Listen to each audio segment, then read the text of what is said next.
casters, always ready for a solid fit check. It's my boys, Doug and Baby Yo. Bay. Thank you so much, Chibi.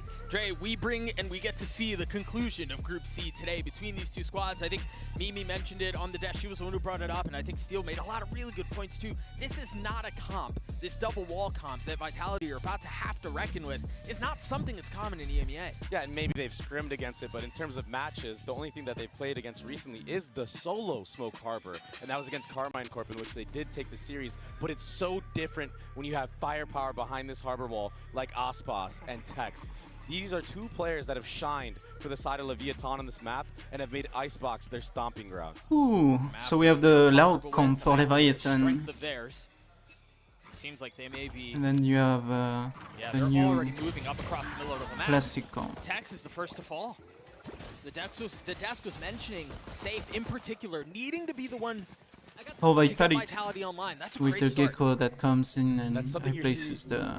Tex do quite a bit on this map. He plays that Killjoy The mainly like KO. a duelist, and a lot of the times it's to control all that mid space.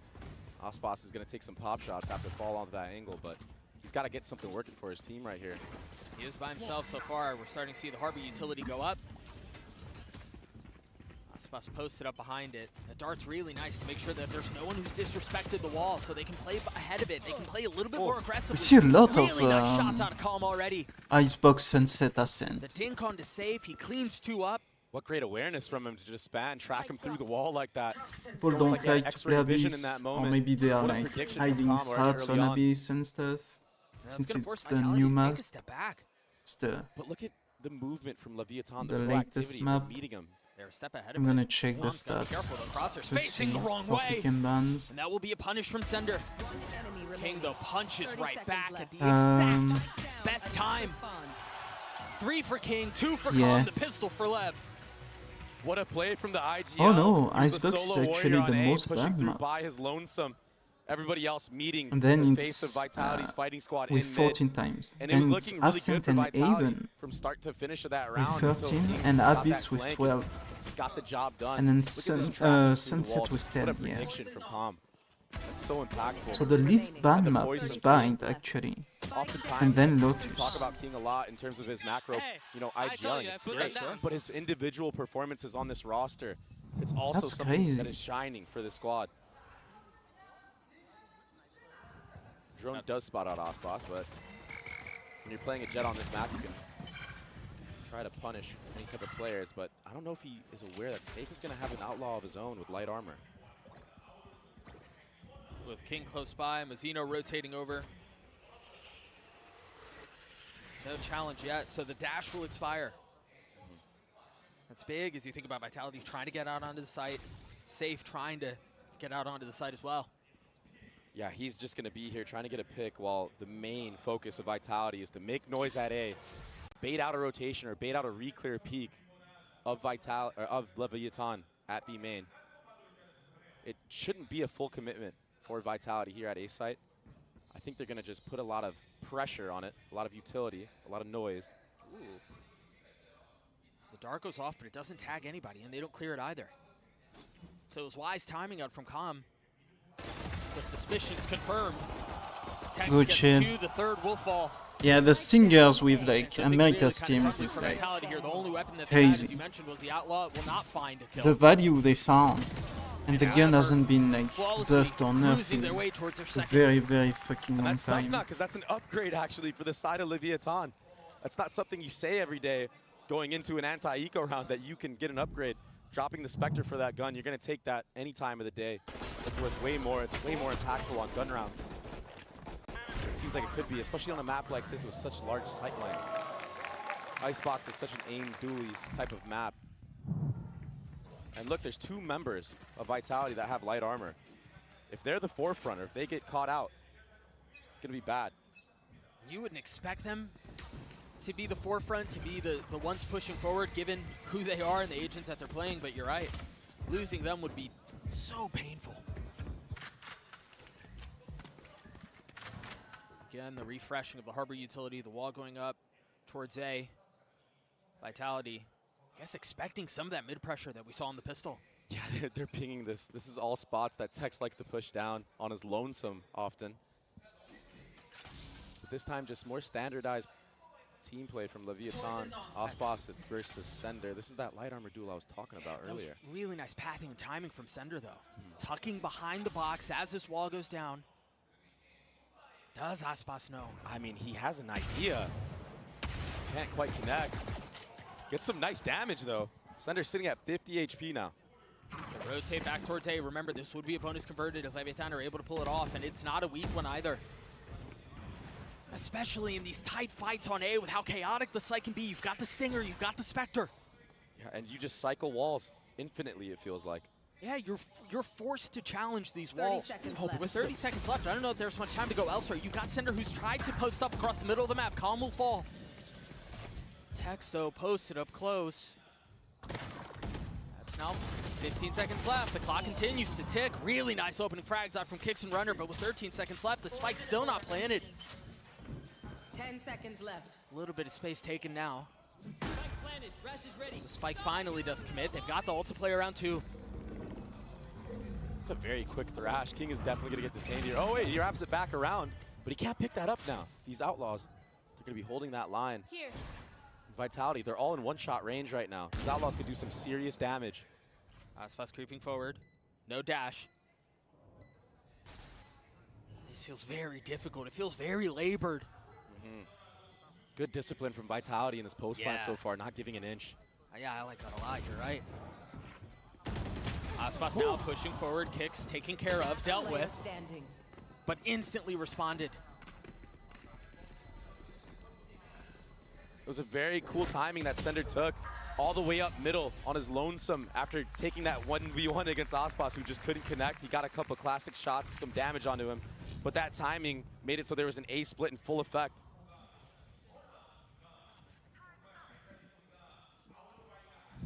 And the approach from Vitality, I like how they're working the entirety of the map. Yeah. That dart, late dart on Calm, he just wasn't ready for that. And yeah, the gun advantage working fully in favor for Vitality. And you know, we were talking about how with these walls, they're kind of forced to, you're gonna have to flash through it, you're gonna have to get past it and disrespect it in some way. And it just so happened that in that round, the gun duels were the ones that made the difference. Yeah. Aspas has an op online. With Goop in his face, has to take a step back and reposition. Meanwhile, again, Leviathan encroaching up across the rest of the map. You've got Calm who's taking space mid. Safe is already dead. This is one of the first rounds Aspas has been geared up towards A site. A lot of the times when he has the operator online as well, when you do prep work against Leviathan, you see him towards B main. He'll take that whole entire line, and then, you know, Leviathan will stack A site.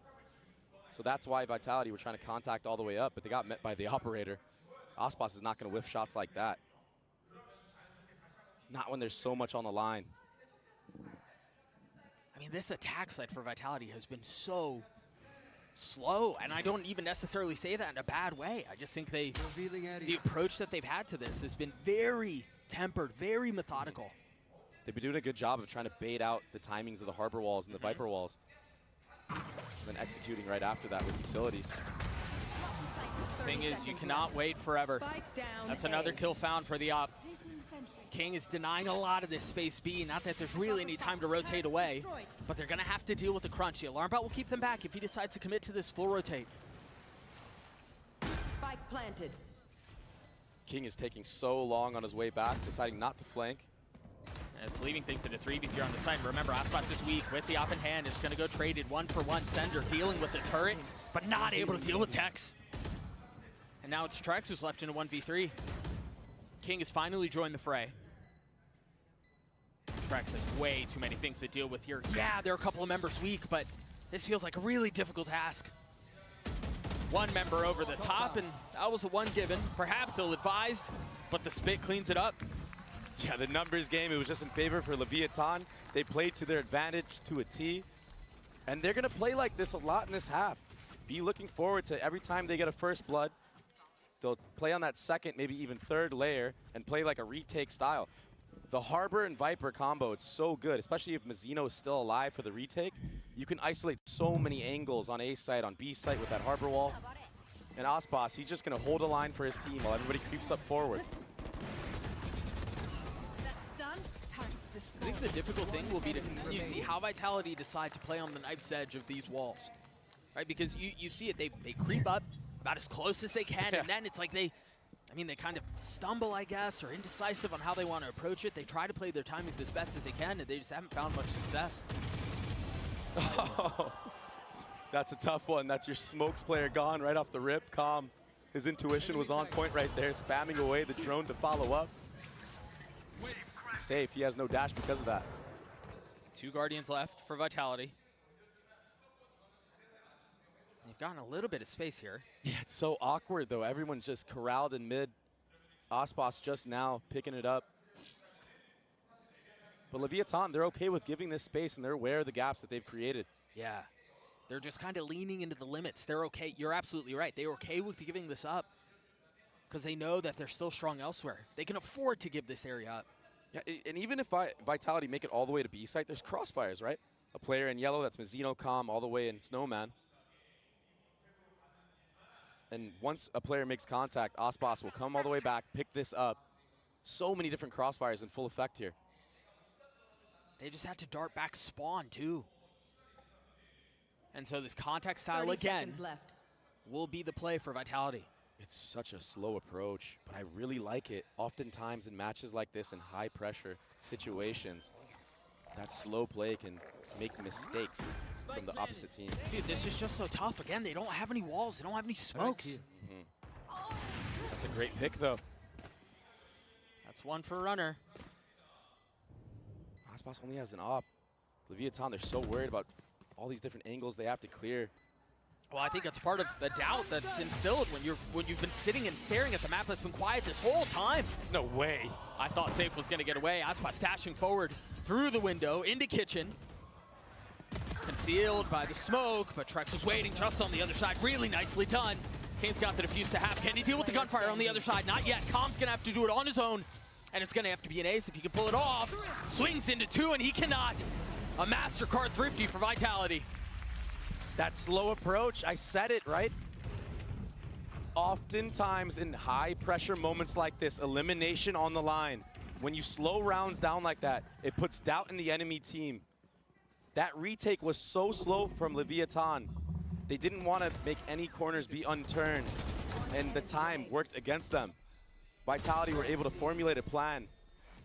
Nice. This is how we do it. And that was taking out Tex from A. and basically icing Aspas. The 2 A players were so isolated, so worried about pushing up. I wonder how much longer this war of attrition can go on. Who's going to get antsy? It seemed like it might have been Aspas there. Great response from Kicks. What a shot. Looks like Vitality's warming up now. With the attack side op in the hands of Safe. And Pistols attempting to stand strong on the other side. And then again, just a freeze to the round. Waiting for any mistakes Leviathan are going to make.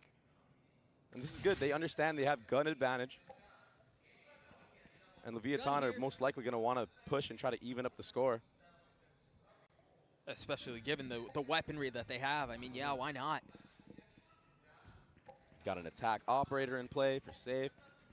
He'll probably transfer that once the site exec comes through. The thing is here, though, for Vitality is, you're right, as Safe hands over the weaponry, they're pushing into all 4. They're going to find one. That's a jump scare moment. Yeah. But that's all it is. A Safe dashes forward. Mizzino will fall as well. These Pistols just really not able to stand up to the firepower on the other side. Of course, it's a classic that gets the kill in the face of everything else. But Vitality ties us up at 3. And I think as we continue to see how this will play out, Dre, 4 ults on the side of Vitality and the op still. Sorry, make that 5. They've got a full house. That's so crazy. This is Kick's second ult. Remember, he used it in that first gun round that they had. Yeah. And they converted that. What's impressive to me so far from Vitality is the approach and the game plan. They understand that they have to go in waves and layers. Once that harbor wall comes up, we have to freeze, wait for our utility. But they understand their win condition. That's how you have to play against the harbor comp. It's a time game. Yeah, and it definitely seemed like all the conversations that we had about would they be prepared to deal with this double wall comp, it seems like the response is to burn down the clock as long as they can. To play around those timings, as you were just mentioning. And that's the thing, right? When you're running this double controller comp, you can almost just want to use it off the rip. You know, your rechargeables. Oh, I'm just going to get it back. Yeah, sure. But Vitality are taking advantage of when that Harbor Wall comes down and when that Viper Wall goes up. It's been such a pleasure to watch so far. Yeah, it's just such a unique approach. Because oftentimes you see these walls and you go, okay, they're just going to flash through it and they're going to fight and they're going to find a way to get there. King's going to get detained, but should be able to stay safe. The pit's still a factor. Sender's already creeping up across the middle of the map. He's going to find a kill on Detects. Forget it. Wow. That's King. That's the pit. King was detained, remember? I thought he was safe enough to where it wouldn't be a problem, but an excellent punish. Vitality got through that with only investing one ult. That was another prep work round. Seriously. Dude, I don't know that LEV are going to be able to make their way back into this round, and it's just gotten worse with Nice Mazino going shot. down. No, they're getting hunted. Trex, he's next up. Aspas, a little bit aware. Oh. Oh. And Trex, he's been so good all tournament long. So I'm not surprised that, he's Come. winning head-to-head against Aspas, even though Aspas is, you know, well-renowned as one of the best duelists in the world. Defeated. Calm is actually having quite a game. He will keep the weapon going into the Nexus. Vitality take the lead.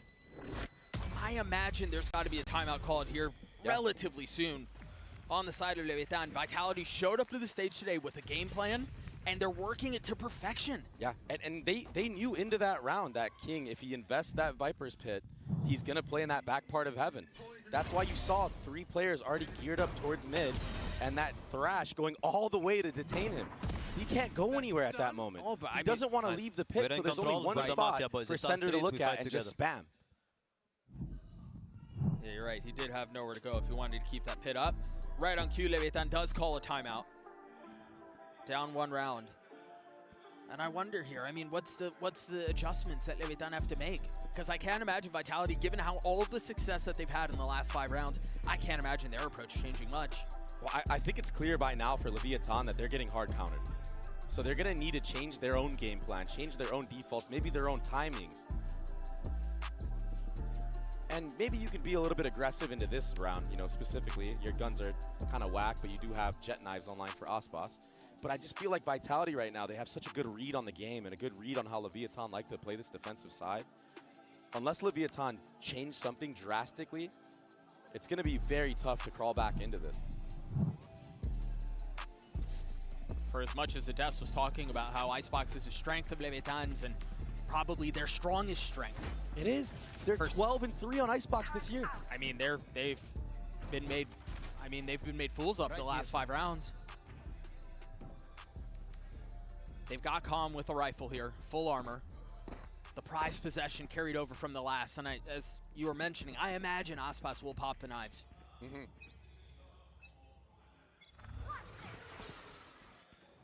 Hasn't popped them quite yet. Maybe waiting for some audio cue. That first Harbor Wall goes up.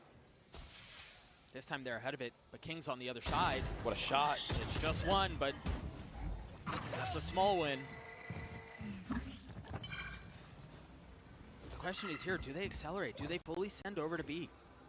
A lot of teams do in this moment when you have gun advantage. Even in yesterday's match, we saw Sentinels do the same thing. That cascade will make it so Mazino can break that Dizzy. Yeah, Wingman not able to accomplish the mission. Apology.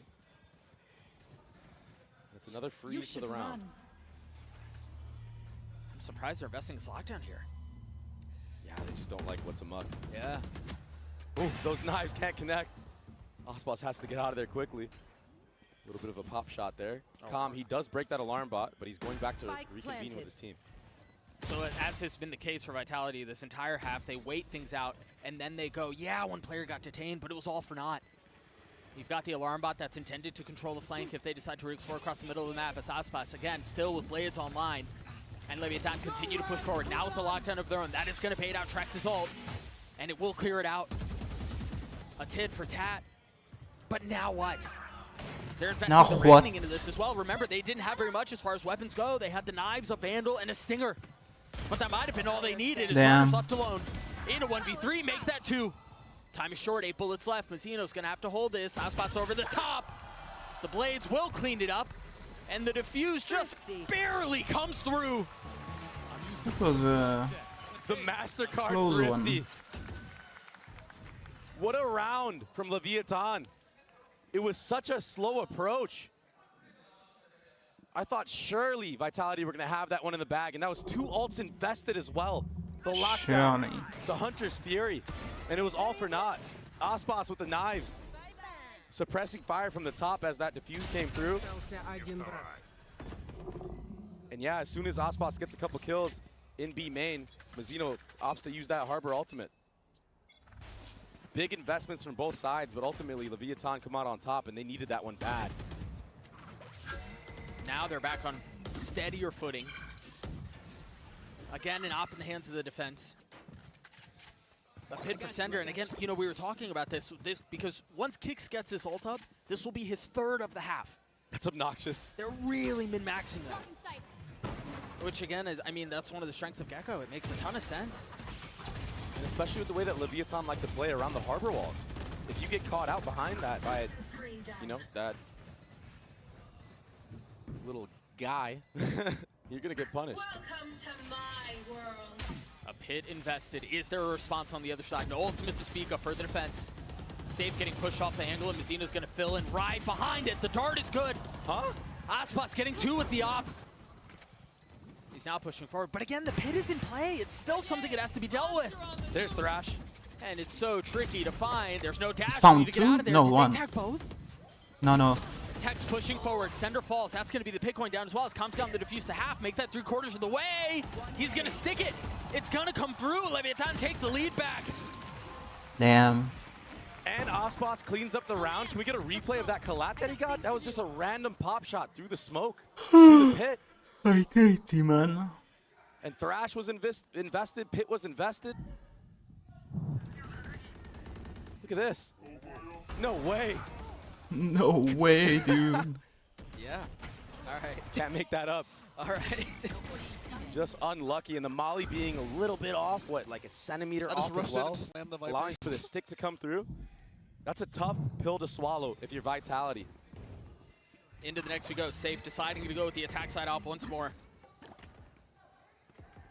I can't believe Vitality can still invest after the way they've been losing the last couple of rounds. And they, I mean, it's not just this round either. They've got a little pad to play on. Tex has been checked all map long around mid. Here. In the most common angles that he likes to hold is off angles.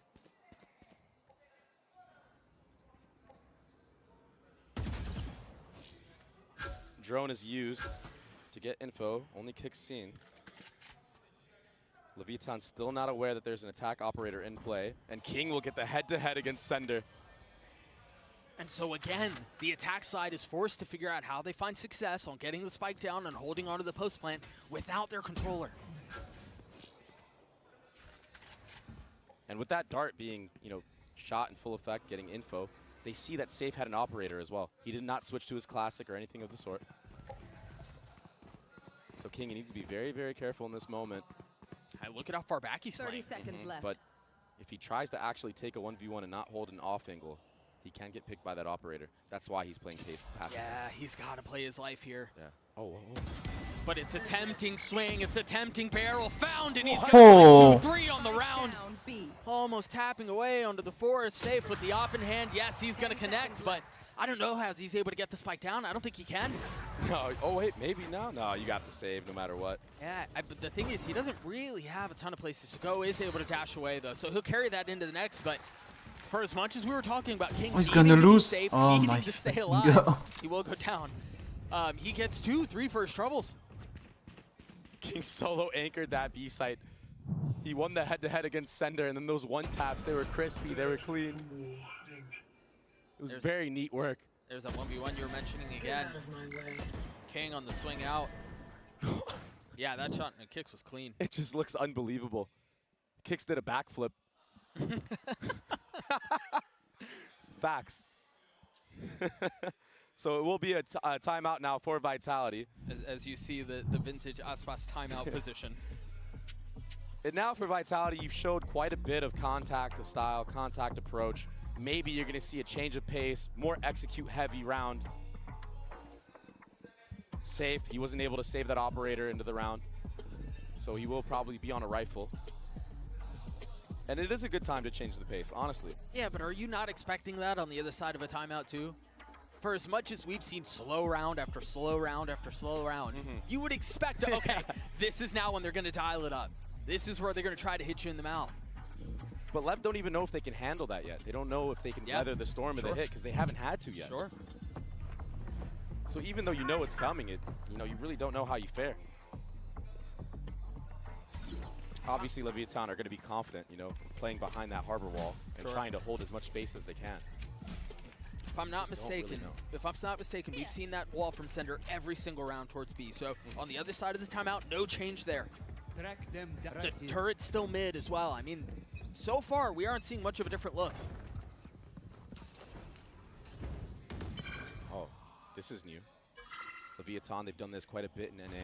I'm really surprised that they didn't give that orb over to Com. One away from his ult, they decide to give it to Mizzino instead, and they're fully pushing here. They've got the drone over the top, and they're going to have a swing down low. Oh, the timing. I think he heard it. He's got to understand there's a little bit of threat coming, but he's been left on his own to his own devices, trying to stay alive, and Yaspas goes down, but that's the safety valve. So now they're going to have to deal with the crunch, and it could be coming from mid, it could be coming from spawn. It might not matter, though. They've fully lost contain on the other side, so Vitality gladly will push all the way into spawn. Understanding the threat is behind him. This is such an impossible retake, it feels like. When you look at the minimap, like you said, yeah, Mizzino, he gets taken out for free. Com with the follow-up. It's just going to be all she wrote for this round.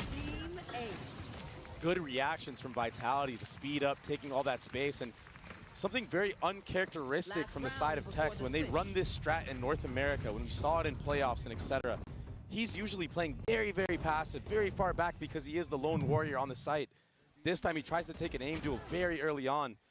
And if he drops there, that's why everyone can just push up Snowman. Right. And there's crossfire, infinite crossfires on site. Yeah, he Nice, lost contain. 6-6, guys, let's go. We are just one round away from that being reality. 2 ults on the side of the defense. Meanwhile, Kix is on track for getting, I've lost count, I think that's 4 or 5 ults in a half. It's definitely been part of the game plan, is farming that ultimate. And Aspas, a rare whiff. What was that? But it was enough info for Com to pop his ult. No connection, yeah. Kix just froze. He decided not to move at all as Aspas is going to try to double dip. The drone clearing one away. They did not spot Mizzino though, so he can take this aggressive angle. He can be a little bit closer up. He's going to find a loop around the Thresh, and he's going to punish onto Trex. But can he get out? Does he even want to get out? No, the spike is down on the ground. Now they've got the Reckoning as the Wisps give away more presence. Sender with nowhere to go, safe, pushing the matter. Taking the fight to Com's lap. Runner will too. It seemed like such a secure round for LEV, such stable footing. But Vitality snatching it back. The one thing they haven't grabbed though, and all of that, is the spike. And now there's a pit on top of it. There are no flashes for Vitality here. There's nothing for them to really be able to disrespect this and take the fight. The one thing advantage that they have, though, is that they have numbers here. Aspas is so far off, he's back in spawn. Oh, Mizzino might get taken out by this. It's only one found. Runner now, still alive. Still without the spike in hand, and with 13 seconds left. How in the world does he do this? There's no time. Surely Mizzino, he cleans it up, 3 to the round. And Leviathan, they'll take the last round, 7-5 half. It was a bit of a back and forth exchange throughout this entire map. But Leviathan off of their timeout, they made good adaptations. They stopped the contact approach that Vitality was having a lot of success with. Somehow. To be honest, I don't really know how, because it felt like they were still finding a lot of openings. They were still finding a lot of success either way. A 7-5 half, the way of Leviathan. We do have a special little interview standing by. Com, heavily beloved in the Valorant scene. His fiance standing by on the stage right now. Let's take a listen. Hello everyone and welcome to the halftime interview. I have Maddie, Com's fiance, here with me to talk about today. 콤 선수의 약혼자 메디님 만나보도록 하겠습니다. 먼저 오늘 레비아탄이 꽤나 중요한 경기를 앞두고 그리고 지금 플레이하고 있는데 오늘 콤 선수의 컨디션 좀 어때 보이던가요? So for today, it's a big match for LEV. It's do or die. How was Com feeling this morning? Khan was feeling great this morning. He was in a really happy mood, a goofy mood. He woke up and he started playing all this fun music. So of course we had a dance party this morning. So the vibes are good today. Okay. Can you show me some of the moves he was pulling? Those are classified. Okay. 콤 선수 오늘 컨디션이 굉장히 좋았기 때문에 또 음악도 크게 틀어놓고 너무너무 해피한 상황에서 둘이 좀 댄스 파티도 하면서 좀 분위기를 북돋았다고 컨디션 너무너무 좋다고 했었고 그리고 콤 선수가 그러면 뭐 어떤 춤을 췄는지 조금만 보여달라고 했더니 그거는 비밀이라고 얘기를 했습니다. 그러면 또 파파콤도 그리고 콤 선수도 이번 챔피언스가 특별하다고 얘기를 많이 했거든요. 메디님도 이제 콤 선수의 한국 쪽 가족을 많이 만나볼 기회가 있었는데 전반적으로 이번 챔피언스 경험 어떤지도 물어보도록 하겠습니다. So Papa Com and Com mentioned that Champion Seoul has been extra special for them, you know, coming from the Korean route. You got to meet their family on the Korean side as well. So what's that experience been like for you? Being here in Korea and meeting Corbin's family is absolutely awesome. They're super, super sweet and they made this delicious food and I'm super happy to be here and meet everybody. 콤 선수의 한국 쪽 가족분들이 너무너무 잘 대해주고 굉장히 친절하게 대해주셨고 또 메디님이 온다고 하니까 정말 푸짐하게 한상을 차려주셔서 음식도 맛있게 먹었고 이렇게 해서 좀 멀리 있는 가족들도 만나볼 수 있어서 너무 좋은 경험이고 기회였다고 얘기를 하는데요. 그러면 마지막으로 콤 선수에게 응원의 한마디 부탁해 보도록 하겠습니다. Now I saw you guys, you know, exchanging the looks and like you guys were waving hands together. So anything you want to say to Kom? Yes. Corbin, I hope you have a super fun time. Be goofy, have fun. You got it. Love you. 항상 재밌게 오늘 경기 치르고 그리고 에너지를 잃지 말고 좋은 경기 펼치라고 응원의 한마디 해줬습니다. 이렇게 해서 메디님 만나봤고요. 부럽네요. 아이스박스로 다시 돌아가도록 하시죠. Now back to Icebox.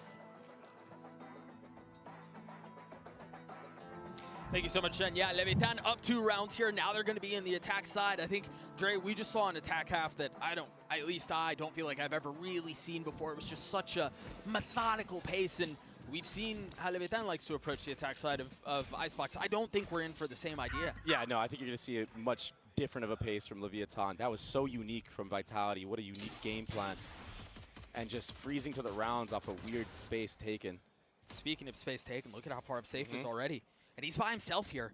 He's been inserted. But there's no one to help him in case the fight goes his way. The only one who's kind of close by would be Com. That bullet buzzing by. But meanwhile, Leviathan, all attention other than Com towards B. Sender playing back yellow. With a little bit of help over the top from Kicks. Ooh. He dashes backside. I mean, Sender's going to have a lot to deal with. I mean, it's this contact approach from both teams. Maybe we're in store for a similar half from Leviathan. They've crept up, and we saw the insertion of Safe across the middle of the map. Now we've got the same thing for Aspas, but you've got Leviathan who's rotating back mid. And Safe hears all of this. Lev need to be very careful in this moment. Wow, one and out. One shot, one kill. Beautifully done by Safe. He's led the charge in both pistol rounds, Doug. But Tex answers back on a Trex. And the thing is now, there's a lot, there's enough doubt. There's no real understanding of which way they're going. As the orb continues to go up and down, there's not enough cues to understand if they're going back A or going back B. Yeah, they have the Killjoy utility towards A, and that's enough of passive info to understand it's a B hit. That shock whizzing by, not doing a ton. 13 seconds left. King on the flank. Spike still not planted. Runner now trying to do a bit of the same. It's Aspas by himself. I don't think he's going to get this either. No time. I mean, Kix is going to try to hunt him down, and he's going to find him. The slow approach. It worked against Leviathan, but Safe. What a round in the middle of the map. He was so confident taking all those aim duels. He double dipped, triple dipped back in. And for good reason. He basically single-handedly gave his team an advantage into that round. What a shot off the rip. If this is what we're in store for, it's just going to be aim duels across the board, contact style, 50-50s. And Safe, he's looking very, very calm. So it will be another pistol round win for Vitality. And an outlaw buy from Safe once more. 2 Bulldogs in play. Trek's the only one sitting on that Ghost, but it's only light armor for Vitality. So although they committed a big investment on the actual arsenal of weapons, you know, the guns, They don't really have the armor to match that.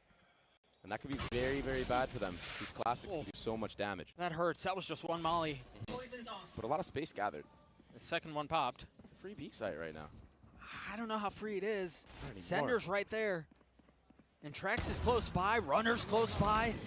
It's an illusion of safety. It's an illusion of being able to waltz into the side and get the spike down, but it's all for naught. What a great molly. Oh my goodness, just fishing him out. Aspas on his loneliness. What can he do? Another 1vx situation where there's way too much being asked of him. And just like that, it's a tie game. Oh, Trex, he couldn't find a rifle, so a little bit worse for wear there. Good damage done from LEV, considering, you know, how that round was going at the start of it. That molly damage, that setup was pretty clean from Vitality. I mean, both have so far. I know we've only seen 2 rounds on this defensive side for Vitality, but this map of Icebox for them so far has been incredible to watch. And Kix has been so impressive in this entire map. He's already 2 orbs away from another Thrash. Here. Cascade on the other side, the ping through. If there's any tap of the spike, you imagine there will be a barrage of bullets. Aspas actually just trying to take any type of timing he can. That drone will make him have to waste that dash out. See those walls going up as well. There's a dash that you mentioned expiring. Oh, Safe just saw a shoulder. Now the drop down, the spike still leaning towards A. You've got 2 members from the attack side creeping B, but not fully committing yet. And another freeze to the round. It's so insane. Everyone is so scared to make a mistake, but it's for good reason. The shots that these players have been hitting from both sides, they've been instant. No one wants to make a mistake. No one wants to be that guy that loses the round for their team. Comstart is back up. Ooh. And then the wall is refreshed too. So a little bit of making some noise B, trying to clear some utility, intended to manipulate the rotations back towards A, but discipline from Vitality once more. Holy stop. Mazzino, he was the lone warrior there. He just got taken out for free. Trex is going to hold that angle any day of the week. It seemed like the fake was going to be B and then an end A, but with Mazzino going down A, they decide to go for the other plan. The problem is, again, there are 10 seconds left in the round. Almost all of Vitality is here. With the lighter weaponry, they still have a meal of Leviathan. The bonus converted. Vitality are stuffing Leviathan in the chokes. And it's not even off the back of that much utility. It's just the fear of their aim alone. Leviathan don't like what they're seeing on the map, so they're second guessing themselves. They're going back and forth like a seesaw. And then the time just runs so low, and they can't do anything. You're kind of forced. You're kind of forced to just have to rush in with no time left. You can't really do your due diligence and clear out everything. You're just going in blind at that point. Right. So LEV, they need to up the pace. They need to be more confident and not be so hesitant. That's what we're seeing right here. It's just going to be their A hit. It's an A hit with Stingers, a Guardian, and then a couple of Sheriffs. Whoa, Safe gets taken down very, very low. But the Dizzy over the top. And the shots, that could have almost been deadly, but Kix is. Spike down A. I mean, it was more of a decisive hit, yes, but it feels like it's the same result. Although note here, Runner and Safe both very weak. King not much better off, but look at the discipline, man. They're not giving him single fights. All 3 players corralled backside. This has just been beautiful from Vitality, unless King can slip the net, but even then, you find one, maybe. The fucking classic. Vitality gets a 9, and they've done so on both sides of the ball in Free beautiful gun, by fashion. the way. A great flood from Vitality off of Kix's Dizzy. Everyone able to take space in the backside. Leviathan, nobody was watching Heaven whatsoever. Look at this freebie. I mean, no one looking at him. And yeah, King trades it, but the damage was already done. Take him, yeah? Let's go, mafioso. I mean, the calmness is working. The so calm. The pace, the approach to all of this has been beautiful. And I think that's a testament to how the gameplay has shown so far from Vitality. It has felt very calm. It has felt very methodical.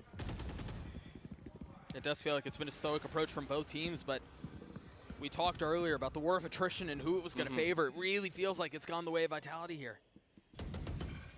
Arguably more than the score would suggest. Yeah. Again, more of a decisive hit from Lev. All 5 towards A. Spike goes down from Calm. He's going to have his ult online. King 1 away from his. Meanwhile, Kicks with another Thrash to play with. Insane. Waiting for the right moment to strike. Now committing onto it as Runner tries to spam through. Safe creeping forward. Tucking behind the smoke. Mazzino spams through it, and he will find a target. There it is. Yeah, they seem to be overwhelming Vitality here. This was notably more decisive. It was notably faster. And it was more successful. That's the Leviathan we know. Player standing. I've never seen them take such a slow approach on attack Icebox as they've shown on this map so far. They usually set the pace. They push teams to their limit. Aspas takes a bunch of aim duels backside at A. Or even when he gets deposited at yellow, he's hunting for them. He's not just sitting and, you know, waiting, biding his time. He's got such good aim. When he's put in a spot like that, he needs to use it to his advantage. But Mazzino, he was the one that stepped up here, getting the spam kill, getting all the follow-ups. I mean, as soon as you see that jet smoke go down, given how short it is, there's a really good chance there's somebody in there trying to catch a timing around it, and Mazzino just reads it well. That's the power of the Phantom as well. Why not? Yeah, sure. No tracers on the other end of it. Looks like it will be another A default from the side of Leviathan. I don't know that I would even call it a default at this point if they just continue to fully send. Just I mean, a 5 send. Yeah. Different angles being taken now from Vitality, though. A more close approach. They're investing a lot into this. Yeah. 2 ults, the wall over the top. Safe is dead. Kicks might get spammed down as well. He will. A lot behind this punch as Mazzino finds 2. They're not knocking on the door of a tie game. Unless Sender and Runner can pull off a miracle. What a great off angle. Aspas, the audio cue, the king. One step of the way there. Sender now pushing forward into his death as there were 3 still remaining. Leviathan have dialed up the pace these last couple of rounds, and it has been successful. And it could have just been part of their game plan. Let's approach the first couple of rounds slow, make Vitality think that we're a team that's, you know, changing our own game plan, and then go back to the tide and truth. Dude, that replay right there just shows how literally impossible it is to play on the site. And again, if King continues to call this way and he continues to kind of accelerate a little bit, you are going to be stepped back a little bit. You are going to get pushed back if you're the defense. Nasty, nasty stuff. Safe with Blades here, light armor for all of the defense. It's another A. But this time, Tex, he's going to work up middle. And I like this. I like this from Safe. With Blades popped, all of these hits towards A. Oh my goodness, he gets the first. He gets the second. And now the smoke down to try to dash out and stay alive. That's beautifully done from Safe once more. Careful now. Almost finding a third. The spike's still up. Numbers the way of the defense. First, quickly as that round have started, Leviathan picked apart. And now Vitality can slow things down and play things the way they've wanted to play this entire map. That Harbor Wall isolates so much of the site, though. Safe, he's going to have to push through to meet up with Kicks. But they just played the disciplined game. There's still so many members here. Yeah. Mazzino with the Cove. Oh. As it goes down, Mazzino does too. Aspas is going to have to pull off a bloody miracle. Now left in a 1v2. Spotting the ankles of Safe and understanding where some of the starts of the list. 35 seconds left. There's a shot at this. He's got to commit to the plant, though. And that's exactly what he does. Spid at his feet, tanks it a little bit. And it's just a bit too much. Outnumbered and outgunned, Vitality respond. The solo push from Safe. Leviathan thought that they did it. They thought it was all clear. They used the correct utility. But King, he just got taken out in the follow-up. It was too much. I mean, this is such a close angle to hold. You're not expecting something like that. And the fact that he gets away with 2, almost lands a third. It's just really impressive. I mean, again, the desk was talking about it. Seal mentioned it on the desk. He looks towards Safe. To be the one to dial things up, to get in their faces, that's exactly what we just saw that round. And he's brought the momentum from his last series into this one. He was popping off. Now he has that operator. 17 and 11. Perched up over 410. Get out of my way. Do they continue to try to hit this site? Another 5-man A off the top ropes. Aspas. Nicely done with the blades as he looks for a second. He had the drone to pave the way. And again, this is the aggression. This is the faster pace that we expect. It's like they're beckoning them to challenge these walls, to try to face through. That's exactly what they have to do here. As the Hunter's Fury comes out, Aspas with Ob, they're gonna have to deal with this lockdown too. They don't really have a response to this either. They don't. Too many players inside. Oh, it gets broken for free. Here. Aspas just holding an off angle. There's 2 shock darts for Calm right now. Tap with the And spike. again, the Op sender down. As the walls go through, Trex gets 2, make that 3! Mazzino left alone. And it's not really, oh, it's just barely planted for him, but I don't think he can get that angle in time. He has to get up close and personal. Kicks waiting on the other side. It's been halved, but the Red Bull clutch for Leviathan. Trex tried his best, but Mazzino, he was too What a strong with the fucking Phantom. banger game, The man. jiggling back and forth. Spots him off with a spike. And another clutch for him. He's woken up. He's online right now. This entry. Safe. He had no time. You cannot hear that audio cue. From that distance. Oh my God. Trex almost went nuclear in that moment. That was absurd. I mean, he got 3. Even his movement, he was jumping off of the rope. And relief for King, who, by the way, is sitting at 20 kills. The IGL of Leviathan.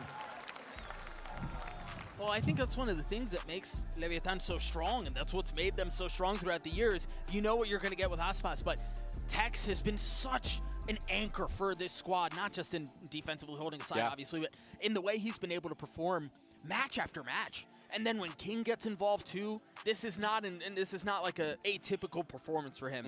20 and 14 so far, he's looking great, but man, Vitality have really shown up on Icebox here. Yeah, it's a map that they're 5 and 4 on. It's not their best map, right? But the game plan that they implemented got them this far. They're pushing Leviathan.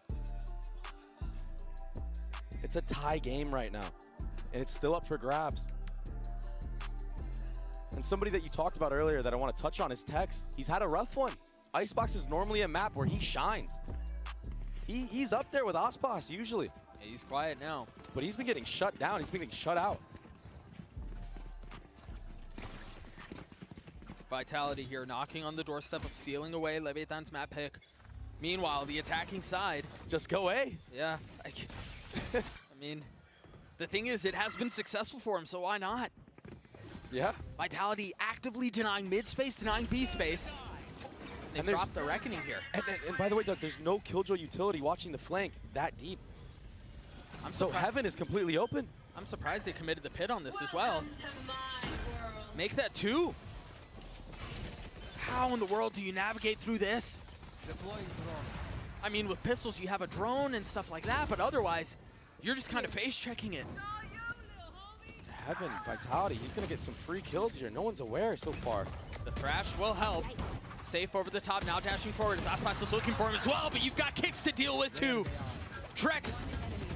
Huh? Sneaking up on to Tex. No way.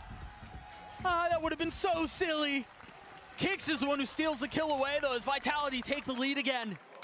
From the start of the round, it was a B push right away. Vitality, they didn't have good weaponry. The only rifle was in the hands of Safe. Of course he's going to push all the way through. Leviathan have only hit A for the last, how many rounds? Yeah, 5 maybe? And Tex, 4 or 5? Yeah, and Tex didn't put an aggressive turret that was watching mid or the B push. It was so passive. Heaven was completely open the entire round. And Aspas, he had too many angles to look at.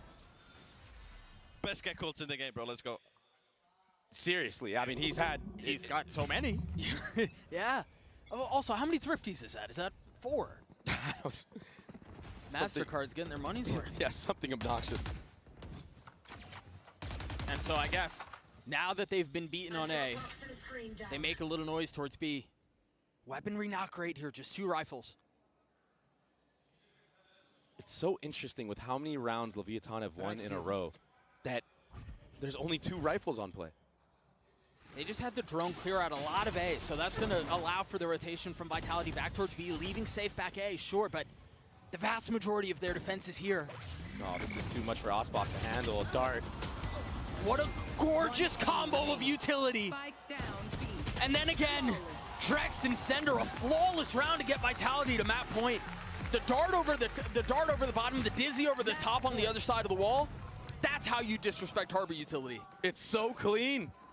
And Trex, it took him a little bit, but he's here. He showed up. What was that spray down? What a massive moment. We have another timeout called from Leviathan, the last from either team. As Vitality, again, one round away from sealing Icebox. And it's been such a team effort across the board from Vitality. Safe has had his pop-off moments, but the game plan has been to farm that Thrash on both sides. Let alone with the performance he's having, it just makes it feel like he has it every other round, and he's had it. Almost every other round, you're right. And also Vitality winning that last round cleanly without having to use that Killjoy ultimate, that lockdown. You have that now. And all you need is one round to close this one out. Tough stuff ahead of Leviathan. They're gonna have to try to bait out these ultimates, try to not get first blooded. I mean, after losing that Thrifty round, that was an operator that was donated into the hands of Safe.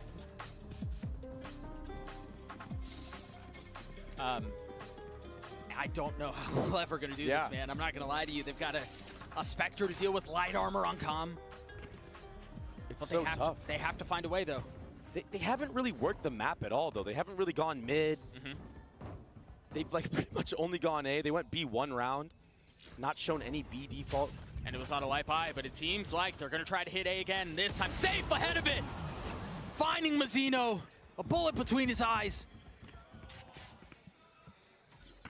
And Vitality are glad to play aggressively A, given how the rest of the attack half has gone. It's unreal stuff. Placing swamp grenade. The cloud bursts through, the dash up, the drone out, sure. But now here's the problem. Even if you do get out on this site, you've got to deal with the lockdown. You've got to deal with Trex's ult. And they just don't know what they want to do. Half in, half out. There was hesitation across the board. And they don't really have the middle of the map either. And there it is, the Safe, the op in the hands of Safe. You have to jump spot. Wise to do it, understanding where their weakness was, where their gap lied. But the thing is, they have nothing to suggest that they've left A. So they're all still here. They're just walking into Vitality's crosshair, but Calm's able to win that duel out. How much more can they find as, again, the walls are closing in. They're getting crunched on. You've got Sender, who's creeping right behind them, nipping at their heels, hot to trot. Aspas wise to it, but they've still got to deal with the rest of the defense of Vitality. They still have to deal with getting the spike down. And on their third attempt, it seems like they will succeed. Now it's on Vitality to figure out this post-plant situation, this retake with an op in the hands of the duelist. LEV have to play this very carefully. Vitality have been so good in these situations. Trex, can he be the hero again? Not this time. Leviathan get to 11. And that was nearly impossible for Leviathan. They had no harbor wall to actually execute onto the A site. But the contact approach in that moment, the setup here from Calm, breaking through, runner, he gets taken out. There was no follow-up. And the Hunter's Fury, yeah, was invested. It created commotion and chaos. Safe was able to convert one kill off of that, but the fighting squad was too much on A. They've just relied so heavily on winning these gunfights. Yeah. I mean, we saw it in that round. There was nothing to suggest they had left A. They didn't have mid control. They didn't have any noise B. And it just so happened that they were able to win out the aim duels. This is a really good buy from Safe, buying the Outlaw, understanding that the economy was broken a bit. Leviathan looking to push this to OT. You hear the Outlaw go off. Start not tagging anyone, and Calm's ult. Again, just causing chaos. No real damage dealt, though, with Safe falls. Big kill out from Aspas. He tries to get high ground. Dizzy's cleared. That shock's gonna hurt though. Yeah, it's gonna hurt as Trex gets another. A 2v2 now for the round. Calm up top. Almost able to clutch it out, but Mazzino delivers. We're going to OT. In the last 2 rounds, Kama's had such big impact. He may be sitting at 14 kills, but the kills that he's accumulating, they win the rounds. Take a look at this again. We're really starting to see both teams really push each other and push themselves to the limits. Trex in the value he's had. You mentioned Calm, how good he's been. Almost hits the third here. Yeah, the flick. Almost hits the snap down onto a runner. The follow-up was great. Whew. What a battle. What a first map. I did not expect this from the side of Vitality. I did not expect them to push Leviathan like this. Leviathan showing they can push back at least a little bit. And so the defensive side again for the #1 seed from America's Trex a little bit too far ahead of things. Very overeager. That's another one going down. And the approach is very different here from Vitality. As much as we talked about them playing it slow, them playing it carefully, they accelerate a little bit here in the first round of OT. And it seems like it was ill-advised. Kicks and sender left to figure out where it all went wrong.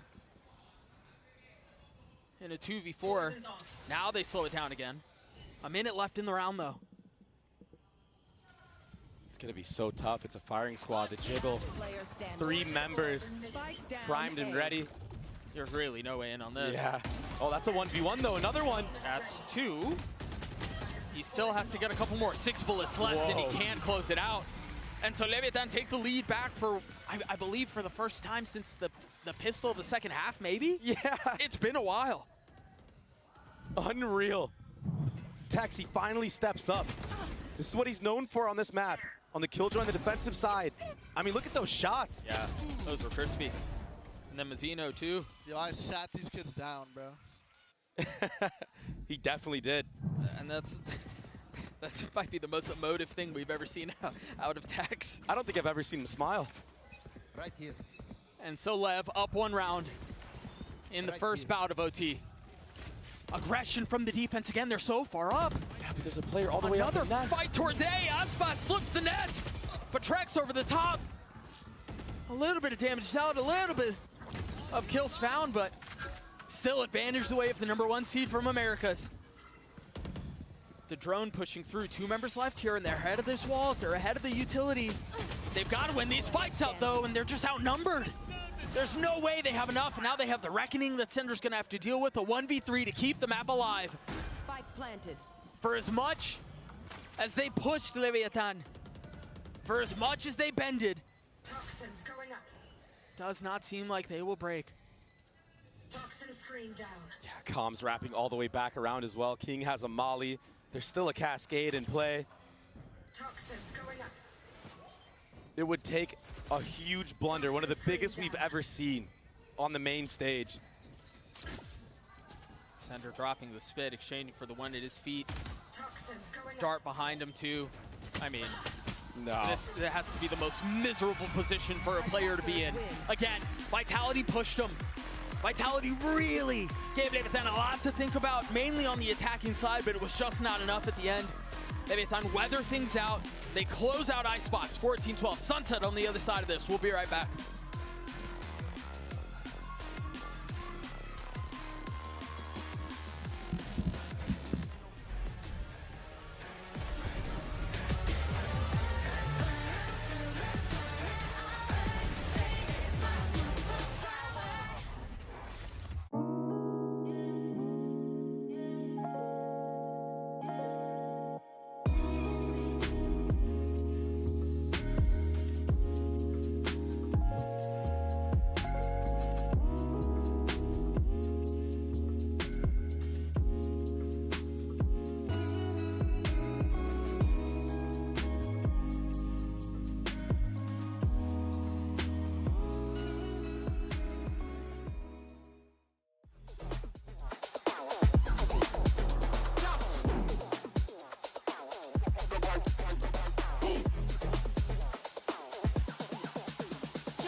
누나들이 싫어한다고 I don't give a fuck 나는 바지도 내려 술술 보이 깔끔하게 넣어놓지 닦아보고 안 보이 기준이 높여 내 비전 눈은 자꾸 비전 Forever I love my homies 믿어주는 친구보다 밖에 남자답게 You wanna fight, you wanna fight 내 거 넌 보면 넌 뒤져 난 착해 보여도 피하지 않아 Ice 16 bars 그처럼 긴 바요 나 해본 바로 못해 인기가요 내 태도 motherfucker I'm all like motherfucker 어쩔 다 move motherfucker 7 늦게 놓은 heaven 피우 대신 치우 가끔 치우 대신 피우고로 배분 에이 씨발 씹스터도 웃겨 이 파까 입은 달라 이 씨발 알고 말해라 1, 2, 3, 4, 5, 6, 7, 8 1, 2, 1, 2, 3, 4, 5, 6, 7, 8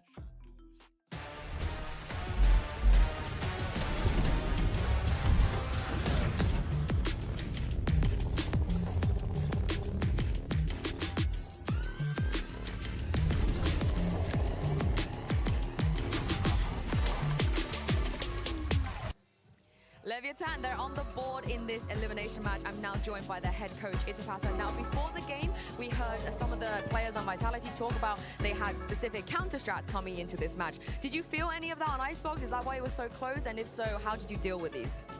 I don't think it was that close because of the anti-strat. We're usually a team that anti-strats ourselves as well, so we're adapting to what the enemy team is playing. So we're not really playing the same thing every time. And if they're anti-stratting us, that's good. They're just kind of just wasting their time. I love it. Thank you very much. Best of luck on map 2. And Leviathan pick up the win on Icebox, and even though that was their pick, let's be honest here, Lev survived that one because Vitality were on their tails, Mimi. Yeah, Vitality nearly won that game in the second half. It took the LEV individuals coming online in a couple critical rounds right at the very end to come back. But Vitality, man, I think if they had gotten a few more rounds on the board in that first half, it could have been theirs. They had continual problems with dealing with B main in that half. The LEV players were just managing to lurk up in that area and then kind of own them on these A execs in a lot of rounds. I was worried at the start of the game for Vitality. It looked like they were having a very slow start. Telegraphed approaches to everything, not doing any sort of B pressure. Sender being the first point of contact on a contact round, walking up, dying, and they had to play without their Viper, their only smokes character, multiple times, and there was no push-pull element of it, and it wasn't really until the round 5 they got a big round off of the Thrifty at middle and B area and the kitchen halls area, and that was like a big moment for them, and it seemed like they were gradually picking up from that point onwards, started getting the rounds leading into the second half and all that stuff, and it really was looking like it was Vitality's game for a really long time there until LEV suddenly woke up towards the end of the game there where we saw those few highlighted rounds. And this has been kind of a consistent thing for LEV, I feel like, having these kind of struggles in the middle of games and then needing these individuals to step up, but they have so many incredibly talented players that can bring you those rounds and keep you in that series, and I think this now puts Vitality in a bit of a scary position.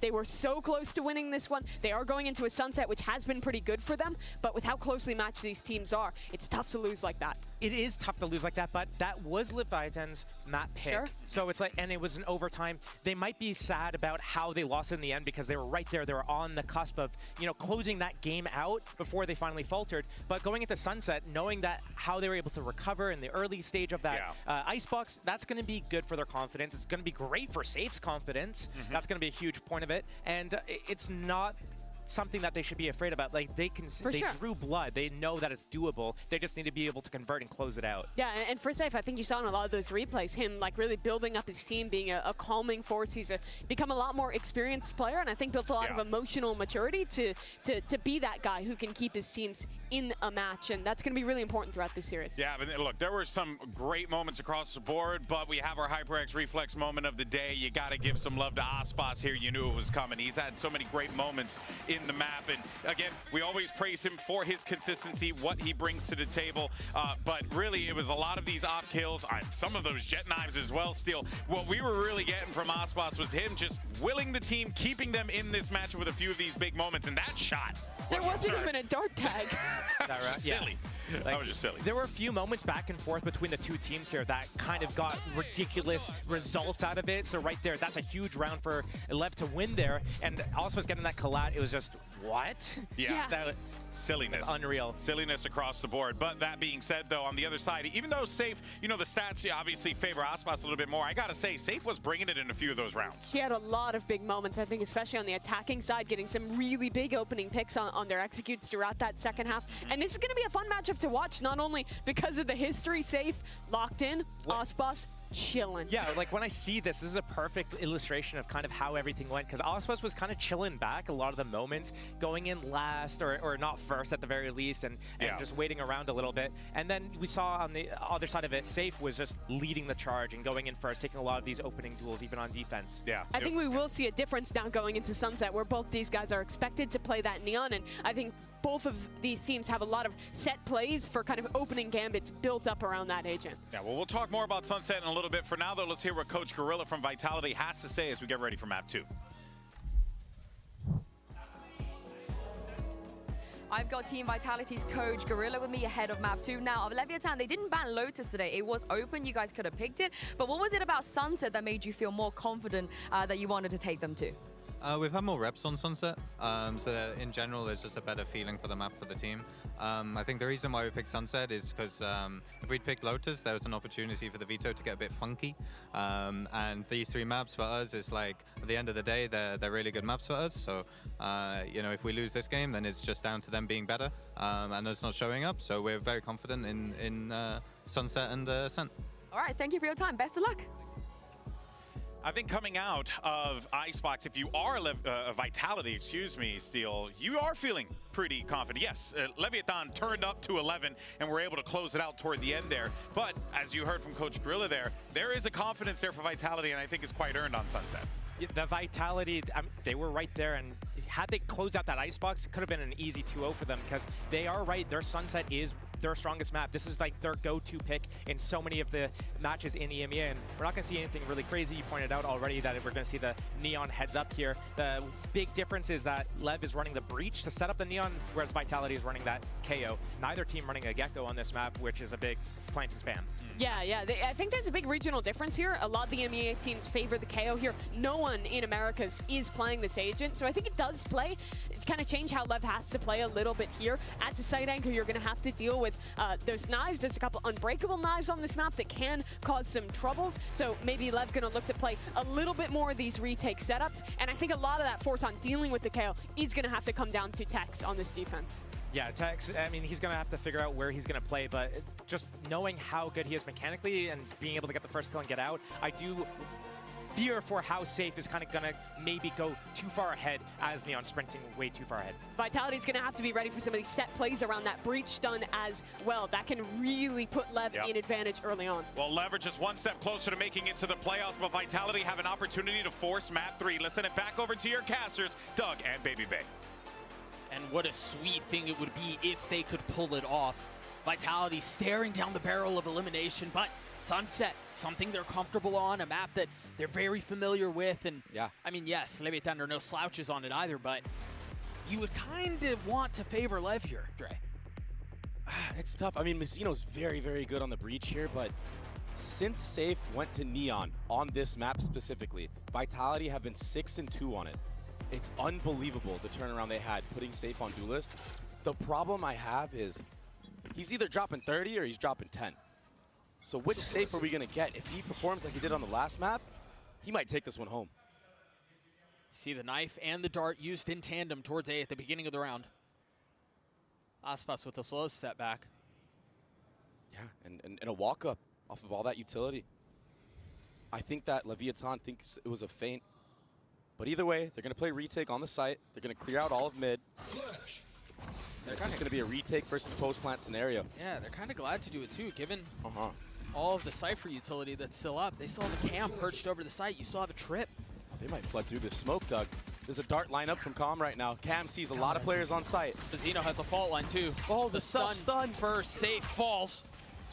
Both shots out as Trex continues to cause problems. This time getting the best of Tex. A tap on his spike, but no kills found yet. Trex still playing really far back on the site. And you've got Calm who's waiting for him. Meanwhile, Sender pushing forward into the smoke. Aspas with 3. Trex, he knows Calm is there. Finally swinging out now. He's gotten it to half. Aspas is very weak. But that's a 4K for the Duelist and the pistol for Lev. And what a shot at the end there. Aspas, he slid right past Safe, running through that Omen smoke. Safe. I mean, I don't blame him for going for that stun. That was the perfect timing, but Neon is too quick. Yeah. And the self-stun worked against him. What a retake. What a flood from Leviathan. A much faster paced approach. This was so close. Let's go. Jeez. What a start from the lad. And now he's 4-0 already, building up 2 orbs off of that ultimate. And he gets a Vandal full armor off of that. He's going to be so confident in this anti-eco round. A strong start. Another defensive pistol win for Leviathan. I think the question in situations like this is, do you put yourself in a position to potentially lose it? Really nice positioning out from Tex, just barely dodging the flash, swinging into the second. Damn. Aspas joins in on the fun. Those two alone have claimed every single name of Vitality this round. Trex is the last one standing with a nice bit of HP, continues to get tagged through. A flawless round for Lev. Protocols on protocols. The breach stun that Mazzino had all the way from A-Link. It sets up Tex to not get overwhelmed by the classics. And it was a team flash as well onto Safe that Kicks had. The timing just not quite there. That's something that Vitality are going to have to clean up on this next gun round. It's going to be hard for Safe to get entries when the timing is just not on par. Aspas has the finger guns already. He doesn't even need it though, and it's going to be an aggressive B main take right here. 6-0 so far. There's the aggression that you were talking about, the dash. Dude, forget about holding B main with a rollout like that. And the reason Leviathan do this is because they want to put pressure on B main and kind of funnel you towards the A site where they have a retake setup. That's why you already see Aspas leaning all the way towards top mid. They try to manipulate you into what they want. Make you invest more utility to clear all that space. So right now, this is the correct play from Vitality, a good answer back. You want to reclaim that space, but look, it's it's another re-clear. Yeah. So now you have to use another layer. Leviathan, they're just burning utility. Right, they want to make it so when the execute actually happens, you don't have much left. Yeah, I mean, and that's even if you get B main back. That being said, it was only 1 drone invested from Vitality. They still have tons of flashes. Go, go, go. Rechargeables. A drone and a knife on the other side, and that will tag Tex. Oh, yeah. So they know the Cypher utility is here, although down for the time being. Tex needs to be very, very careful playing in backside right now. They're going to go back. Remember, Calm slipped into this position while that Omen smoke was up. How patient can he be? He's going to get cleared. Is he? Yeah, for sure. Safe is dialed in on this angle. Oh my gosh, Is the he? timing? No way! The wall goes up. Calm has gotten behind them. Off of the fault line, only finding one. But it was enough, the delay. There's 4 members here for Leviathan, 10 seconds left. And the spike is still not out from main yet. The paranoia comes through, make that 7 seconds. That's a spike down on the ground. There's no way to recover it. Sender would have to frag his way through, and he can't. The bone is converted for Lev. That B main push, Vitality, they had to finesse. They had to take A space or feint it at least, and then also re-clear all of B. Calm, he played that insanely well. Mazzino, another fault line to set him up as well. It delayed everything. 4 members were already here. You're gonna see this a lot from Leviathan. They like to manipulate you on their own defensive side. And oftentimes they're a step ahead. All smiles. Yeah. For Lev as we go into the next, a pistol buy for Vitality. And for good reason. It's been pretty clean so far. Not much of a fight that they had to deal with. Will be another anti-eco. Sheriffs across the board for Vitality though. The mid-trip cleared. Aspas the only one really close by as Mazzino starts to take a step over. Yeah, he has to shift over. Everyone's shifting over right now. Yeah, Calm's popping up too, you're right. Aspas in a tough spot here. He currently doesn't have any help, but he does have a Stinger. Paranoia out, he manages to dash away. Walls go up. Oh, popped. Instantly Dagger. denied. Yeah. they're going to try to end B here, and that's going to be tough. You still have all this Cypher utility that's up. It's a flood again. Aspas again with the finger guns out, looking to find anything that he can. Smoke still coming through. The Thrifties were very successful for Vitality in the past. Can they convert again? 4 still up, but Kick's so weak. Sender 2. They've managed to get the spike down. If that's all they get, that's a money win, but they are still hungry for more. Zeno waiting on the other side. Trex is now down. There's the swing from Zeno. It's all on to Sender by himself in a 1v2. He can't connect. Another round the way of Lev. That was closer than it should have been. Yeah, Vitality did a very good job of weathering that storm, weathering that flood. Just freezing the round again. It seems like when Vitality freeze the round and taking certain type of space, they have an advantage. They're just so good waiting for the antsy players of Leviathan wanting to peek out, but the gun disadvantage, it's too much. In a rifle round, maybe they win this round, maybe they convert. Yeah, maybe. And it's a quick timeout. 4-0 for Leviathan. Nice cleanup. Calm sitting at 4-2. Aspas at 7-2. As there was a timeout that you just mentioned from Vitality. Down 4 rounds, still plenty of time on Sunset here. But you're right, an early timeout nonetheless. A lot of these rounds, there's not really much to work off of. Vitality haven't really conditioned much of anything. At least not towards the A side of the map. They've kind of been playing into Leviathan's hands. So right now, maybe you're going to see a similar approach to Icebox, in which they're going to take some space at A, freeze the round, wait for any type of mistake, maybe wait for a reclear that Leviathan want to throw at them. Because Leviathan are very, very proactive on this map on the defensive side, but sometimes, Doug, their spacing just isn't quite there in terms of peeking together. That has been a major flaw in Leviathan's defensive side, oftentimes when they lose this map. Right here. I'm curious here. I mean, maybe we'll see if Vitality tried that slower approach that we saw in Icebox. I feel like the map plays a little bit differently, and I don't know that you can find the same level of success, but we'll see what the approach is here. 2 ults to speak of for Vitality. Some jump spots already. Look at the dart. Look at the paranoia. That's such a gorgeous setup. Jeez. And he's out just like that. That's beautiful. He's hanging around for way too long. Oh my goodness, he gets punished for it. The kill given right back. All of that utility invested to have an advantage. Squandered. But there was no A presence at all from this round out of the side of Vitality. So there's 3 members here. And Tex is already cheating his way over as well. Runner just got his ult. And there is a body right on cue. They're going to speed up for sure.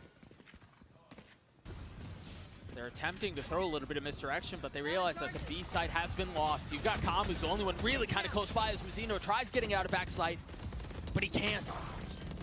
The nade through, King disrespecting it. Does he have the timing? No. Safe with 3.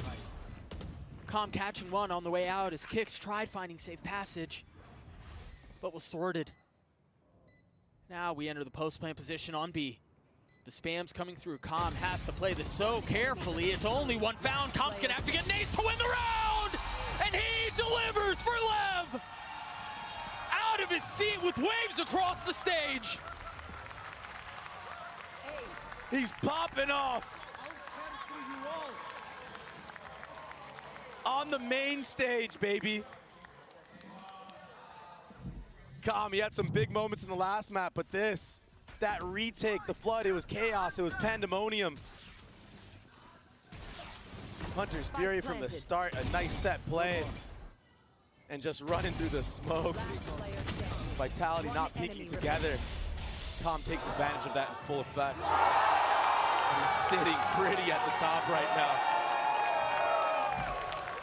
He felt that one in his soul. Striving to win back-to-back championships. Still a long road ahead of him, but the opportunity for greatness, and with plays like that, he might just have a shot at it.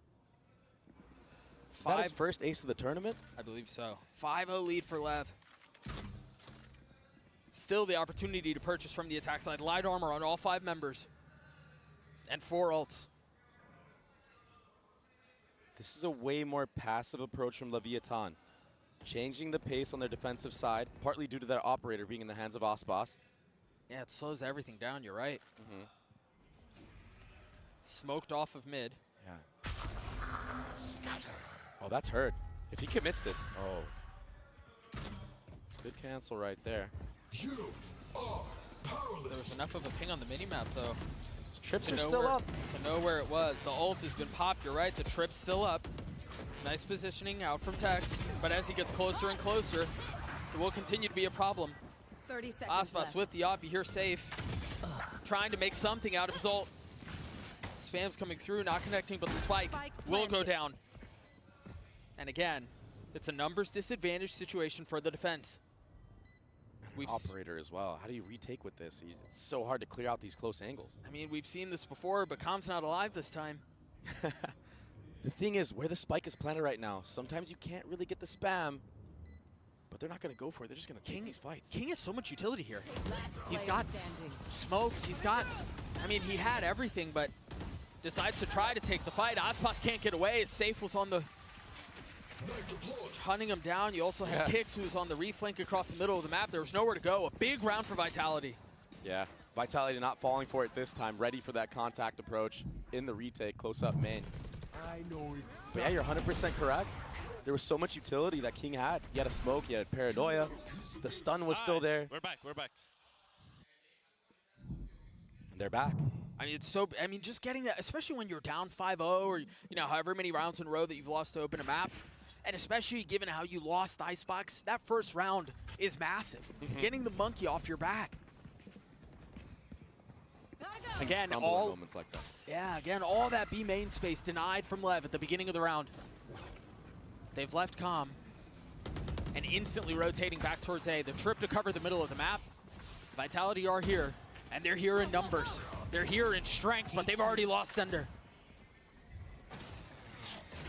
Knife only tagging one. Now Tex creeping forward, still has a trip. Waiting on one side as the paranoia goes out. Boot 2 kills the way of Lev. Runner's gonna have to do it on his own. Left to settle the butcher's bill. 4 up for Lev. How in the world does he do this? They're so on top of each other right now. Aspas takes the head-to-head. Runner gets taken out. And on the side of Vitality, you don't expect what just happened to you. You don't expect Mizzino to just stay in that smoke, and there's a fighting squad right there as soon as it drops. Spike down A. When Leviathan are up numbers, they usually tend to play a retake approach, a retake style. But this time, they changed their game plan. It wasn't a flood with utility, it was just a firing squad at CT. And they caught Vitality with their pants down.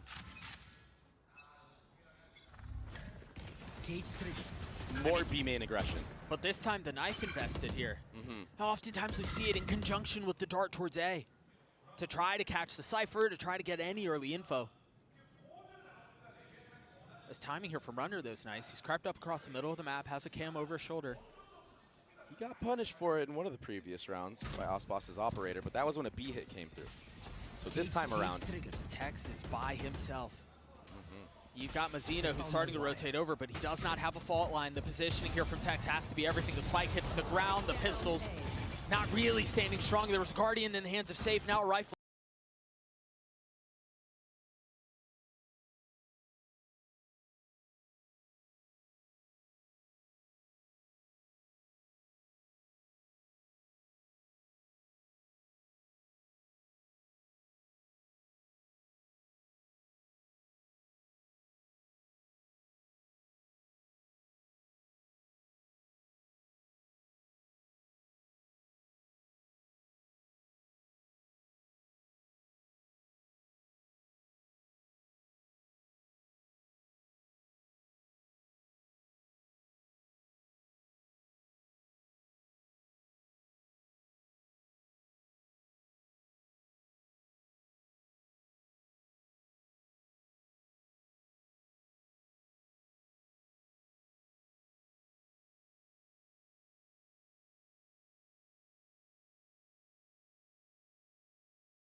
I think you either have to deny the B main, or you have to re-clear. Yeah, I don't know what happened. And then do mid-rounding, you know, finesse around the map a little bit. Maybe do a split from top mid. Well, it doesn't seem like they're interested in putting bodies on. Apparently my sound is fucked up. That was another setup. That was another setup. They had the flash from Breach. They had to dart over the top, and Calm had his ult. Does tag onto one.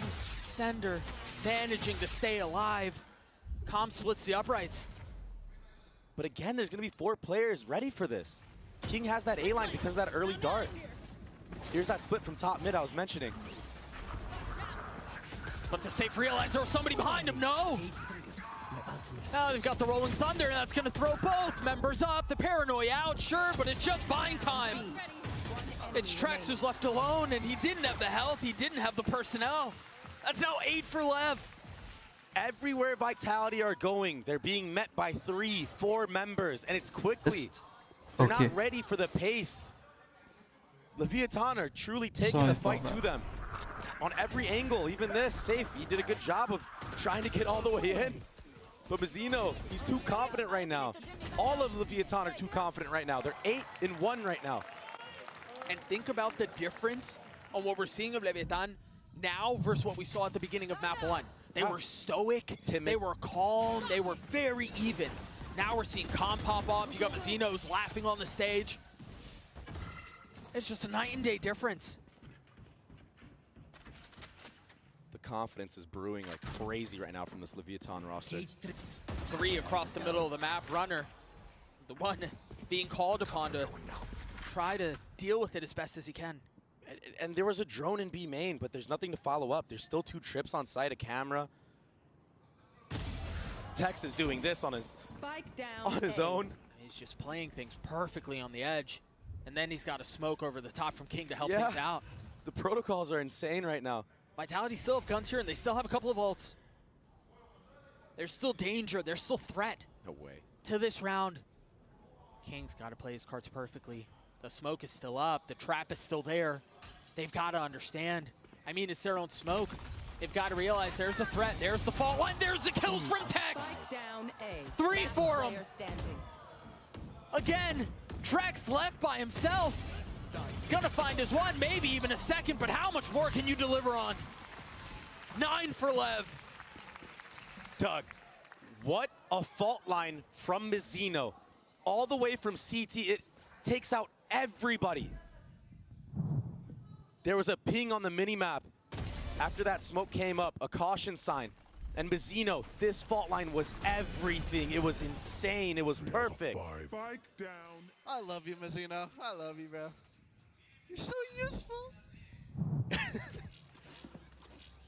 13 assists for Mazzino. We talked about his breach going into this map. You did. He's been such a star on it. This time, Pacey from Vitality.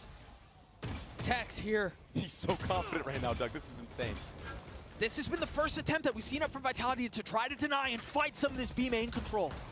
But again, Runner's already dead, and now they've got the smokes, and that alone is keeping them back.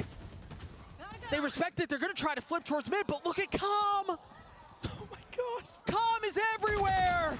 Sender falls. Another 3 on the round for the Sova. Attacker spawn.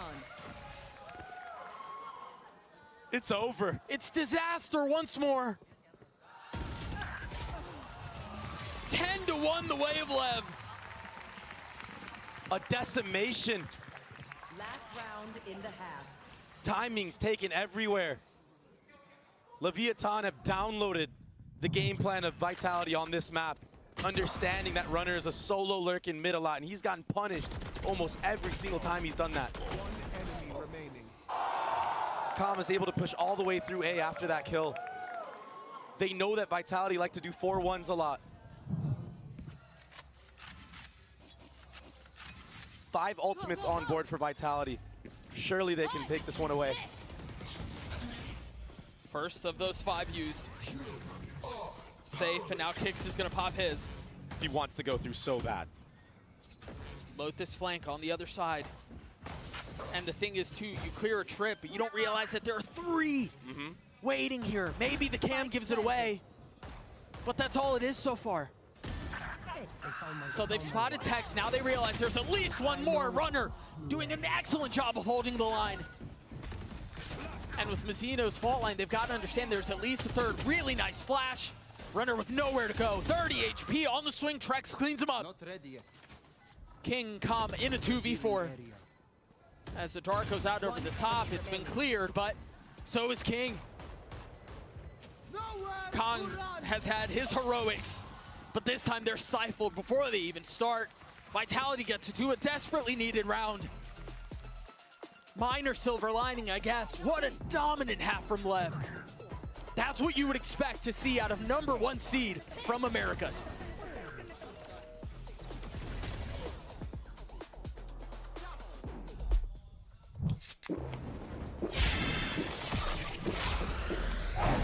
Red Bull gives you wings. Oh, come on. Trade in any phone in any condition guaranteed and get $800 off the new Galaxy Z Fold 6. Only on Verizon.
Yes. 8 rounds Yes. between these two squads. Vitality, again, pushed to the very limit. The potential of their year ending in, what, 3 rounds? Yeah. If LEV are able to close this out, this pistol is enormous. They have to win it. It's a must-win round right now. And what's their approach going to be? Are they going to try to take the fight to Leviathan like Leviathan did to them? Or is it going to be a little bit more standard, defaulty? I mean, you don't really have the same tools that you would if you were running a breach, right? I think that's the benefit of having Mizzino on that is you saw how many fault line setups there were, how many flash setups there were. You are allowed to be a bit more pugnacious in your protocols when you have that level of utility. You don't really have that for Vitality. Yes, kicks, the flashes with the KO, sure, but it's just not the same bite. The room for error is so tough when you're playing this KO Sova composition. Because like you said, it's not as explosive. There's limited utility. You really have to work with what you got. And it's got to be near perfect. And that dagger was near perfect, hitting 4 members. It does not seem like Leviathan are dissuaded, though. They They've don't gotten even the care. paranoia out. They got the knife out. And yeah, they still wanted to take the fight. They don't care. Aspas and Tex walk away a little bit beaten, a little bit battered. But belligerent nonetheless. Just contacting in. Is Mizzino going to set up a fault line here? This is danger. He He's did. not interested in it. Yeah, you're right. He did hit that, but he wants to take the fight. He's got to be careful. He's got the spike in hand. Tex is going to be able to trade it back, though. Aspas on the swing. Not able to connect, but Safe comes alive. Enemy remaining. It's going to be Calm in a 1v3. Safe realizing he's there. It's the first. Sender drops him, dismisses him. Vitality get the pistol, an ever important one. Yeah, they're still in it. They have a chance. They're going to have to invest heavy into this round. Buy the best weaponry they can. Here's the replay. That stun just not quite hitting the mark for Aspas. And some nice shots from Safe. Safe's been having a good game. He's still sitting at the top. But the supporting cast, it's just been difficult for them. If they can string some rounds together, get some momentum back in their favor, we've seen how strong they are on this composition. Think about situations like this, not just in this half, not just in the series, but when you look at it from the lens of the entire year, is that you have to have short-term memory, man. You can't think about how Icebox got away. You can't think about the fact that, you know, maybe the supporting crew hasn't been as effective as they've been in the past. You've just got to take it a round at a time. I love that Cam is so high up, perches over the smoke. Interesting use of drone, though. From really far back, yeah. Very early on. I feel like that wasn't really required. Sender, whoa. Whoa there, buddy. Slow your horses. It was a good flash over the top, but not really enough to punish. Now it's a flash being held by Sender on a little pixel angle kicks. What? Good night. That's a ridiculous shot. I can't use. But also a very weird setup. I feel like Kick should be the one jiggling in that moment, but instead he had a dagger pulled out. 30 seconds Sender left. should just use the Omen Paranoia off of that for himself. Sure. So there's a chance for Leviathan to hit this B split. Trampling towards B like Clydesdale's, making full. Again, as Tex cuts another. That Sheriff is, I mean, it's just ridiculous. In his hands, 13 seconds left, though. Time is short. They've got to find the space, and they have to do it soon. Runner doing his best to keep him back on his own. Kick's now starting to join the fray. That should decide the round. Surely you just don't take the fight, right? Surely you just run away. You get out with that Phantom. Whew. Vitality gets a 4. Clean shots out from Tex, but the damage. Yep. The damage was done. Whoa. Yeah, Sender's just way too exposed in that moment. That shot was something else, though. I mean, both of them. And Tex had a couple of really nice shots on Icebox, although you mentioned it. He was pretty quiet. But the Sheriff is just, I mean, that's just old reliable for him. 13 and 11 now for the Sentinel. But Vitality doing their best. They have to convert this bonus. And that's why you see just such a heavy lean into it. You've got full rifles. You have line armor on everyone. And you have a lot of space gathered down mid as well. They're ahead of this one. I wonder if Leviathan are going to contact in just like the pistol round, or if it's going to be an explosion onto the actual site. Members of Vitality are slowly creeping forward. He may be, but what's the dynamite? I guess Mazzino has a fault line. And Aspas obviously has the go. What a flash. Gosh. 4 members. And the Paranoia. They've got nowhere to go. They're forced to take the fight back. Meanwhile, Safe has been creeping around the entire time. Calm was wise to it, staring down that way. The Paranoia now out. Trex has to face out in front of it. Pushes the smoke, understanding that's where the hit's coming from. Mazzino with 3. And Safe, who I thought was in a position to crunch this entire time, has to take an alternative route. Is now left in a 1v3. 28 HP for one member, but the rest of them healthy. He does have stun. Safe. If he goes for it, he might be able to get both those kills. Quietly creeping forward. He's managed to get it down to 1. There's the stun that you were looking for, but does he understand they're both there? It's gonna have to be a miracle from Safe to pull this off, but Mazzino gets his 4th. Leviathan get their 11s. Mazzino is the MVP of this map on Sunset. He's been out of this world.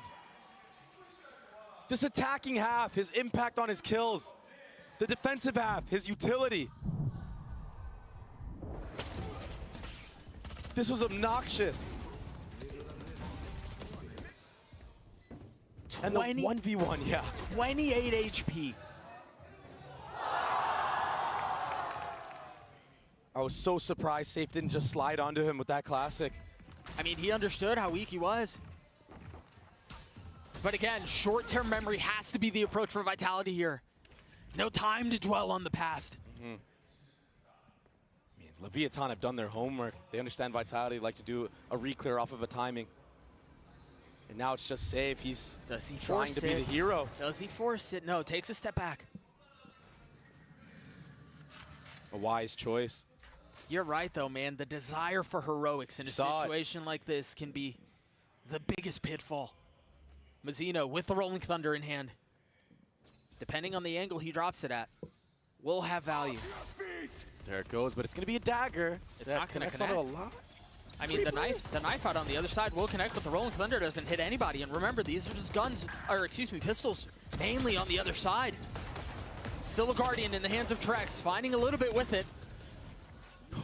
Runner, 22 HP, trying to settle through the stun. On to Sender and Trex now, trying to keep Leviathan away from series point. A tiny little pixel given away as Tex punishes. What can Sender do? Nothing. Leviathan have absolutely obliterated Vitality on Sunset. And they're now knocking on the door of a playoffs berth. And doing it as a cohesive unit. You look at the scoreboard right now. Everyone within 4. A full team effort. Right there. And that's why it's been so dominant. Icebox is just a blast from the past. Note here, 3 ults on the side of Vitality. And you've got Trex who's 1 away from the Sova ult too. That dagger connects onto 2 people A main, but they're unaware if they're pushed all the way up or sitting in the back of mid. They don't have that info. KO dagger can be a double-edged sword sometimes. A desperately needed round win to try to forge a path to OT, which is just such a crazy thought. Borderline unattainable. Yeah. And they very well might end here. These 2 going down, if that's how it plays out, could be devastating. They're a little bit ahead of it, but they weren't ahead of it enough! Mazzino and Aspas dispose of kicks and safe. Now the smoke's through and Sender fully surrounded, trying to find safe passage out, but he can't. All on to Runner and Trex now to keep the year alive. And again, Vitality crumble. From beginning to end, bookended dominance on Sunset. Yeah, Icebox may have been a different story, but a statement made from the #1 seed of Americas. Runner can only stand for so long. 13-4 and a 2-0 sweep of LEV. Unbelievable performance. They're playoffs bound.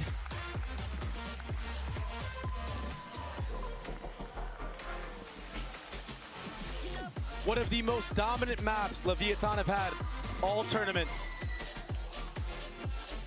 And oh, what a time. What a sigh of relief too, man, for as much as they were tested on Icebox. Yeah. A night and day difference on Sunset.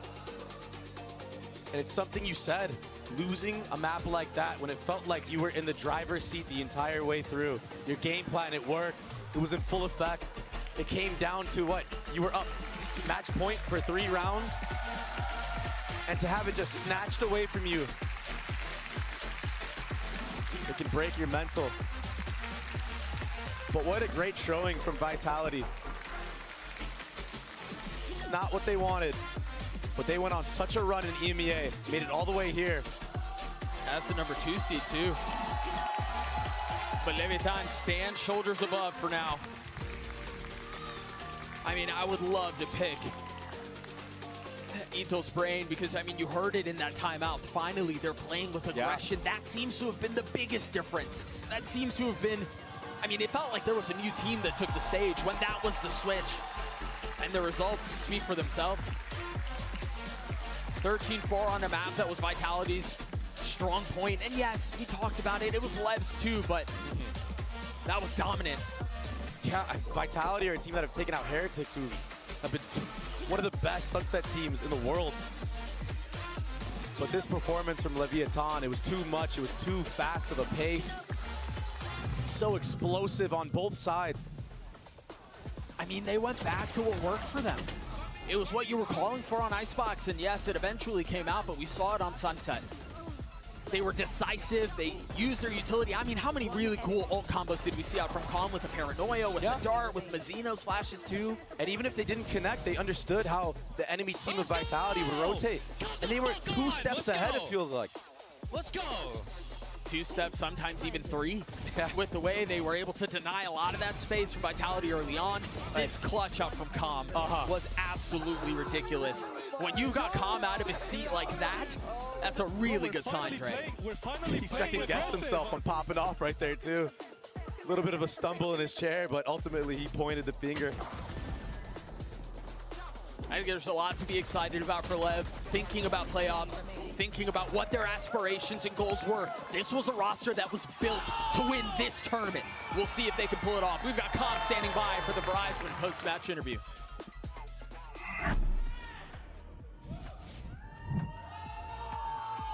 Hello everyone and welcome down to the stage as Leviathan secure their spot in the playoffs, taking down Vitality. I'm standing here with Leviathan's Com, of course. Congratulations, Com! 레비아탄의 콤 선수 만나보겠습니다. 승리 축하드립니다. 사실 1번 시드 팀들이 약간의 약세를 보였던 그룹 스테이지인데 무사히 플레이오프에 진출하게 됐습니다. 그룹 스테이지 경기 결과에 대해서 어떻게 느끼고 있는지부터 물어보도록 하겠습니다. Now, congratulations, Com. You guys are in the playoffs. Number one teams from most regions had their struggles in the group stage. So, what's your evaluation of how group stage played out for you guys? I think it just shows that everyone is good in this tournament. Anyone can win this. I think especially now, like anyone, it's just a free-for-all on who can win. But yeah, I'm excited we're the one seed that made it through. 정말 어느 팀이 우승을 해도 이상하지 않을 만큼 좀 좋은 저력을 가진 이 팀들이 여기에 모여있다는 걸 다시 한번 보여주는 그룹 스테이지인 것 같았고, 그리고 1번 시드로서 이렇게 플레이오프에 진출할 수 있어서 너무너무 행복하다고 얘기를 해주셨는데요. 또 콤 선수 우승 경력자잖아요. 콤 선수가 보시기에 지금의 레비아탄 이대로의 경기력이라면 충분히 좀 우승을 할 수 있을 것 같은지, 아니면 조금 더 보완해야 될 점이 있다고 생각하는지도 물어보도록 하겠습니다. You know what it takes to lift the trophy, right? So in your opinion, do you feel like Leviathan, you guys are in the full championship form, or there's still some work that needs to be done? I think first map, I would say no, but in that second map, that showed our true form and who we are as a team. So I think we're here to play. Let's go. 아박은 솔직히 잘 모르겠지만 이제 선셋 같은 경우에는 레비아탄이 얼마나 잘할 수 있는지를 보여줬기 때문에 당연히 우승 충분히 가능할 것 같다는 기분이 든다고 얘기를 하는데요. 그러면 이제 대진 추첨식이 이따가 두 번째 경기 이후에 펼쳐질 예정인데, 같은 조였던 트레이스 e스포츠를 제외하고 G2, DRX 그리고 팀 헤레틱스를 만나게 될 예정이거든요. 이 중에서 만나고 싶은 팀이 있는지 또는 피하고 싶은 팀이 있는지도 물어보도록 하겠습니다. So we have the draw show for playoffs coming up after the second match of the day, except for Tracy Sports because you guys were in the same group. Yep. Is there a team you would like to face or, prefer not to face for the first match of the playoffs? Give us anyone. We'll beat them. 누가 오든 다 이겨주겠다고 얘기를 했고요. 마지막으로 오늘 아침에 도대체 피앙세와 어떤 춤을 췄는지 한번 승리의 댄스도 부탁해보도록 하겠습니다. Lastly, Maddie told me that you guys had a dance party this morning. Now's a good time to celebrate. Show us what you got. Oh, I'm not doing that right now. I can tell you that for sure. 너무 무리수였나 봅니다. 안 한다고 얘기를 했습니다. 이렇게 레비아탄의 콤 선수만 남았습니다. Congratulations, Com, once again. Good luck in the playoffs. 사랑해.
Red Bull gives you wings. pop the top, baddie to the club. Yeah, shorty in my grip, it's a light, yeah. And let me hit it, I just wanna hit some fun. And on that baby, I just wanna take your right. To your turn, I don't need it too much. When they all the same, got me with this shit now. Yeah, whoa. Yeah, 이곡에 나밖에 Fuck up your poses, 그딴 뻔한 날 범을 대체 Touring Tokyo, rider riding Tokyo highway I'm on my Thomas on that bike and smoking pack This is normal life 제대로 되고 있어 모든 게넌 수치말 못하지 왜냐면 네 bluffing Oh you get stuck 내 보석은 너무 go But I'm good at 목에 내가 더 반짝이다 보니 I know lazy Hit it up as a main 맛이 hit it up as a 이건 누구를 넣어서 실력하기 전까지 근 없어 What? Hit it up as a main 눈치 필요 없어 main 나의 땅에서 갈 수 있는 건 다 갖고는 떠날래 세상을 뜯는다고 될 때까지 거지가 잠깐만 난 A plus 여기까지는 안돼 거리가 터지는 하웨이 속도에서 난 들려 네 목소리가 빠르게 바뀌어 네 캐시미어 너는 잘난 팀 난 Ray Turn this up Yeah turn this up Yeah turn this up Yeah turn this up Yeah watch me pop the top baddie to the club Yeah shorty in my crib it's a light yeah And let me hit it I just wanna hit some fun And on that baby I just wanna take it right To your turn I don't need it too much When everything all the same got me with this shit now Whoa go crazy go crazy go crazy go crazy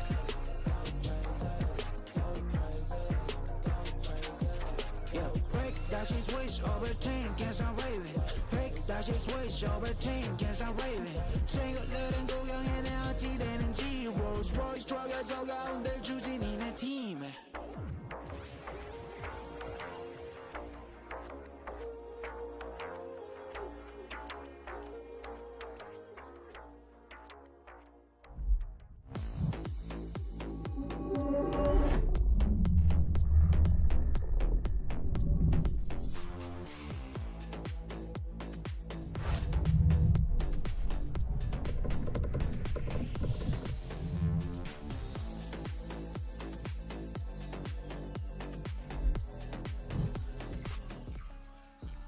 Welcome back to day 10 of Champion Seoul and our final match of the group stage. It's going to be EDG, Edward Gaming, taking on PRX. Of course, welcome back everyone to the desk. Golden, we're here alongside Mimi and Steel as we break everything down. And wow, what a way to start things up. But honestly, with how big this matchup is, there's so much more to talk about here.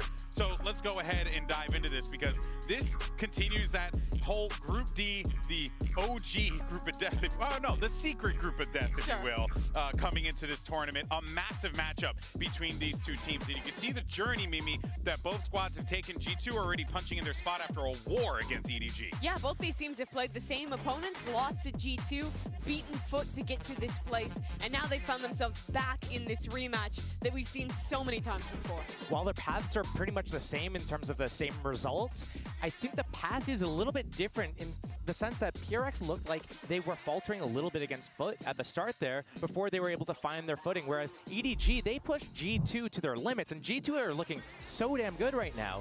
And it's just impressive that they were able to go as far as they did, winning the first map of Icebox, which is a really good map for G2. Yeah. But no matter the path they take, it always leads to this matchup. Every time. Every single time. These two teams have played each other since EDG came to their first international event all the way back at Champions Istanbul. And for the most part, PRX has gotten the better of them. Only EDG getting that big win at Masters Madrid. And we thought that would be the flip where EDG popped off, went on these runs at global events, but then they ran into their slump at Shanghai, went out in the very first rounds, eliminated in front of their home crowd by this PRX squad. You win some and you lose some, but I mean, where you can at least draw a little bit of blood, you can see that there is a way to do it. And it doesn't really matter about results that happened from a few months ago. All that matters is how are they looking right now? How have they looked this past week? And right now, I could confidently say that EDG looks pretty good. And PRX, I mean, we heard it from the coaches in the interviews about being a little bit scared, not holding W. And then even one of the coaches was quoted saying something like, even if you lose 13-0, just please hold W, just hold W. And we didn't get to really see that from them until they got to play against Foot on Bind after doing this kind of comeback after Foot had a blunder on one of the rounds, let PRX do a defuse, they got back in the game, they close it out, and then they go and just start to steamroll. But EDG has been looking good at setting the tempo, so I don't know if they get the same sort of footing into the race as they did against Foot. Yeah, I know, and no pun intended, of course. That's the important part. No, I say it all the time. I can't stop it. Yeah, trust me, I have my foot in my mouth all the time, right? See, I did it again. All right, well, ahead of today's matchup, Yinsu caught up with Kong for a quick chat. Let's see what they had to say. I'm now joined by Kong from EDG and Luna to do some translations ahead of today's matchup. Now, Kong, every single time you've come to a global stage, you've had to face PRX. So I had two questions for you, actually. First question is, how do you maintain a friendly rivalry with them? And second question is, you faced Forsaken many, many times as well. Is there anything nice, maybe a compliment you want to say to Forsaken as well? 我觉得跟他们每一次都很友善，就是因为在训练赛无论如何还是私底下就一起玩游戏嘛，然后就感觉大家都挺友善的，然后挺有意思的，他们都是一群很有活力的朋友嘛。然后我其实如果对我来说，我想对 Forsaken 来说的话，就是希望能够呈现一场精彩的比赛，然后友谊永存。And actually, no matter it's during the scrims or in private, they are super friendly and interesting people, and also they are so energetic. And what I want to say to Forsaken is we want to present a beautiful matchup to all of you guys. Oh, I can't wait to see it. Thank you very much, Luna. Good luck, Kong. 加油. Well, look, every single time we get to watch EDG, and most specifically Kong, he does present a beautiful matchup. The guy is an incredible player. He truly is an X factor for this team. And, well, they're still chasing that top 4 finish. They're still chasing, the highs that they have had previously at these other events, Mimi. And this is an EDG squad that I think are in a position right now that I think they're pretty darn strong. They just happen to run into an even stronger G2. Yeah, they're in really good form right now. They took a map over G2, stomping them on Icebox, and honestly looking good. And it's been a kind of a continuation of what we've seen from the other CN teams. FPX making waves at both events to come out on top here and really have people remember them. And EDG as well, making this somewhat controversial roster move to bench their IGL, pick up a brand new player. But thus far, it's been working out quite well. I think Simon has fit into this roster and been performing to a very high level and has had really good util usage throughout his time on this team at Champions. It's always good when you have an initiator that can kind of put in that good utility usage and support up the rest of the team, but it's followed by a lot of good teamwork as well and good pacing. It's not like they're kind of doing things one by one necessarily. I mean, sometimes they do and they go big with it. Yeah. But I mean, yeah, we've seen this whole play of, remove your IGL, not work out. So for it to kind of work out here is a pretty good omen for them. Yeah, he's still kind of filling into the assistant coach role right now for the roster, and you have seen them get a lot of success out of their timeouts. You can't really say if that's how Dong putting in the work or any other factor, but EDG, they've really, I think, reinvented themselves. They're a team that was sometimes known for being a little bit stale, playing some of the older stuff, playing double duelist comps after they went out of fashion, really relying a lot on Kung's individual skill, but I think they're showing an EDG that has really solid macro and also is playing a lot of these ideas that we've seen other teams from different regions pick up, implementing more of the Neon into the mix, playing a lot of the Breach stuff, which has become pretty meta. This is an EDG that is ready to adjust their style to find something that will be effective, to find that top 4, that deep finish. As you say that, I mean, we also see them playing the old KO Sova on Icebox still. Sure. So I mean, everyone else has moved over. We're seeing the Harbor Viper. We're seeing the Gecko being used to get that wingman, get that spike plan, and they're just running this, I guess, 2022 comp. Yeah, they're doing that. Maybe and 2021 even. They've also followed in the footsteps of FPX and are playing Clove on Lotus, which none of the Western teams are doing. They have this weird mix right now of new Western comps, old stuff, and then the unique China stuff that no one else plays. Honestly, I like that Clove Omen, just double controller Lotus. It's funky. It gets you in the action, a lot more fights, but it kind of does the same thing that the Viper does, but it's just allows you to enable more of these types of fights and duels that you want to take. The Clove has so much agency in that comp compared to the Viper. Oh, yeah. Well, of course, we'll see what they end up busting out and as well as what the maps are going to end up being here. But for the time being, though, we did get an opportunity to speak with Smoggy about the loss to G2 and bouncing back in this Omen player moment. Hello， 大家好，我是 EDG 的 Smoggy。我觉得两张图都是11比13，双方打得有来有回的，就是比较可惜吧。可能是因为我们赢了第一张图的原因，然后导致图2在后面有那种快要胜利的感觉的时候，我们自己会去打断自己怎样去拿分的节奏。但是我觉得我们就是已经尽力了。The one as well might be a bit of that false information. Oh, underhanded Simon is eager for the scrap. Does come up with the one. Is he going to be into his space as well? Plenty of targets up and over. Jonah P just did not know which way to adjust. And this is it, surely. The impetus to take away this map. Nanoswarm's at your feet, detted, ready and waiting. Trent is spotted, taken out, swinging wide. 我觉得我们现在队伍的状态已经比前2次马德里、上海大师赛状态都要好很多。然后我们也会去把自己的失误和问题都去一一解决，然后我们会以更强大的面貌进入淘汰赛，因为我们知道我们输在什么地方，会在这个关键赛上取得更好的成绩。也谢谢大家支持我们EDG。This is a team, and you heard from Smoggy there, this is a squad that has aspirations for the top of the mountain here. And they have the capability to do it, but they feel like, Steele, that they are playing at their absolute best form right now. It did show in that G2 game, even though it was a losing effort. And I think if you are an EDG fan, you're still feeling quite confident about this team. Would you agree?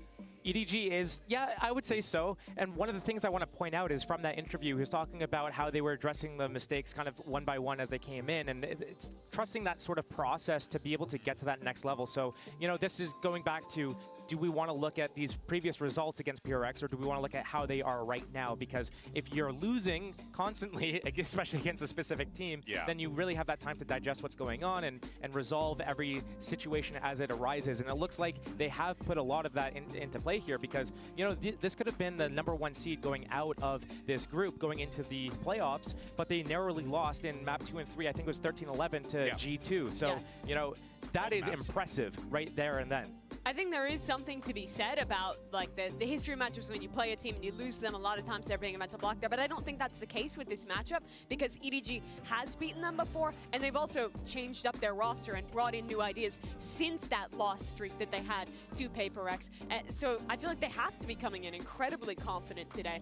Losing those 2 close matches, there is a lot to learn from it against that G2 game, but still, I think their form right now is way higher than the form we've been seeing from PRX here. Yeah, well, speaking of PRX, let's go on to the other side of the field. Talk about W Gaming, PRX. Now, this is a squad that started things off a little rocky, right? They met the ire of G2 early on, but were able to bounce back in a big way against Foot when it mattered most. And EDG played an incredibly close game versus G2. PRX got rolled. Their fundamental issues got exposed. G2 played their slow, classic style and ripped them to pieces. But it was a completely different story in this Foot game once they came online with that Sunset win. So PRX looks to me like a team where if they're starting off slow, everything's falling apart, because they are really good at causing that chaos and being aggressive and explosive in W gaming. But when they're doing like shift W gaming, it's a completely different story.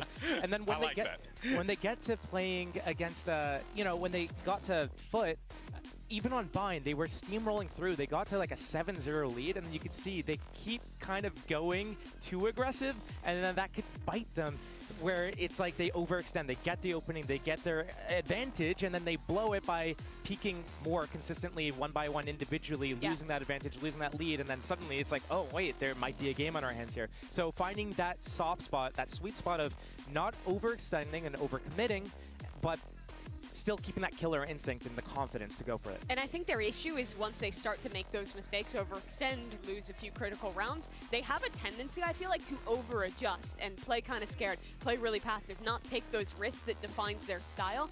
And in a lot of these series they end up losing. I feel like that kind of over-aggro into way too passive, the pendulum swings too far either way, and they can't find a way back in. One of the interesting things I noticed from their Bind game against Foot is that they, running that 100 Thieves comp with the fade, the raise in the situation, they did some passive rounds on their defense. They had a really strong defense, and it started off with these explosive, like, run down long B, get these fights, get things going, but when Foot started fighting back a little bit, they kind of fell back into some of these passive setups, and it worked for them really well. Yeah, you could definitely tell that PRX making those adjustments on the fly, courtesy led them to that win, of course. But for now, though, let's actually go ahead and check back in with Yinsu, because she's standing by with Forsaken. I've got Forsaken here from PRX with me now. I spoke to Kankan a little bit earlier, and we spoke about how even though you always play against each other and in elimination matches as well, it's a wholesome rivalry. You know, you guys are very friendly. So I wanted to ask you, how do you maintain that friendship on and off the server? Because he said that he felt like you guys are all very nice, energetic, friendly players, and he just wants to make sure that both of you play a good game today. Yeah, I mean, I believe it's gonna be a good game because we met them again and again since like last time. I mean, we always friendly, even though we always met each other in tournament. As long as Kang don't do this to us, we're good, you know, no beef. Yeah. Is there anything you want to do to him, maybe, if he does pull that out? Maybe if he do this to us, maybe something will do this to you, you know? All right. Thank you very much, Forsaken. Good luck today. Thank you. Forsaken's such a nice guy, I will pay good money to see him pop off on the stage and talk crap to the other team. But you know what, though? I mean, no matter how you shake it, this is going to be an incredible matchup because these two teams, they deliver every time they play against them. Yeah, PRX has struggled a little bit this season to find the form that got them to the Champions Final last year. But this is a matchup they're very, very familiar with against players they've played at every event. And if there was a game for them to step back up to their best, I think it would be this one. What do we got for predictions, by the way? EDG, they've just been too good. I put EDG, I'm pretty sure. Yeah, I'll just stick to it. All right, he's sticking with it. All right, folks, let's go ahead and bring out the teams for the final match of the group stage. You got EDG going up against PRX. Let's start the show. Oh. Let's start the show. Edward Gaming. Edward Gaming.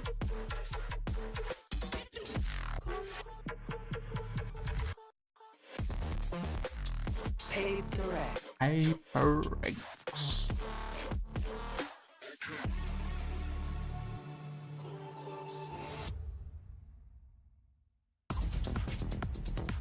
It's the final match of the group stage, and it can only end this way. Two teams who have encountered each other time and time again, but PRX has had their number. The question is, can EDG muster up the ability to defeat PRX here in their Pacific region? Is it doable? This, of course, is going to be your series layout. You have Icebox, Sunset, and if necessary, we'll be taking a trip over to Lotus. We start with two respective strengths for these squads. We saw PRX play against Foot on this Sunset. I think their Sage comp has been really good. They've been playing it for a long time. The last time these two teams faced, PRX took this map over them. But EDG gets to start on an Icebox, which was the one map they took over G2, and I think looked really good, especially on those attack sides. And it looked like G2 also crushed PRX when it came to that Icebox map. But here, kind of like an interesting mix of maps here, hitting some of the strong points, but some also kind of like sleeper, not really the first top two picks coming out of here. So it's going to be interesting to see how this kind of like tempo starts. It's all on EDG to set the tempo and let them control the pace of everything. If PRX can't get their speed, though, that steamrolling going, then it's going to be very scary for them, because if they lose that first map, which they've been having these really slow starts, losing that first map almost a foot as well, that is the scary thing for PRX. EDG has some really good coordination on this map. The G2 series, I think, they had a great read on these deep fights, especially on their B-executes, fighting through and stopping G2 before they could commit to that retake. Great synergy around the flashes that Simon was bringing out. They're playing this old-style, sageless comp with the KO and the Sova in the mix, but I do think you see some of that value in the coordinated team fighting with that double initiator utility. This is a composition that's so difficult to clear out all these angles. Sova is a Sova, single initiator here without having a Gecko or a KO to be able to clear out some of these angles means that Kanga is going to be able to get that it's off. Flashless. It's very difficult to push him off. And even though that compared to like Gecko, it's very difficult to actually get even Harbor has a little bit of initiator. Yeah, you mentioned these slow starts from PRX. If they Fear start to slow him. here, Kong gets an off online and he starts avoiding that Sova drone. This I could really get don't real like dangerous PRX. for PRX really quick. PRX is Folks, this is it. team Final comp. map of the groups. Like Final the match Sage of the group is- stage. Who is going to lock in their spot for playoffs? Let's I go don't ahead know. and send it over to your casters. You got Brennan Sideshow yet again on the call.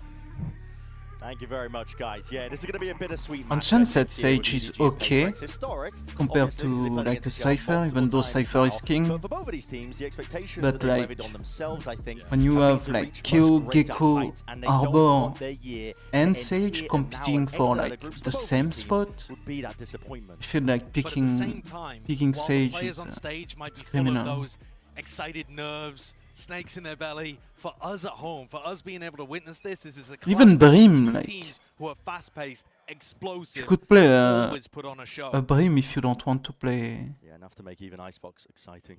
That's what I love about If you want to play a second smoker but you don't want to play Arbor. I really am. And there's contact caught by Smoggy. He's just going to get that information. Now PRX going to be making sure to take that space rapidly at that. Look it's how an deep interesting this wall. is. Yeah, I mean, the Viper wall, the Sage wall, trying to fight for that backside control. And underhanded flash from Simon just does not get that value. Simon, this guy is just unreal. Something on an absolute worldie so far. It's a three-piece. He could be on for the ace here, but it's going to be settled down to that 2 versus 2. Drone to tag up onto these players. I'm going to try and force the issue. Nobody under immense amounts of pressure. 9 HP here. Diffuse for Smoggy, pushed off and away from it. Still lands a shot, but he's down on the 4 HP.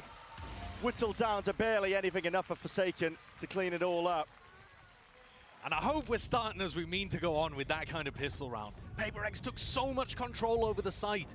Instantly, as soon as you see where the Viper wall goes down, you know you've got a brawl on your hands. And the flash didn't quite connect onto something. I believe he got saved here, but oh no, not quite. I thought the heal had come through early, but he still had that debuff because he'd recently taken damage. Knocked down that 30 damage from the pistol, taking him to 10.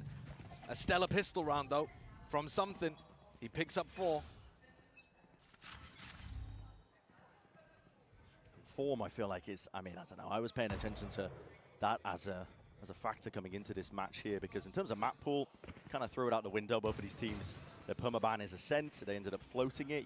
In theory, that means that we're going to end up on more middle ground maps here on Icebox, Sunset, Lotus. So I want to see if they can carry forward these improvements that they've made off the back of their last series played and keep it going all the way. Something has not slowed down. Oh. Will be stopped in his tracks by Kankang. Kankang responds there. But they're still going to be able to retrieve that rifle. Goes over onto Forsaken. Very obvious in terms of the flash there. Just drops it round. Pistols are doing work, though, from EDG. Nobody helping Jing. Yeah, and rapidly approaching this position here. Just the Guardians in hand. Not exactly the most ideal weapon as well against this anti-eco, but finally the crossfire setup comes through, collapses onto them. With 3 surviving into the next as well, you can keep a lot of these guns going in for the bonus. Yeah, not bad. And Forsaken only brought a pistol into this one too, so they're still going to have 4 big weapons heading into their bonus round. I think, just to speak on the map pool for a moment while we've got this small break in the action, PRX's map pool's really small. People are referring to it as the PRX map puddle, not the map pool. But the fact that they've been allowed to get Sunset in here, because like you said, EDG, they don't really want to ban the perma because it's shared between both teams, but they also didn't target ban. So actually we're going to get a map pool that PRX is fairly comfortable on, which is a bit unusual. I don't think we'll see that too much if they survive going forward into playoffs. They went for the ban on bind instead, which, after watching PRX, I don't fault them on that. Nobody made pushed improvements. Up incredibly deep there. Kind of on his own. Wasn't synced up with Kankang just for a moment at the beginning. Takes the duel. It's a risky one against something and wins it. I will be enjoying it if we get Risk Taker Nobody coming out today, because his aim can be unbelievable when he gets that confidence, and he limit tests. Yeah, he does. Just tries to bail himself out of some of these risky positions and spots. Chichu is quite lucky to be walking away there. And there's no mid-smoke down from Mind Freak. PRX decided not to invest that one at the beginning, and he's actually taking contact here. Yeah, okay, he's going to be covered over the top. That's Jing, making sure he's there with the rifles in hand. Kankang, the punish. But already traded out. Simon, though, is the lone survivor towards the back of the site, operating alone. This guy's getting chewed up and spat back out again. Chichu, the control to contain. Plug up the hole up through mid. Knows that the remaining 2 players are down onto this site, but one a hell of a task again to overcome. And into the post plan here for PRX. Doubled up. They'll be able to secure that one easily as it's said. That's a bonus round that's a for bonus round for them PRX. as well that they're just bringing onto the board. And one where they had to audible pretty heavily. The fact that Mindfreak's holding onto his Viper's Orb at the beginning of the round, that indicates to me that they were going for an A hit, a full A hit, and then as soon as something died, right off the rip, they thought, oh, well, now we've got to pivot, actually. We can't just go into A. But this defense on A crumbled as soon as nobody got caught. That kind of synced up play from Jing at the same time as Mindfreak, taking out nobody, and then Kankan caught on the back pedal. EDG are going to have cleaner defensive setups if they want to stop PRX. This team is going to push you to your limits. And unless you're tight, super disciplined and ready for them, anticipating what they're going to throw at you, it's so difficult. Take flight. It's going to be even harder. We're seeing a lot of bonus round conversions so far at this event. I mean, I don't have the numbers off the top of my head, but... a lot. They're a lot, yeah. I mean, a they're lot. definitely a lot compared to the usual and the norm, so... Massive advantage. I think Sentinels have contributed to a ton of those. They really have in that Gen G match. Jing's going to get this plant down. Oh, no, it's okay. It's actually ult's committed. You know, EDG are on that half buy, and they're going to be rewarded in kind. That's 2 pickoffs. Chichu trying to contest and tango, but he's going to be calling for the reinforcements, and a double swing with the discipline is nice. That's so well played from EDG. And now the spike's abandoned. 2v5. Something in Mindfreak left to try to bail this out, and they've walled themselves off for going for any kind of control. Yeah, just barely missing the body up towards the top. Smoggy, what a shot to hit. And something, yeah, sent to the grave. What a way to open up and get your first round here.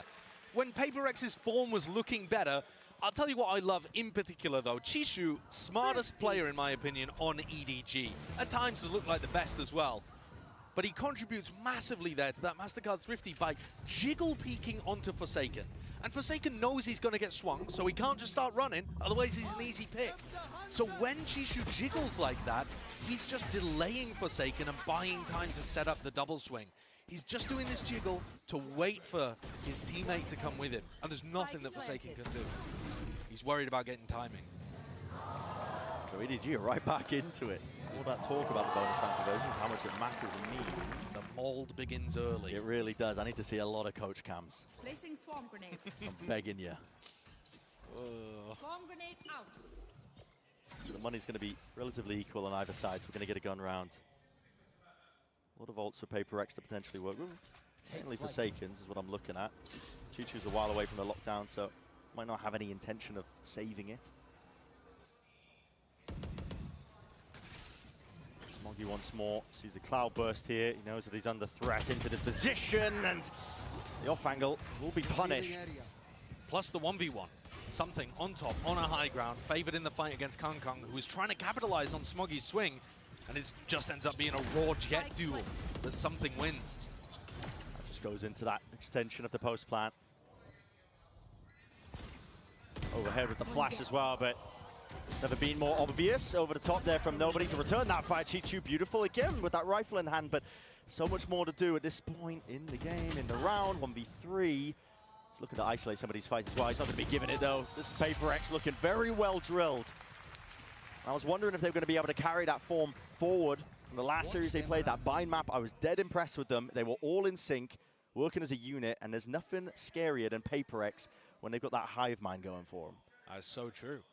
I've actually been fairly impressed with both teams and how they're setting up their coordination. Yeah. And that wasn't just a solo peek from Smoggy.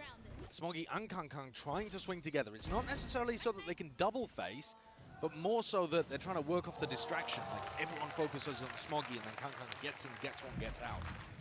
It didn't work there, obviously, because PRX were also super ready for that kind of stuff. Yeah. I think a lot of this too, not just the discipline, but also the pace and the anticipation is so important. Because in a situation like that, Something is so fast on top of yellow, he's ready for Kangkang.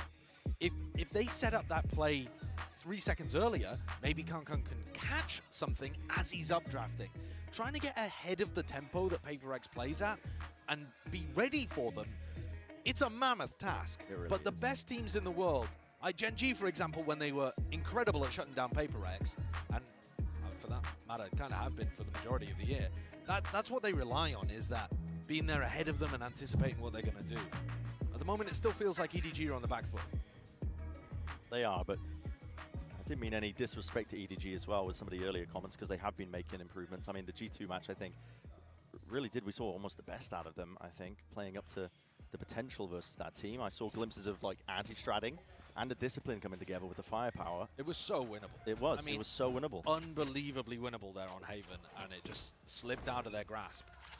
Kangkang is going to try to take this game back into his fist with this operator that he's got posted on top of yellow. Looking to do exactly what the desk was talking about. Dodge that drone. This time, though, takes a tag. Won't be able to. That is a ballsy Hunter's Fury. I mean, you're doing that one against a Jet. Good luck, son. Forsaken. He doesn't play too much sober. No. And he is a great player. I won't fault him at that, but that is a hell of a task. And obviously no damage done to Kangkang. He's able to escape. Yeah, but it pulled everybody. Like they have PA. Where PRX are actually intending to go. Oh, a completely free A site here. Even enough time for Jing to leisurely break the nano swarms and get set up. Not a soul in sight for any sort of flood defense play by EDG. They've got to wait for the rest of their team to get in. They're using a drone early on here. Very forward position set up by Divide. Dodged the drone, just tucked, but now they want to try and double up and take the fight towards the back. Can't give Chishu a kill. Flashes up and over already. The swings are coming out on top of Raph. This is too much to overcome. And finally, EDG taking these fights together with Smoggy, essentially leading the charge. He's dropped down to single digits, but already the damage might have been done. Mindfreak cut to the corner, close and personal. Still alive here, brings it to that 1 versus 1. Kangkang aim trained onto the angle base. The shot! Run down! Time needs to get onto it. The circle already. It's over. Yes, it did. PRX. Oh, and he loses the operator as well. Absolute heartbreak for EDG, who looked like they had another round that they were going to put on the board. What a recovery from those PRX players, tucked there towards the generator. The retake was working. Yes, Jishu had fallen, they didn't have access to the lockdown, but the trade-outs were working. And that's one where technically Mindfreak gets credit for the Red Bull clutch, but all he had to do was stay alive. Yeah, he did. But he bought the time, right? Got the kills. But just enough. Just enough for the win. EDG are really struggling here. Kangkang. Let's grab himself the one before the trade comes through, seeking to punish that drone. I got the spike. The orbs being picked up. The war machine is starting to chug here, if you are PRX. And the wall as well. Dropping a vibe wall to take these fights at opportune timings. Chichu. Spike planted. We'll try and even it out with a bit of damage, stray shots, but not too lucky in that regard. Simon, though, let's connect one. Straight to the dome on Forsaken. He's got a lineup for this. It's a big kill, but no weapons really retrievable just yet. It has pulled out the ults, though, that we were just talking about being earned. So PRX feeling that pressure. Like they have to combat some of this as well. And now, that is the danger zone. Lockdown. Is he even going to get out? Oh, my goodness. Barely there. But time will start to tick at this point onto the spike and Divide. Surely no hope. You got to think he wins this one. Swings it out. Chichu, nice goal, but yeah. Very little chances there for Chichu to play with just because of that lockdown that was in play. 6-1 now, the scoreline. PRX really running away with his side of the icebox. Simon does a good job there of even forcing out the lockdown, because otherwise that would have been an enormous tool to now contest with in the rifles. But of course this is EDG's map pick and they're down 6-1. This is not a good way to begin. But EDG's defense side is not their best side. When I was watching them play this previously in China, they heavily relied on that Kangkang operator to get this side working. Their defensive setups were not the best. And Kangkang's only had it in his hand for 1 or 2 rounds max. Yeah, barely being able to pull together enough funds to get it. Just been crushing. The weight of the corporatocracy bearing down upon EDG. That's a big word. They've been milked. The serfs tilling the fields. They can barely get enough money for their weapons. I know that one. Here. Don't need a dictionary for that.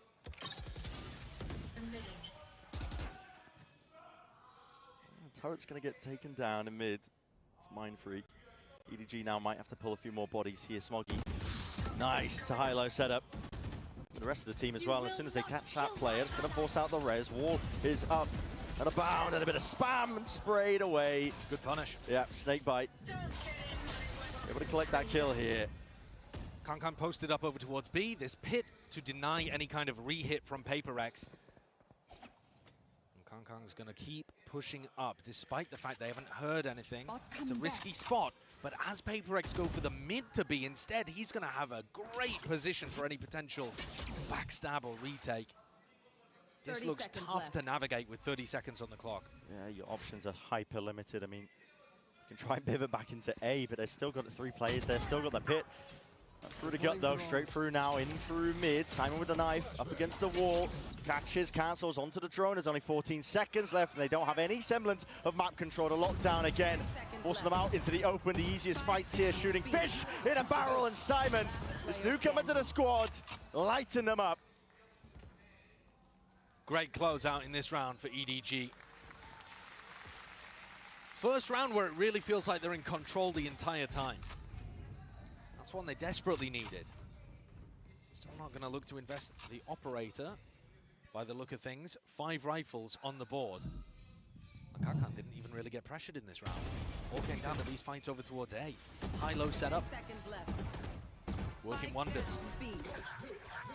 Here. It makes sense as well that EDG picked Icebox. I know they're down 6-2 and they're fighting to stay level in this and a long way off. But PRX did lose badly on this map the last 3 times they've played it. It did look a little weak for them. They don't look weak today. No. Be clearly an area of improvement. The orb tapped up forces something into the fight. A dash to try and leap into the fray, maybe pounce onto a target or 2 here, but he's going to get out. No damage done as well. He's been given all the room in the world. Yeah. And the snakebite's been used before the shocks, before the plant. No Making break the on the A side. wall. Yeah, looking like a playground right now. Viper's pit. Drop down into the players here. EDG trying to go a bit more fast and loose here. Spam. It's going to be critical. Dash up and over. Onto the pipes. He's found it. Perfect accuracy, at least expecting it. Something though, he's right back at you with the Blade Storm here. Divide catching him, the 140 cleanup from Forsaken. Chichu left to do it all. And it's too much. 7-2 now for PRX. What a recovery in the round from something. It looked like EDG had done everything they needed to. When PRX pit like that, they can't control angles very well. They can't stop the retake from taking all of that space. EDG barrel their way all up to pipes, get 2 kills through the pit, and still can't win it in the 5v3. Shout out to Grenma.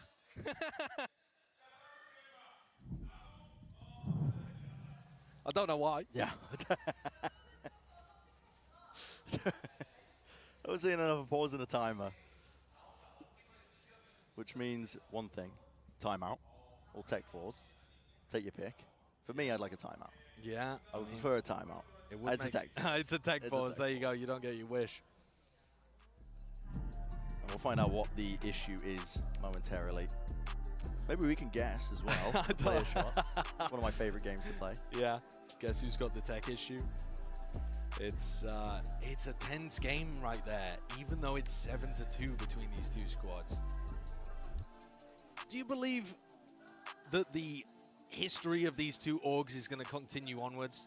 I feel like a lot of the history seems to indicate that EDG struggle to get past these like big, heavy-hitting organizations that we have in Valorant. So people like Loud. We've all seen the Sadak versus Kankan Pokeball memes. Yeah. And also PRX. I mean, the score is 4-1 historically between these 2 organizations. Yeah. These are 2 of the orgs, Loud and PRX, that have kind of stunted EDG as they've hit their ceiling on what they're able to achieve at previous events, especially throughout 2023. This year too, I mean, Shanghai, it was PRX that sent them that early exit. Oh, where Shanghai EDG as just bombed well. out of playoffs, right? And now, looking to try and make it happen even in groups. It's like EDG, this coming into champs, they wanted that chance of redemption, I suppose, right? To try and build off and prove that they are still the top dog in China, still a good team. You've got to take them seriously, but they will be leaving this very disappointed, I think, if they exit out of groups here for the final event of the year, the culmination of your year. Yeah, I think it is. It's a heavyweight matchup in terms of the legacy of these teams to be getting in a group stage, and it's an incredibly stacked group. I mean, when you consider that G2 was also in here, and they looked pretty phenomenal. And I didn't really answer your question. I answered it with a question. No, I don't mind that. Which is very politician-like of me. Yeah, there's something about PRX, and partly I think some of it, I mean, I'm just reading into kind of the press conferences from the EDG players where they're talking about one of their big difficulties, I think, is mid-rounding and losing track of the game at those moments. And I think PRX are a team that when they press you with their high tempo explosiveness, you can get sucked into the fights a lot and struggle to slow it down and make sure that you're calm, orderly in the mid-rounding, which EDG have spoken about as a bit of a problem, which is why they've made roster changes, moves, switching stuff around to try and correct some of these problems for them, but they still highlight it, I think, as a weakness of them. And PRX are very good at exploiting teams like that, I think, that are not on the same page at those moments. It's interesting, both of these teams at some point have had issues with the IGLing that's been going on. Yeah. PRX a lot earlier. PRX decided to get rid of their IGL and just have a democracy. Yes. We'll all kind of figure out who's got the rhythm of the game, and whoever's feeling the reads on their opponent and the right reads for the moment can step up and call. They're the exception, not the rule. It doesn't work for most teams. That's chaotic for most people. And EDG went in a different direction, kind of, by having their secondary caller, Nobody, pick up the majority of the IGLing and add in a new player to fill that gap and add a little more firepower to the roster. But they certainly haven't gone for the democratized calling approach. Now, having said that, when you look at how teams thrive under chaos, it is PRX that actually most of the time are coming up with really nice adjustments in those spots, despite their decentralized calling structure. And we're back into it for round 10. Nearing the end of the first half of Icebox here. EDG not with a lot of money. Still some danger though. No, but he's just missed that timing. Whoa! He's been caught. Lulled into a false sense of security there just from the contacting up by PRX. They waltz their way forwards into the A site now, using the drone to clear most of this way. And it is an eco round, a half-point round from EDG, but I think Nobody's given them a little too easy of an entrance there. And down for Jing as well. Nothing to really push this one back. It looks like EDG might have wanted to take the fight towards it. They're already in through the back of the side. The flash is quite excellent. Cloudburst at the feet to try and defend as well, but it comes down to Chichu. 1v2 in the peak of the top of the wall. It's just so unorthodox. You don't expect it. That's what you get with PRX. They're always going to be trying to knock you off tilt. That's a great peek. I love that one. The wall is so useful. It's not just a wall to get kills on top of, but Jing showing there that you can set up multiple double faces and unexpected peak timings even on that. EDG, they're going to have rifles available. Still not going for that operator on Kong Kong. It's round 11. They need this. Otherwise, they're basically out of their map pick already. Yeah, it doesn't matter how good your attack side is. If you're starting this many rounds down. You need brilliance, and EDG need his last two. Someone's going to throw in that delayed knife, but it just gets broken from what that space is already granted. And given Hunter's Fury, suppressed though, pulled out of the animation. That's an ult that's going to be wasted from Forsaken. That was just Simon using his null command to do the job. He's forced to pivot away, but no map control for PRX. It's a bit of a scurry and a scramble, if I do say so myself. They break the turret at least into mid. Poor Timmy. Yeah, they're really threatening some kind of mid lurk right now, which should keep Kong Kong cemented in mid. He's going to get aggressive, take a risk, go and re-clear this a little. But they're still not moving people away from the A site. They're expecting this to be a re-hit. They are dead wrong. Smoggy must find some value into this position. Something rips his head off. He's been playing the same angle since the pistol round. He's always on that spot. Bad wall from Jing, has to be broken. And Hunter's Fury forced out at least. Plan was an attempt to be stuck. Nobody will let loose a few beams of lightning. Only the one tag though. Slow orbs through and out. There needs to be the defense. Kang is ahead of it though. We were talking about them catching these timings, trying to get quirky with it. Dash, active, Jing. Not that quirky. They're running straight into them. Seeing glimpses here. The ancient way that China likes to play. Drop down, Nobody singing this plan. Jing, the entire time being pushed to his limits with time. Going down now, but an extension for it. 2 versus 1 Devi. Try and shut this down. Best chance and a long while by EDG, and they grasp it firmly to at least get that third round. What a devastating mistake that was for Jing to make. Putting his wall in such a bad spot. No one was nearby to be able to break it while it was in its weakened state, apart from his own team.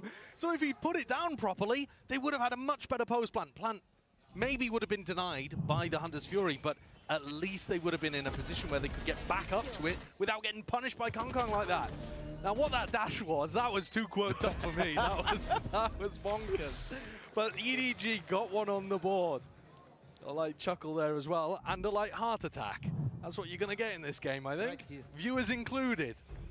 We need to put one of those warnings on, like at the beginning of the show. Any photosensitivities or heart conditions, look away. Your heart's going to be racing here, watching this. Nobody. Unusual with the angle. Will be pushed and postured away in through the back of the site now. 5 players grouped up for PRX. This is it. For the last hurrah, honestly, for the first half of Icebox. Dash up and over something. Again, he's so unusual and orthodox in terms of his position that he does like to play it. So on this A side, a lockdown though from EDG. It's going to force most of these PRX players out. I believe they'll be able to escape detainment. And now the re-hit. PRX love to go for these. EDG was expecting it in the previous round and they were wrong. Do they stick to their guns here? They're 4 defending the A side. They're willing to fight over this one, tooth and nail, as the curtain drops. Bodies will fall and topple. Forsaken being one of them. Rez online, though. Trying to get these equal trades out, and somehow it's PRX who have found his advantage into the round to Vi. Leaves himself as a piece of paper. Smoggy on the high ground, dropped down 6 HP. Not enough to survive. And Chichu alongside him will be forced to spectate. Kang Kang in a 1v2. He's caught the time behind them, but still guns are trained on this spot and position Forsaken. First shot accuracy is there. 9-3 is where we stand. Forsaken has been playing such a good game. He's 15-7. He's been getting active and involved in so many of these fights, able to play a little more aggressively than you'd expect perhaps for somebody playing Sova, but also more aggro than he gets on a lot of his flex rolls. EDG are in trouble here. Yeah. They certainly are. Barely been time for even a breather, but we will get some time as well. The teams to Old discuss school heading into the next half. We're going to send it down to the floor for a nice little interview. Old school scoreline 9-3. Hello guys, I'm standing here with EDG's Jie from their League of Legends team, also 2021 League of Legends World Champion, and Luna to help with our translation, of course. LPL의 슈퍼스타죠. 그리고 2021 월드 우승 선수인 EDG의 지혜재 선수 만나보도록 하겠습니다. 여기서 보니까 색다른데 혹시 좀 발로란트는 하시는지부터 물어보고 싶어요. Now, you know, it's a pleasant surprise seeing you here watching the Valorant matchup. So, do you play Valorant yourself? 其实很高兴在这里看到你们，也来看比赛。那你自己平时会玩无畏契约吗？自己偶尔放假的时候会去玩。Of course, at off days. Okay. 쉴 때는 한다고 하는데 그러면 랭크랑 좀 주체는 뭔지도 물어보도록 할게요. So, you know, what's his rank? What does he play? Tell me more. 能不能跟我们聊聊更多？比如说你的段位啊，平时玩什么英雄呢？段位自己玩的比较菜吧，就是黄金水平。然后自己喜欢的英雄是瑞娜。I mean, I'm a gold. I mean, and my favorite agent is Reina. 골드고 좀 주체는 레이나라고 얘기를 하는데요. 그리고 지혜재 선수 아무래도 e스포츠 선수 생활을 하면서 좀 이렇게 타이트하고 굉장히 리스크가 큰 경기들을 많이 치렀어야 할 것 같은데 지금 경기를 하고 있는 EDG 선수들에게 해주고 싶은 말이 있는지도 물어보도록 하겠습니다. You know, you've probably been through a lot of stressful situations where stakes are high. So is there anything you would like to tell the EDG players right now? 其实你也是经历过非常多很多紧张啊、激烈的比赛的嘛。那你有什么话想要跟 EDG 的选手说呢？就在台下看他们比赛还是蛮紧张的，对，并且发现今天他们对手实力非常强，所以就希望他们能够加油，然后打好自己的。Stop fucking holding that mic, dude. Even just watching them and today their opponent is really strong, so hope they can win. 강팀을 상대하기도 하고 지금 보는 것만으로도 이렇게 떨리는데 잘 경기를 치렀으면 좋겠다고 얘기했습니다. 이렇게 지혜재 선수 만나봤습니다. Thank you, 지혜재. Golden Valorant equals World Champion in League. There you go. That's how those skill disparities compare. Yeah. Imagine how good these guys could be. I know. Be sweeping the floor with multiple Riot titles. No, at the same time, though, you don't expect that Gold Reigner in your games to be a world champion in no. an esport, do you? No, I feel like that's where the Smurfing allegations might come out as well. But all right, EDG, dire straits for this Chinese team. It really is. It's a pistol round that, yep, I feel like, once more, broken record when I say it, but it needs to be a must-win because it's their map pick. Sunset's next. PRX have managed to squeak that one through in the map pool. One of their best maps. Absolutely. They're 100% their best map.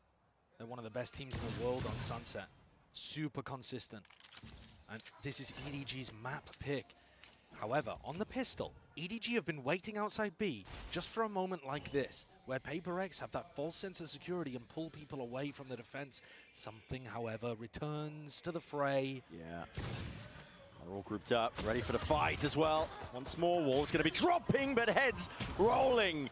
For EDG, they're going to be happy with it. Something seeks to equalize, only gets the one, but still plays for his life.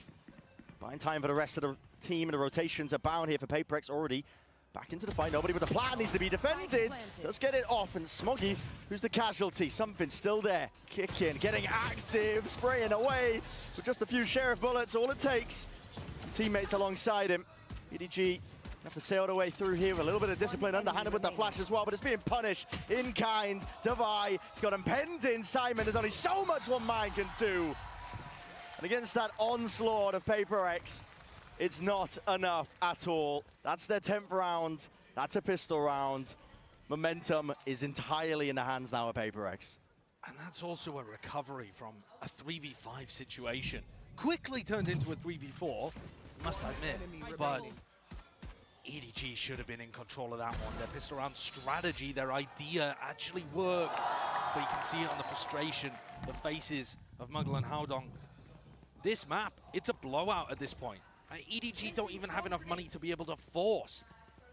They're looking like they're going to get absolutely rinsed, smoked, destroyed on their map pick.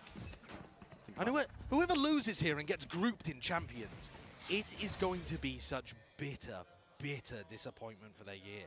Yeah.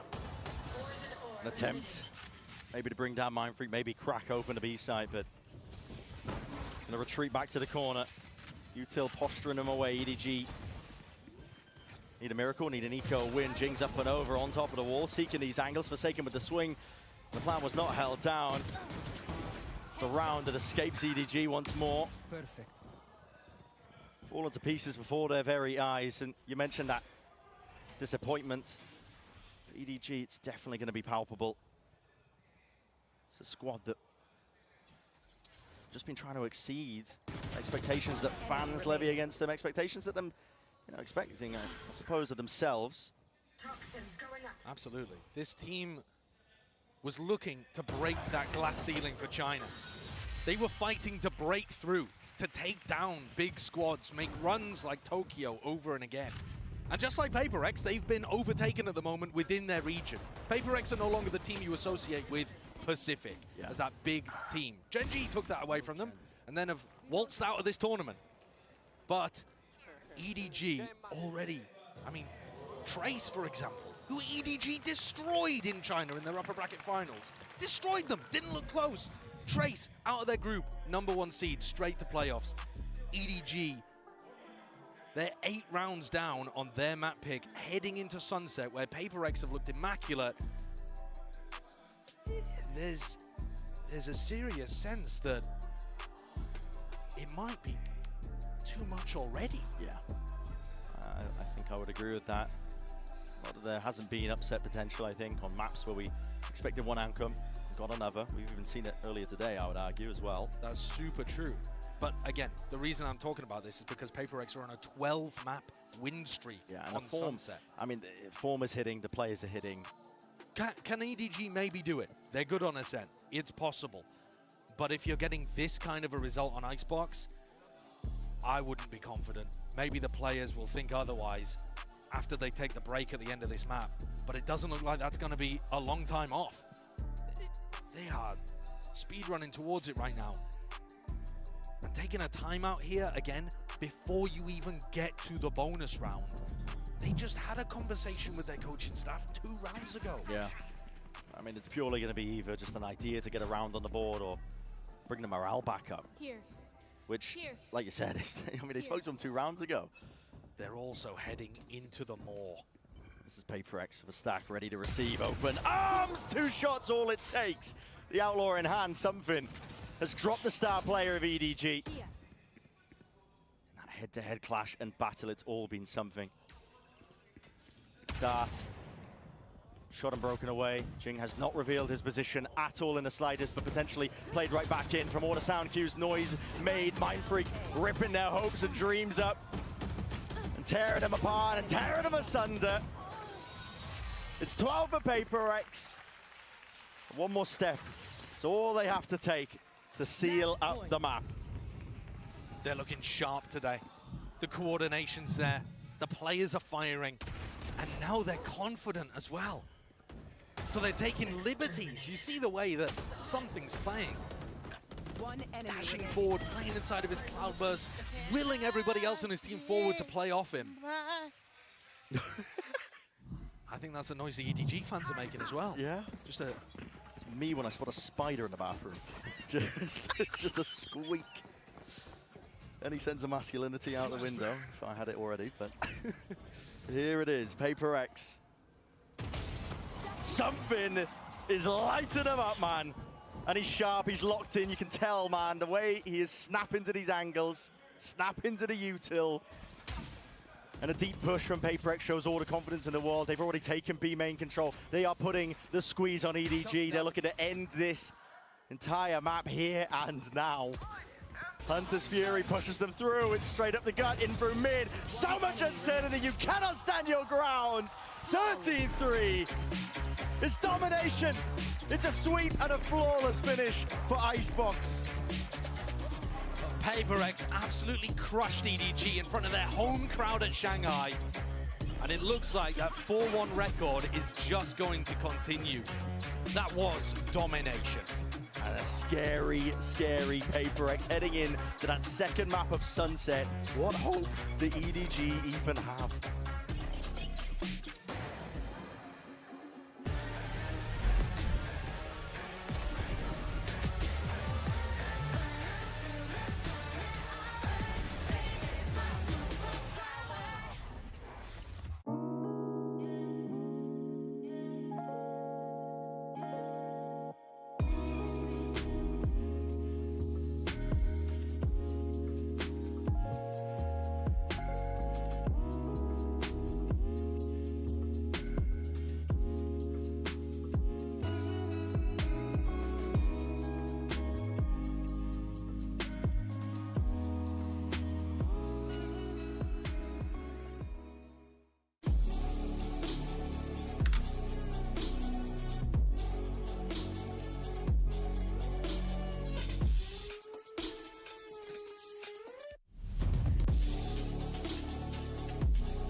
Red Bull gives you wings.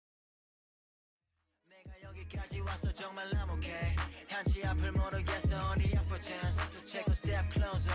I rest my case 말했자면 정말 I'm okay. 어느새 내가 여기까지 왔어 정말 I'm okay. 한치 앞을 모르겠어 only up for chance. Take a step closer.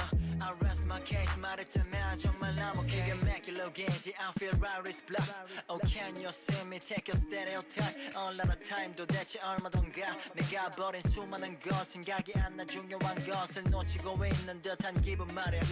쫓기고 있는 듯한 이 기분 말이야. 걱정 마 여기까지 다 왔잖아.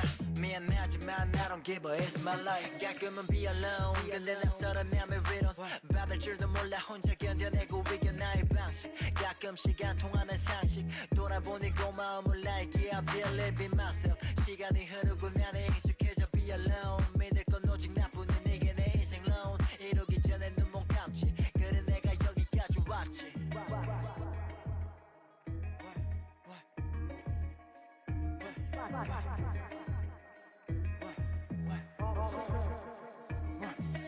어느새 내가 여기까지 와서 정말 I'm okay 한치 앞을 모르겠어 on the upper chance Take a step closer I rest my case 말했잖아 정말 I'm okay 어느새 내가 여기까지 와서 정말 I'm okay 한치 앞을 모르겠어 on the upper chance Take a step closer I rest my case 말했잖아 정말 I'm okay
Fantastic start that was for PRX. I'm now joined by their head coach, Alex. I know your players don't like to be overconfident. They're not the kind of people to say, like, we've got this, we're 100% going to win, we can bring the trophy home.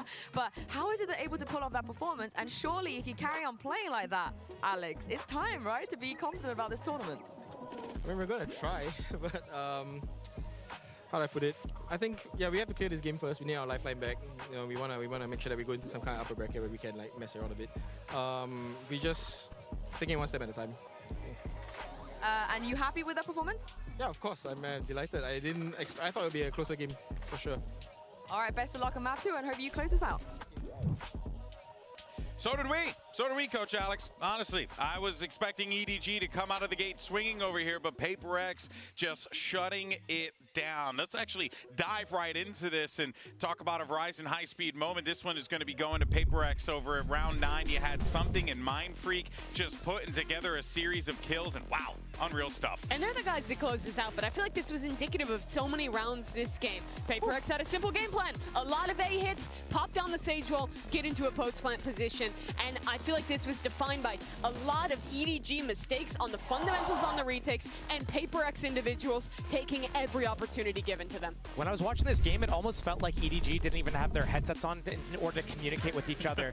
There were so many instances where they were in the same vicinity as each other, but they didn't kind of move together, peak together, and a lot of the situations came down to, like, even if they would get some kills, it was off the back of an individual, and there was no capitalization, there was no trade potential, and I lost track of how many times Chichu was in a 1v1 or a 1v2. It had to have been at least 5 or 6 times. Yeah. And most of those ended up going the way of PRX. I think it was mostly those A anchors as well, where you'd see players flooding in to try and help that A anchor out, and then the way the players would come back in, it would be like swinging after the anchor player had died, then going one by one. So many mistakes from EDG, but I mean, credit to PRX. They had a pretty simple game plan with this composition. They executed on it well, and they didn't start slow, crucially, which has been a bit of a trouble for them as of late. The tried and tested Go A, like 12 rounds in a row, basically from 2020, as soon as Icebox got released, is still in full force here. And one of the worrying things is that we talked about how PRX had these slow starts in these other 2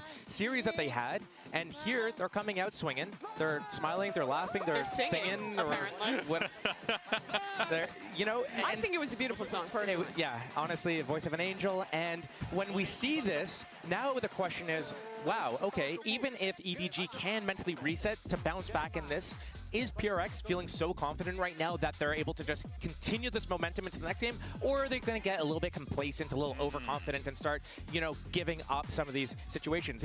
This is basically, is this the mental block coming in? We briefly touched on that. Yeah. What's going on? I mean, it could be EDG has only beaten this team once before, and what has to be fresh in their memory is that 0-2 loss at Shanghai, losing in front of their home crowd, getting eliminated there. If things keep up the way they're going, it's looking like EDG might befall the same exact fate to end their year, which would be a real tragedy for these guys. Yeah, it absolutely would be. I know everyone wants to see this matchup go the distance, but does EDG have it in them? Let's go ahead and see what's going on over at the EDG campus. We have Muggle standing by with Yinsu. I have Coach Muggle here from EDG with me and Luna to do some translations ahead of map 2. Now, Sunset is a map you probably could have predicted. PRX, they love to play this map. So what kind of preparation did you make against them coming into this? 其实之前可能能预想到 PRX 他们会玩日落之城这张图，因为他们就很喜欢玩嘛，打得也很好。那你们之前有做过什么准备吗？为了今天这张图？我们也是预想到他们会选这张地图，然后就是针对他们之前的习性，我们有我们的调整。然后，但是我觉得他们打的我们每一次都会跟别的队伍不一样，所以我们觉得，比起这个可能更重要的是临场的调整。I think we have already predicted that, but you know, target on their hobbies on that map. But we also feel that they always change their strategy when they faced against us. So we maybe just deal with our instinct reaction. Oh, I can't wait to see it. Thank you very much, Luna, and best of luck, Muggle, on map 2.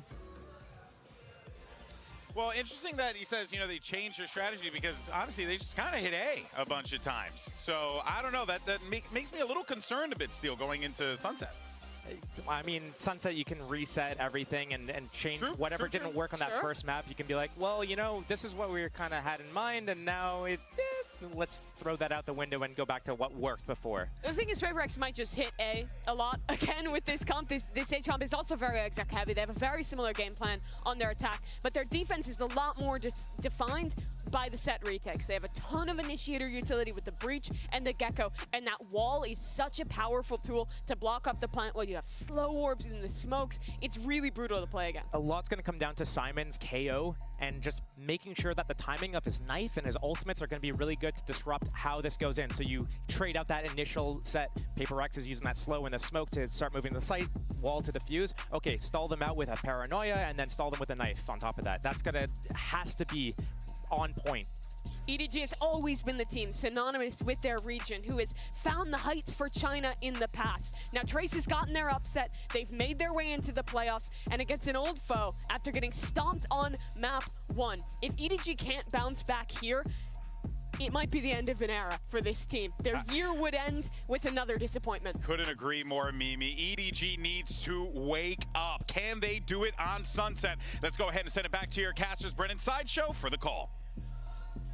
Yeah, it's a mountain that they're going to have to climb, isn't it, here for PRX? When they're looking like they're in this kind of form, they're a scary, scary team. And they have that tendency, I think, to evolve over the course of tournaments, you know, to become this team that nobody was really expecting to do much damage, but they just end up taking out the big names anyway. And here, on a map pick of Sunset for PRX, looking at the pistol round, it looks like they may be shoring themselves up for a little bit of aggression down mid too. Have to wait and see. Could also just be a hold for contact peak. It could easily be a hold that then becomes a push to try to find the lurker as well. They've got multiple options here depending on the pacing. They know that EDG 4-1 all the time. Yeah, the old Chishu hard lurks. And quadruple high-low. Not getting past that. As soon as they see the cam as well, now start moving together. As I said earlier, there's nothing scarier than PRX when they're a hive mind. Chichu barely alive here. He's still being ran down here with a fault line. Still, there's that pressure applied to him. No bodies, no chasing him. It's EDG recognizing that, and they're going to make sure that they take the space over towards this A site. Nobody has the spike, though. They can't even get themselves on to plant this one. And a fast fight once more. Something's into the fray. A skirmish taken. And PRX raiding the day. Spike down A. They didn't even let the plant get close to going down. Mighty. That's pretty perfect. In terms of an anti there, flush Chishu out, make sure that he can't have impact in the round, though he'll attempt to win the 1v4. But you got no chance in that kind of position. They pushed Chishu so far back, He will never get that timing to lurk behind them before PRX have initiated the retake. And even so, they fight the pre-take before the plant is even close. Like you said, it was on nobody, and he was bringing it in way later than the rest of the team. Miles away, right? That is a beautiful pistol to run against a team that likes to 4-1 all the time. And you look at this map, I know as the agents were being selected there and we were going into Sunset, everyone could see the stats, the recent stats anyway, of EDG being on a 3-map win streak on Sunset. But the one right before that, they lost to PRX in Shanghai, 6-13. And that was what forced EDG to make this shift over to playing the Team Heretics comp. EDG might just be stunted and stopped in their tracks once more. Cage triggered. This tournament here of champs. Fight to be taken. It's a double flash and a swing. Through and out here with a U-tilt. Doors opened up wide. And players dropped in their place. PRX really do survive into it, so going to be able to get themselves a nice and healthy bonus. Yeah, not bad by any means. EDG, even if they get into post-plant positions, are going to have to be playing aggressive. You just can't fall back into those standard busted post-plant spots when the defending team is running a wall that can block you off and then wingman that hops on, and then they all push forwards apart from the diffuser. It's really difficult. EDG are going to have to be pushing in post-plant, setting up aggressively, crossfires on sight. It's tough. It's so tough playing against PRX on this map, as their last 12 wins in a row should indicate. Sunbin, judge in hand. Doubled up. I feel like there's so much danger just drifting over towards this A side. The cam's removed. PRX do not shy away from a fight. But the slow play by EDG. Looking to reap the rewards from this. Smoggy. He was jiggling it. Barely a shoulder peeking out, but now head's turned away and just barely missing it. Forsaken's already rattled off the shot. Chichu, who was there? Forsaken definitely overstaying himself, but slow orbs layered down through B main. EDG still with a minute of time to play, work with. They can take their time with this one. The longer they do it, the more risks that PRX themselves are going to take. Devi's getting a pretty good idea right now that EDG are still locked into place towards the V site. Something's just holding with the judge on the other side of the map. Mindfreak not cleared. Yep, steadies his hand as well. Just leaves it fully open towards the back of the site. Just gives that one up because he's not being cleared. And Patience fully paying off potentially there. This guy holds it down. With the Bulldog. Squirrels it away and just grabs 2 kills before he's eventually traded down, and a chance. There's a life into the round here for PRX. Dizzy up and over through the window, but no connection, no acknowledgement. Devi is there. Lovely movement from Kang Kang. Sidesteps the bullets. Ensures that he's favorited in it. It's exactly what something is not with this gun in his hands. I think the gun differential has made a big difference in this round. Something's kind of stuck. Don't really want to be saving the judge either. I think it's kind of similar with Mindfreak. I think if he hadn't had a Bulldog, there's a serious chance that he could have gotten 3 there rather than 2 in that kind of position. Oh, more damage done. And a rifle grade, okay. Yeah. Yep, nice little surprise. Good economic impact there from PRX, but a round on the board fairly early on. Already almost as many as they got in the entirety of Icebox. They'll be hoping for an extraordinarily different result here. That's worrying that EDG, none of them thought at all. But the thing is, once the first 1 or 2 people have gone in, the others just don't even think to check spots like that, because why didn't the people at the front do it? Exactly, and also, I mean, it would have been fired clear earlier. Yeah, exactly. Yeah, Devi. He's got the operator in his hands. Of course he does. There's a lot of players that might be facing him here. Tripled up, tagged up by the knife. Well, if I tagged Devi, I wouldn't expect an op. Maybe for something. If I tagged the Gecko, I might be thinking op. My ult's ready. Push back here over towards A main, so Chink's got that showstopper now into this round. Right here. It's got to be clean from EDG. Yeah, they really need this. Credits on Kong Kong, Nobody, and Smoggy. All really low. guess Kankan could scrap something together with the ult that he's got online, but it would not be pretty. The showstopper's quickly making its way over to B, responding to that drone, picking up a little bit of a potential lurk play through mid. Jing is here, and this is where the spikes go in. Yeah, I was a bit worried as well. Devi was holding down towards the B side when drone was used prior, but knife towards the back stuns as well. Here's a showstopper, it's an instant response. Flashed up though, Jing. He's blind as a bat. Had to let loose there with the ult. No casualties, a slight pause being called here by EDG, but honestly, might just end up falling anyway. Shots missed. EDG, the feed is filled up with red. They're making sure to grasp these chances. Jing still managed to slip his way in through the back. Sharp as anything. Precision is on display, and time now against EDG. It was looking like them to take this one. Oh my god, Baxter just opened up to these players. Jing working his way around, and Chichu covers. Bizarre, some of the moments in that round. Really bizarre. I do like the call from EDG to go for a re-hit. As soon as the showstopper was baited out by that high flash and did not catch onto Kankan, they had the route back through. Forsaken, I think he just didn't hear Chichu barreling back towards him, throwing cages at his back and all sorts. In the chaos of the situation. If Forsaken had just taken a breath there and turned back around to deal with the lurker, maybe that's a different round, but EDG will be super happy to get that one on board. Big eco swing round going the way of the Chinese orb. PRX looking to try and take this round with a bit of proactivity on their half pipe. Vacuum up the orb, see if they can get a cheeky kill. They show presence, they back away now looking for the stack into mid, and I think the signs of a really great team at events is when they're trying to really extract every efficiency out of even half-by rounds. Forsaken with the peak will be punished. He was trying to grab that information. The rest of his team. So an open site here for EDG. Forsaken not using his Aftershock to break the trip over towards A main, so PRX keep walking down mid and taking some tiles control, but they can never flank in the retake, because that trip's always going to give it away. They might try it at some point in this half, but it will be watched. Oh, that's lovely control. Kind of holding the line towards the back of the site, ensuring that nobody can cross past that boundary.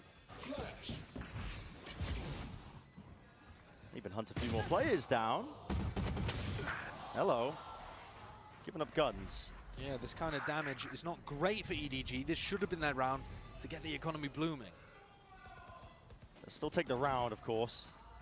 PRX will be happy with the rifles. And it's not too much damage. EDG players can still buy. It's not a big issue. So they take the lead.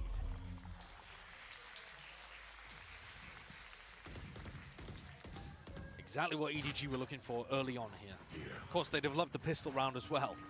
But in terms of getting themselves cemented, shaking off all of the horrors of Icebox and leaving it like a bad dream behind them in the past, they've now secured as many rounds as they did in the entirety of that map one.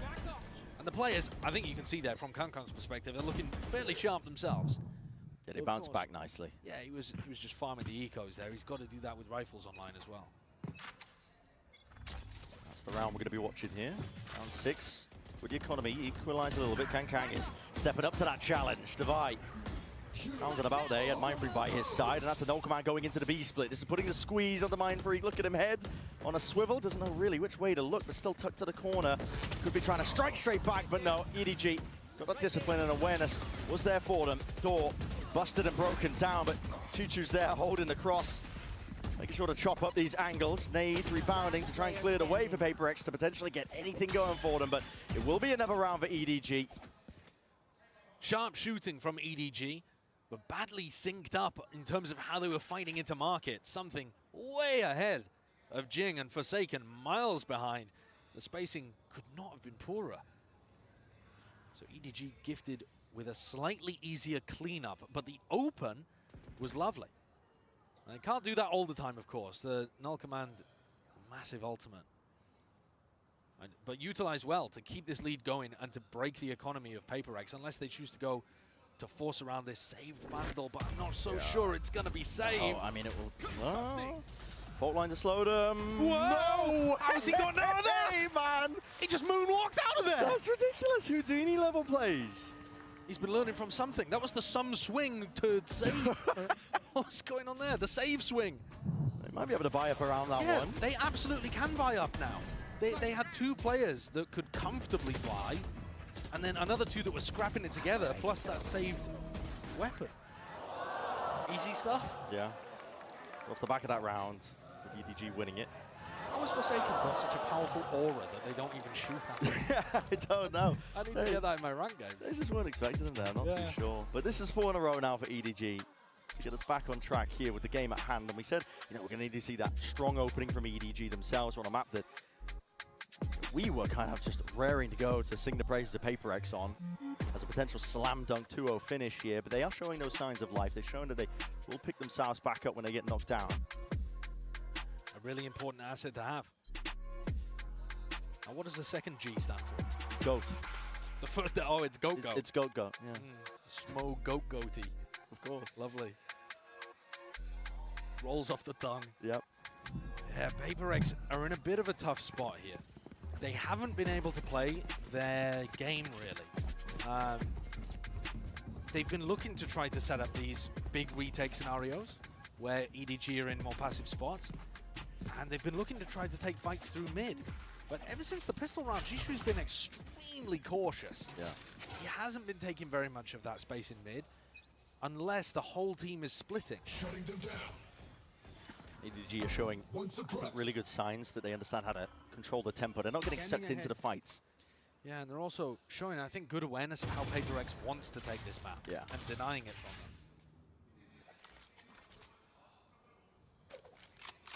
PRX are set up with a trap play off of Jing's contact, is just jiggling. I don't like this, though. It's very, very difficult to follow up on any of these kind of trap plays unless you have a showstopper. It's just... They want to go for it anyway. Paranoia does connect, but again, like you said, it's very difficult to follow up on any of this unless nobody, Chichu, are willing to give them the fight for it with a smoke. At the same time, you're at least still closing off B main, so, you know, you're putting another stall into it for the attacking team. But EDG were not fully committed to B. They were split, and they feed that information over to the other side of the map and quickly take elbow. Yeah. That's the benefit of running that slow default here. Something that is... There's no way. This is... Oh my! The Damon up close! There's no saving him. So what? No bullets landing, and now defended! Simon comes to his rescue. PRX willing to try and fight over this one. They don't want to give up this territory, and with the doubled up discipline, showstopper, round and a bound. That's a kill. Claim for Jing.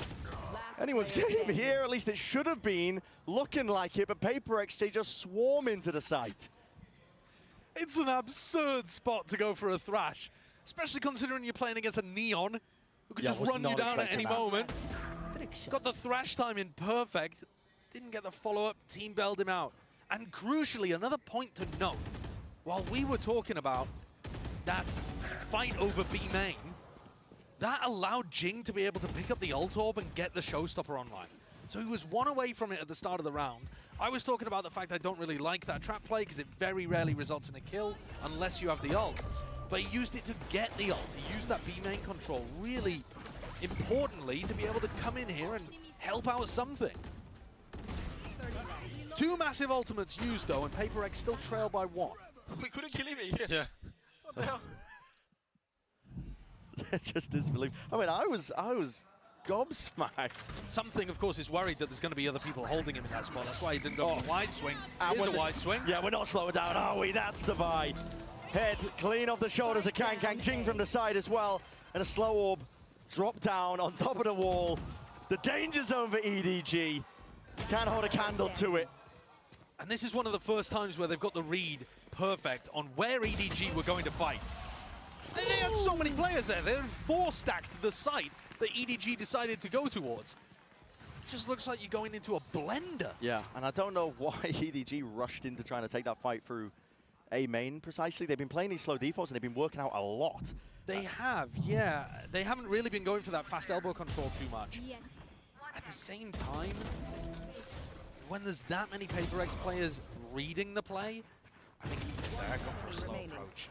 As long as they went A, PRX were ready. It was like man versus combined harvester. Very unfair. They're just chewed to pieces. Oh. That is cheeky. TikTok. Yeah, I mean, I've seen this one before. I remember EDG pulling that this year. It was an op in the hands, though. I think they actually Omen teleported on top of the box to off it. Oh, Smokey! Goodness me, adjustment just spotting it. The res is online, though, so Devi will quickly be able to offset any of the disadvantages that came about from that. But now, because of the TikTok wall, Devi doesn't have it for the retake. So if EDG get in, get the plant. They're going in for it. Still, Forsaken was incredibly committed. Jing on top, on high ground, on from the box. Will be toppled. You can plant and play a B main post plant here. Normally you have to play aggressive, but with that wall gone, you can back up. And that's a huge advantage for EDG. Now happily play for that one. Nobody has also got that ult in his back pocket with a Hunter's Fury. It's an extra layer of safety. Right here. Even onto the angle. The pings are flying forward, just trying to catch the line. Ensure that he doesn't miss any second of it. A tap. There's the ult. Paranoia from Smoggy. Meant to supplement here. Mindfreak out into the open arms. Time start to run short. Mindfreak trying to hold this line as well, ensuring that they can try and get this defuse online. Something with the wingman broken. It's running away from them. Device leaping into the frame. Reload. Summon upstream. Something sticking. And defended entirely. You did good. What a fumble from EDG there. PRX, that's the game they want to play. They're so practiced in those retake scenarios, but they didn't even have the Sage Wall to work with. You very, very rarely see multiple players in B main both desperately trying to slam the clip back into their gun so they have enough ammunition to work with to spam. Oh, there it is. We're waiting for that. It's like we played a laugh track in the audience. I'm not even sure what that was in reference to. Yeah, I'm not too sure. I mean, maybe the wall? Possibly. Yeah. It might be because of that. They do sometimes pull things from prior rounds, but PRX have been just winning the last three, so got to assume it was something based on that. But that is, yeah, that's a round where EDG, I think, should have had their opportunity to play things their way. Yeah. Triple up, be able to force PRX to go into them. I guess one of the problems was they didn't have their own smoke. Normally when you get these big 5v5 post plants happening over towards B, the retake smoke that Mindfreak threw there is not that powerful because you just smoke it off yourself. One of the rare maps where you smoke yourself off from being able to see the spike. Just so you can get in and potentially fight B main. Yeah. Yeah, it's weird how it works, but Simon's one away from getting null command online. See whether they decide to fight heavy over B main to get that orb, because that's exactly where PRX want to fight. It's another opportunity where they could try to run this trap play. But again, if Forsaken ults this, I'm not sure you can follow up that easily. Gonna go for a bit of aggro control. Remember that PRX can occasionally go for like the wall on top of that box and, you know, peek into mid. Yeah. We've seen them do all sorts of weird stuff, so EDG have to be careful. They do like to cook. Jing. Drone's been broken. Kang Kang expected the swing. It was too suspicious, I think, when a drone gets broken in that regard. Yeah. Read like a book. An easy book, a young adult novel. Easily digestible. What is going on with this all? Okay, Rolling Thunder. These are the kind of plays These are the kind of plays I hate from PRX, though. That is just such a waste of an ultimate. Smelling a timeout being called from PRX's side. Which makes no sense, because they've won 3 in a row. But just to rein it in, get a bit of discipline back into the ranks. Forsaken. Got walkabouts here. Potential to be punished. No, now the reaction. EDG alongside it. Devi can hear these footsteps. Many circulating all around him. That's lovely adjustment of the rifle aim. Still, he's going to be paranoid. Up. Blinds it up. No noise cues. He'll be able to follow up on this one, though, with the solo orbs to defend him. Still, he just turns away at precisely the wrong moment, and EDG making sure that they capitalize directly on top of that one. That's now down to that 2 versus 3. Mindfreak and Forsaken up onto this retake. Last player standing. Forsaken dropping. These are down to just Mindfreak. Spotted Simon's positioning. TP into the corner. Stray bullets from nobody. It's precarious and now unwinnable. As I say that, he's found himself a corridor, a window, but peeking the smoke. Nobody just hugging tight to the corner. a little sloppy there from PRX. Taking their foot off the gas maybe slightly, or just not prioritizing perhaps the big tools that they had to be able to win the round. That's an insane play with the rolling one. Yeah, they wanted B main info. I guess they thought that there were going to be some EDG players over there. And Divide did a decent job at staying alive in elbow. He just got caught at the final moment. A couple of duels got the way of EDG, and they're looking nice for it. We see the Gecko operator picked up over towards B main. And this is an area of the map PRX have put huge value on. And he's hit it. Nails the shot. Nobody's going to be dropping straight to the floor. Jingdo, re-exploration set up by any form of utility. Expecting EDG to be running those 4-1 defaults that I'm talking about. Actually, EDG have been more spread than usual today. Yeah, another 2 threes. And a slower play of EDG. As I said earlier, it's what got them that string of 4 rounds prior. Paranoia now as they bide their time, waited out, now send it forwards with the war, but it's something. Okay, Forsaken wanted to try and play himself inside of this. What an adjustment by Kang Kang.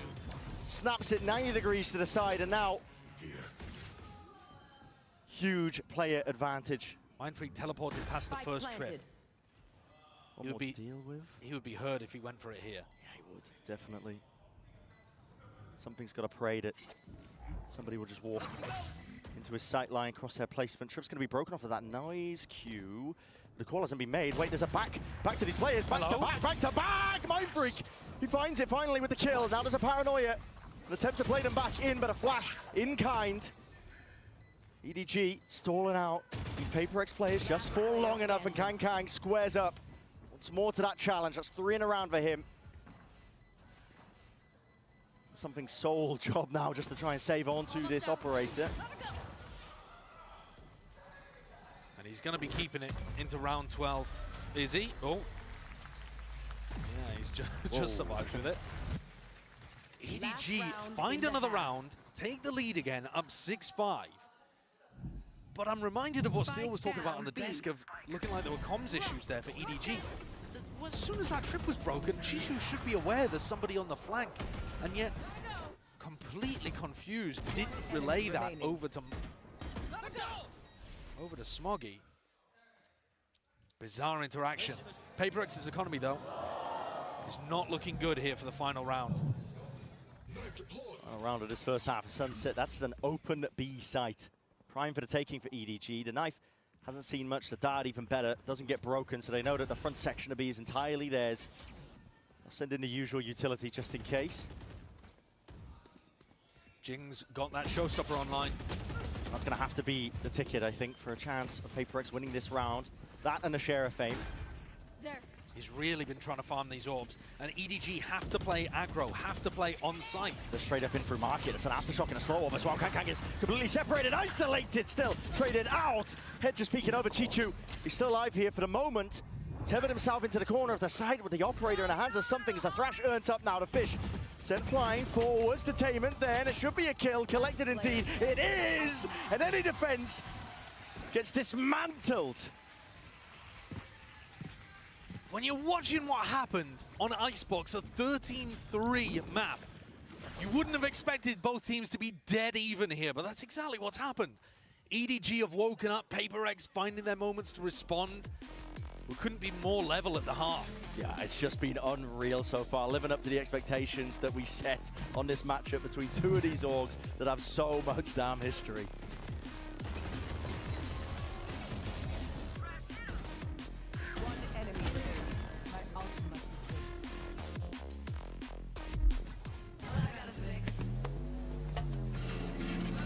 Oh, come on. Trade in any phone in any condition guaranteed and get $800 off the new Galaxy Z Fold 6. Only on Verizon.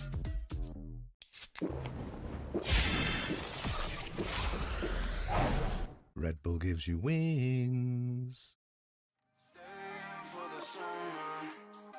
Stay in for the summer, and while 6 feet under, and I got that number, color, keep falling like carousel, on a race hell, like I'm Tyrion and chainmail, give me exhale, see the jaw drop, face mount like a bass head, Libra scale, balance both sides, and she do it well, so well, yeah.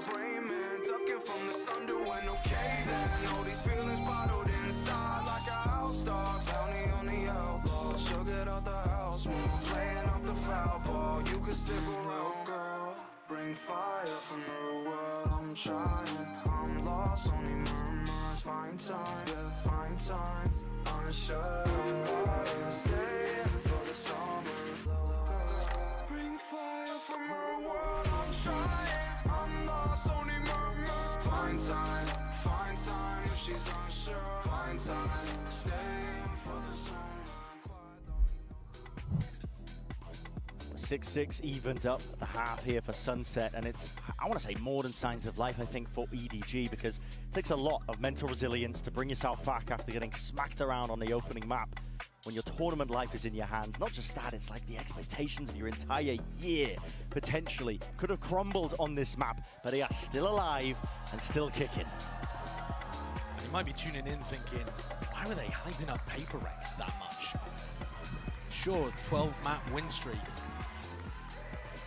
You think PRX fell out a coconut tree? They exist in the context of all the map wins that came before them. The 12 map streak. What is Blood waffling about? They're on the attack side here. Their attack side looks deadly in a lot of these spots. Their execs onto site. The pistol's going to be vitally important. Yeah. Take flight. At least just for giving you momentum and starting to build up to massive ultimates on both sides of the map.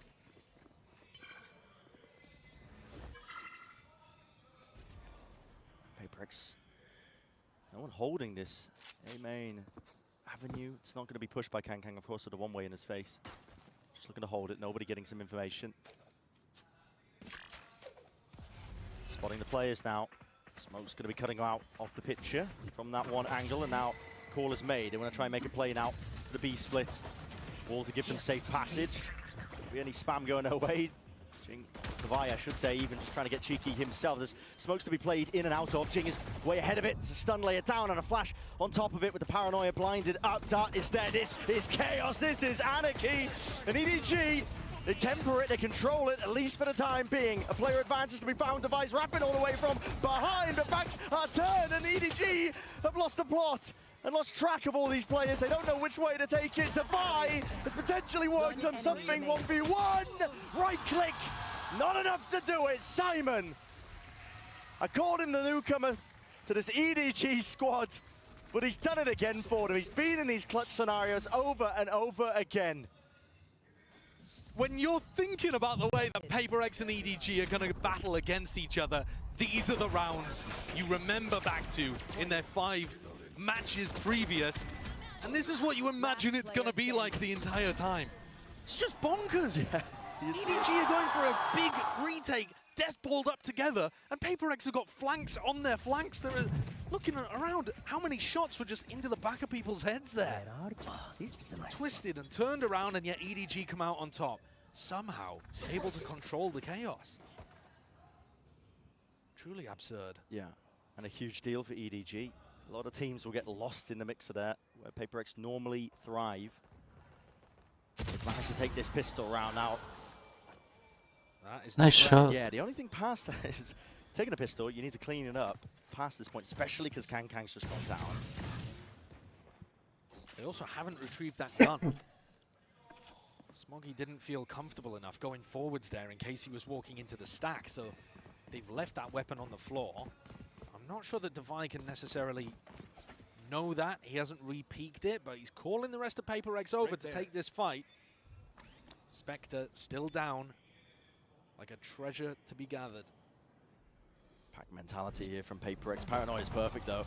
EDG have really made sure to pick and choose this timing. It's excellent. Shot nobody! Holy shit, Smoggy. The ace ripped away, but listen, eco kills at the end of the day. Nobody is 2 away now from the ult. And I did say it needed to be cleaned up after that point, and that was about as clean as you can get. Yeah, I mean, if nobody had gotten the ace, it would only be 1 orb away from the ultimate. That's a really good ult from the defense side. So Smoggy doing a little bit of trolling, but that's okay. All good. All good. They're going to be happy with that, I think. Yeah, very happy. EDG are looking great here. They're also still going to have a decent economy heading into the next. Buying up 2 Bulldogs into this round. PRX need this one. Like I said, it's been 12 in a row for them on Sunset. They easily beat EDG last time they played, but this time, Chinese team giving them more to worry about. Trip just buying that safety net. Nobody's right through the smoke as well. Not expecting that timing. He's taken out 2 of them with just the Spectre in hand. He's working miracles over towards the B site and buying enough time for the rest of the team. What the hell is occurring here? Wingman up and over. Something with the plant still tapping. Paranoia is flooding through an EDG. They want to take that fight. The skirmish is called for. And they swarm it in together. Destroying PRX, not giving them any respect on site. EDG are in as soon as the plant is tapped. Timeout called already by PRX. I mean, look how aggro they are. Dodging that first wave of utility and immediately running back in. And Alex is not happy about the way he's played that. Immediate timeout. Whereas things actually sound quite casual on the side of EDG. But if you compare map 1 to map 2, of course they would be. It's nowhere near as bad. Driving seat. Could bring it to that map 3 of Lotus. So far, so good. I mean, talking about these bonus round conversions, these pistol round wins, fall on the back of it, you just get so much momentum after this point. I mean, EDG have knocked down the economy of PRX. They're now going to be working down with those half buys, not just that as well. You know, you think about how important some of these ultimates are for the attacking side. They're going to have less opportunities to build them because of that. If you want to talk about the ults for a sec, nobody's got his Hunter's Fury online. So this next round we're going into is an anti-eco for EDG. Then the next rifle round, they'll have the Hunter's Fury to work with. Then the one after that, they'll get to Null Command before Jin gets to Showstopper, which means that Jin can't really use that ult. So the fact that you get this snowball happening at the start of halves, it has ripple effects that happen all throughout the later rounds. It's not just the economy in the moment, not just the rounds you get on the board. Who gets to which ults first matters enormously. And at this point, EDG are massively in the driver's seat. It's going to take something special from PRX. But they are no strangers to pulling out miracle moments. Now they've got that potential always there, ready and waiting. There's a punish. Kang. EDG, they heard that all being tapped, and it wasn't quite a tap, it was a full committal. That is quite an overextension potentially there from nobody, but he uses the drone to clear this through as well. Shock darts up and over, something peppered with the bullets, but still alive. Even reclaiming the rifle. I always get a little bit scared, I think, when you open up mistakes or give up plays and players like that. In maybe? Kang's just going down, handing over a weapon to a team like PRX. And it's an open A site as a result 10 of it. seconds. Forsaken has not been getting that aggressive. I'm not sure he realizes they're playing a retake at the moment. Can't use this yet. If you work your way up a little deeper and you spot trips in certain positions, it can be a read. They're trying to fake What a touch re-hit B, but there's no one even on the A site to know they're faking. Yeah, EDG here. Still want to try and hold their ground. Look at that, nobody. Ensures that there will be nobody crossing that main area. And most of the danger evaporates with those few kills. Now the rifle is still alive in Mindfreak's hands. Map control has been lost, but with only 17 seconds to do it, the time pressure is probably just going to be a little bit too much here for these players. Forsaken holding in case there is that peak. Forsaken doesn't want to keep a sheriff. No, and he will be falling anyway. 8 seconds here. Does Mindfreak even... You've got to commit to this. Taps. Okay. Just looking to do damage, take some guns out of their hands, maybe keep this rifle. One of his own, he doesn't. Not going to hurt him too much. Take a look at this shot from something. It's not bad. Kang's facing there into 3 players though. Bit off a little more than he could chew in that round, but it did not hurt them. Up to 10 for EDG. They've had a blistering open to this defense half. Just had the read on PRX. PRX like to run a lot of fast rounds, and EDG have had the answer. Dial up the tempo themselves on the retakes. Looking all the more likely that we end up heading over towards Lotus. Knife not broken. Simon gets the info. There's at least 2 players playing there as well. This is something just exploring mid, essentially alone. I mean, he is. Trap play on A, by the way. Cam takes contact towards where Forsaken is positioned, and they previously had a Paranoia set up. They've decided to abandon that. Cam gets broken, and now they're on their own. Dual re-clear through elbow. But PRX are not really putting good pressure on the A site. EDG are able to retake this spot fairly easily, give themselves good info. PRX are heavily favoring B. And EDG have had the read. Oh, and a knife is good as well from Simon once more. It's going to pull players from EDG back over. And the smokes Cover going out. now going to be sent out here. This is Mindfreak. Rest of PRX trying to follow the cues. Did they go for the Sova roll? There's 40 seconds left here. Wingman with the plant. It's an unusual position for it as well. Just maybe just trying to play ahead of the Hunter's Fury, but the plant goes down without any problem. Still that backside control as well, but a Hunter's Fury to try and play these players in EDG. They have that advantage once more with the players! PRX, they can't stand against it. They get extinguished as they're just trying to pull towards the back of the side. Something weaving in and out past this wall, but he's only one man. What can you do in this spot? Up and over with a Dizzy. Nobody's defusing because he knows he's got that safety net. His teammates holding, and hold they will. Safe hands from Chichu. 11th round now for EDG. Once more the money. It's going to be awkward for PRX. The losers bonus is definitely starting to accrue, but EDG, at this point, they are almost fated to go to that map 3. EDG got a flurry of kills here when they were on the retake.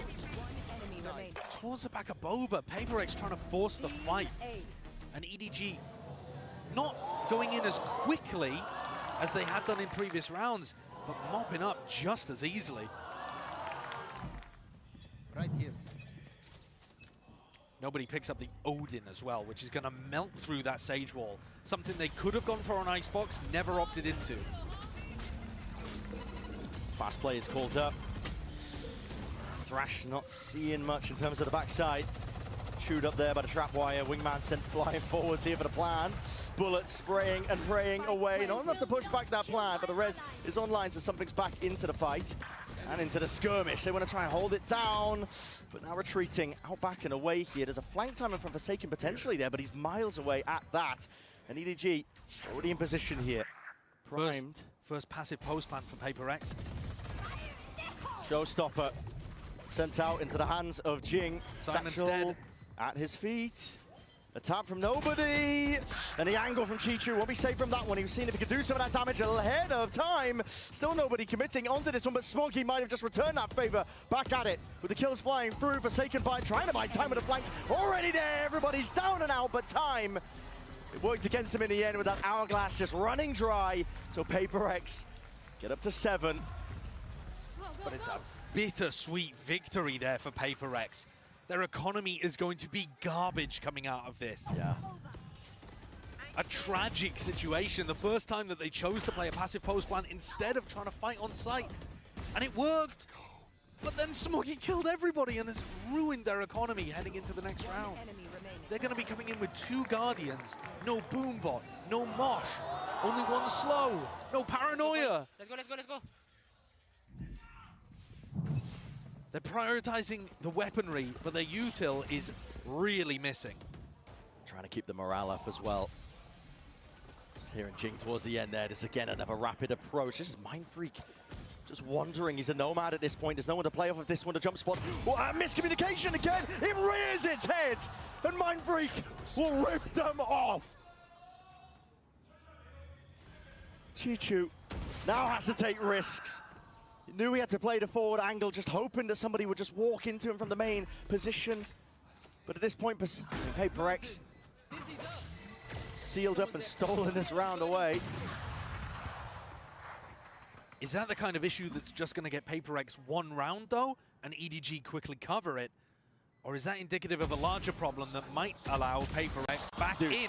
This is a larger problem. Yeah. The fact that Smoggy is just killing everybody. You have to keep these guns. I mean, the economy is just too good for EDG. You're not even doing economical damage at this point. And also, you're only really getting 3K plus the spike plant. Oh, Kang knows. Kang knows. Overdrive, wait. They can still make a play for this one. Smokes up. No way. No chance. What a Mindfreak. throw. He's going to have to spam and spray this one away. Defended. No way. Holy fuck. Mindfreak. From the brink. There's no way. Just utter relief. A quick shake of the head. That would have been a devastating toss of epic proportions. Mindfreak opens, Mindfreak closes. Everything in the middle was incredible trolling. That's technically a Red Bull clutch from Mindfreak. should never have been. And I think the desk deserved that one. Wins mad, lose mad. Again, double Guardians. At least this time they can pick up a bunch of util, but there's no flashes on Forsaken. It's just scraps that you're working with if you're PRX. So rough. Pure scraps. And you're leaning on the individuality to bail you out once more. The deep mid push by EDG, all that information. First time, no Sentinel. Exactly. Not in a traditional sense. Mindfreak's back is wide open to the wall. The Rolling Thunder to clear out most of this side as well. This game of timings, but Mindfreak is not going to expect this one as well because, well, a flash. Oh. Forcing it out. He Doesn't expect other people. Try and stem this bleeding. There's a cage up into his face from the bullets. Oh, that thing was like like. Pieces of lead. Suppression though. Across the board, no abilities to be playing with. Pure gunplay has to try and reign supreme and save the day for them, but there's that uncertainty in the step of the PRX players. Wall up from Devi. Simon will go down, at least post-mortem. It's the ult that just fades away. The player positioning from EDG, it should be known, should be noted, but they're putting a squeeze now entirely onto these players. And individuality will not save something, not out of that spot. Great Damn. from Chichu. And the 12th round, tallied up, added to the total. EDG now, they can feel it. They're on the brink. A really nice call from EDG on a round where not all of them had full weaponry. And PRX struggled enormously to get into good post-plan positioning there. They're all in solo spots.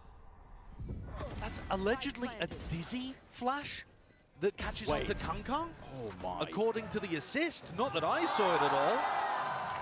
But PRX were very slow, like I said, to transition into good post-plan spots there. They didn't play off device contact. They left him until last alive. Big errors creeping into PRX's game. After winning 13-3 on map 1, it looked done, it looked dusted. And yet EDG rise from the ashes, still with a chance of going to playoffs. That's what is at stakes here for both of the teams. I mean, of course, elimination. Saying it all day long, but to make playoffs. Cage triggered. Last team to do it at that.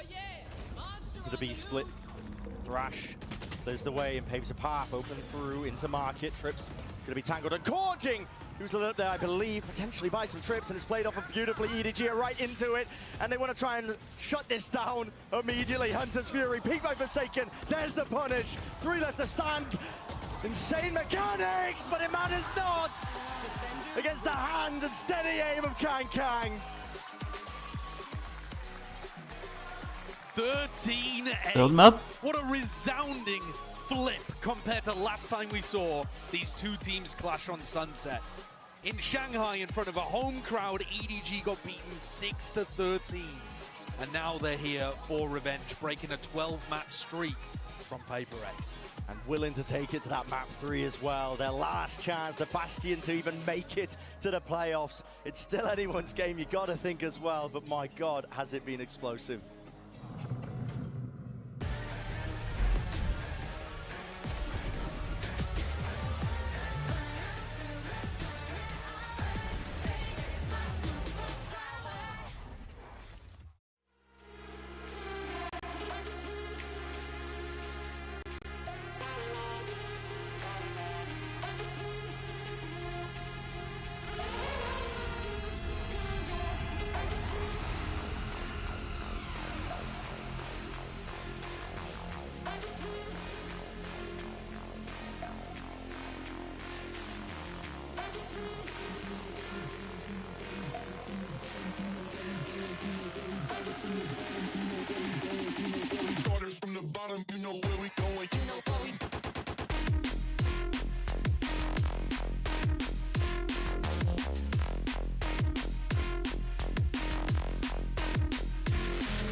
Welcome back, everyone. And, well, I have a question for all of you lovely people at home. Do you like some mud with your Valorant? I love mud. Because that's what we got in that last one. Holy smokes.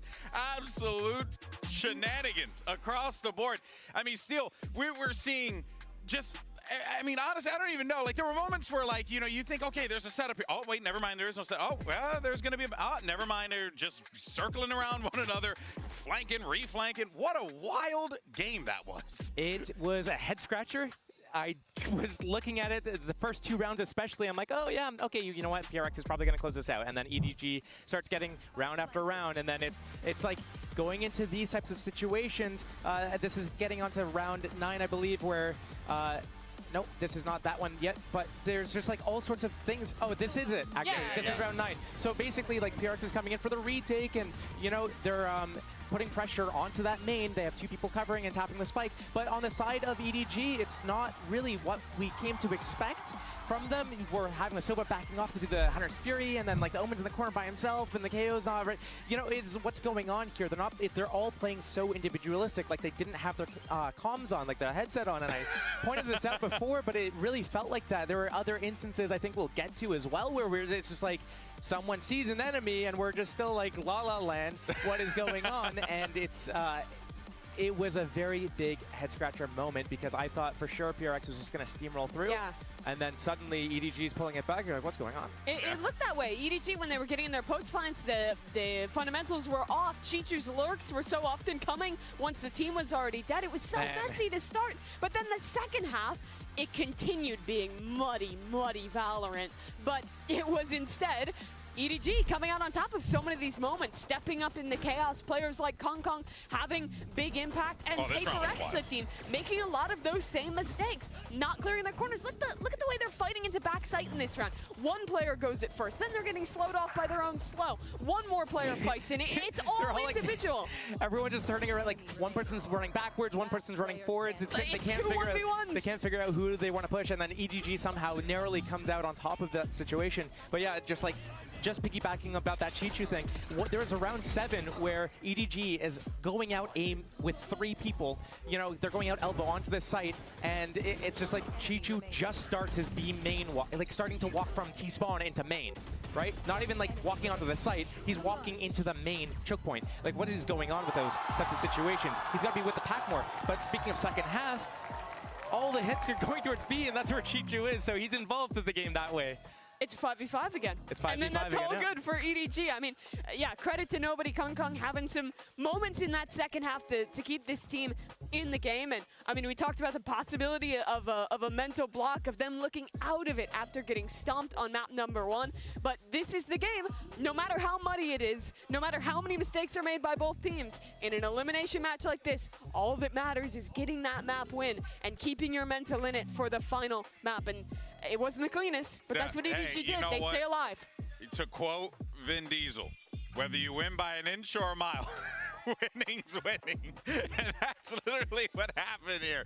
Now we're going, though, to Lotus. This is where you got to put up or shut up. This is it, right? And we're going to Lotus here still. Give the folks a preview, maybe, of what we should be seeing potentially here. Okay, if anything goes by what happened last map, although last map didn't follow the same, you know, logic from the round the map before. Logic's out the window. You have Omen, you have Clove, and you have Neon, probably, if the picks go the same way for the side of EDG. And the way that everyone's kind of individually just running around taking these duels, I think that could actually work in their favor again here. And PRX need to be able to reset after that last map. You would think that they had the momentum going forwards, and it's been stopped. How are they going to rebound? That was a question for EDG. Yeah. Now it's for PRX. Yeah, this smoke swamp is really good on your attack side. It's segmenting your fights into very discrete areas. Instead of having to take all of like a Rebel at the same time, you can smoke off one section, isolate these fights really easily. It's a really like heavy like team fight, brawl comp, and that's exactly how EDG is playing. We've seen FPX find success with this comp internationally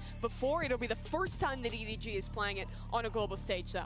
Oh boy. Well, we'll see the agent select here in a moment as players are all seated and ready to go. Obviously, in these moments here, the pressure is on, without a doubt. But if you're EDG, you know, you feel a little bit better about this considering how things went on Sunset. If you think back to the previous times we've seen this match, it has been like this before. It gets messy, the gloves come off, it comes down to the fight, and PRX are making a change. Solo Omen, solo Sky composition with a double duelist jet raise. That is a weird one in 2024.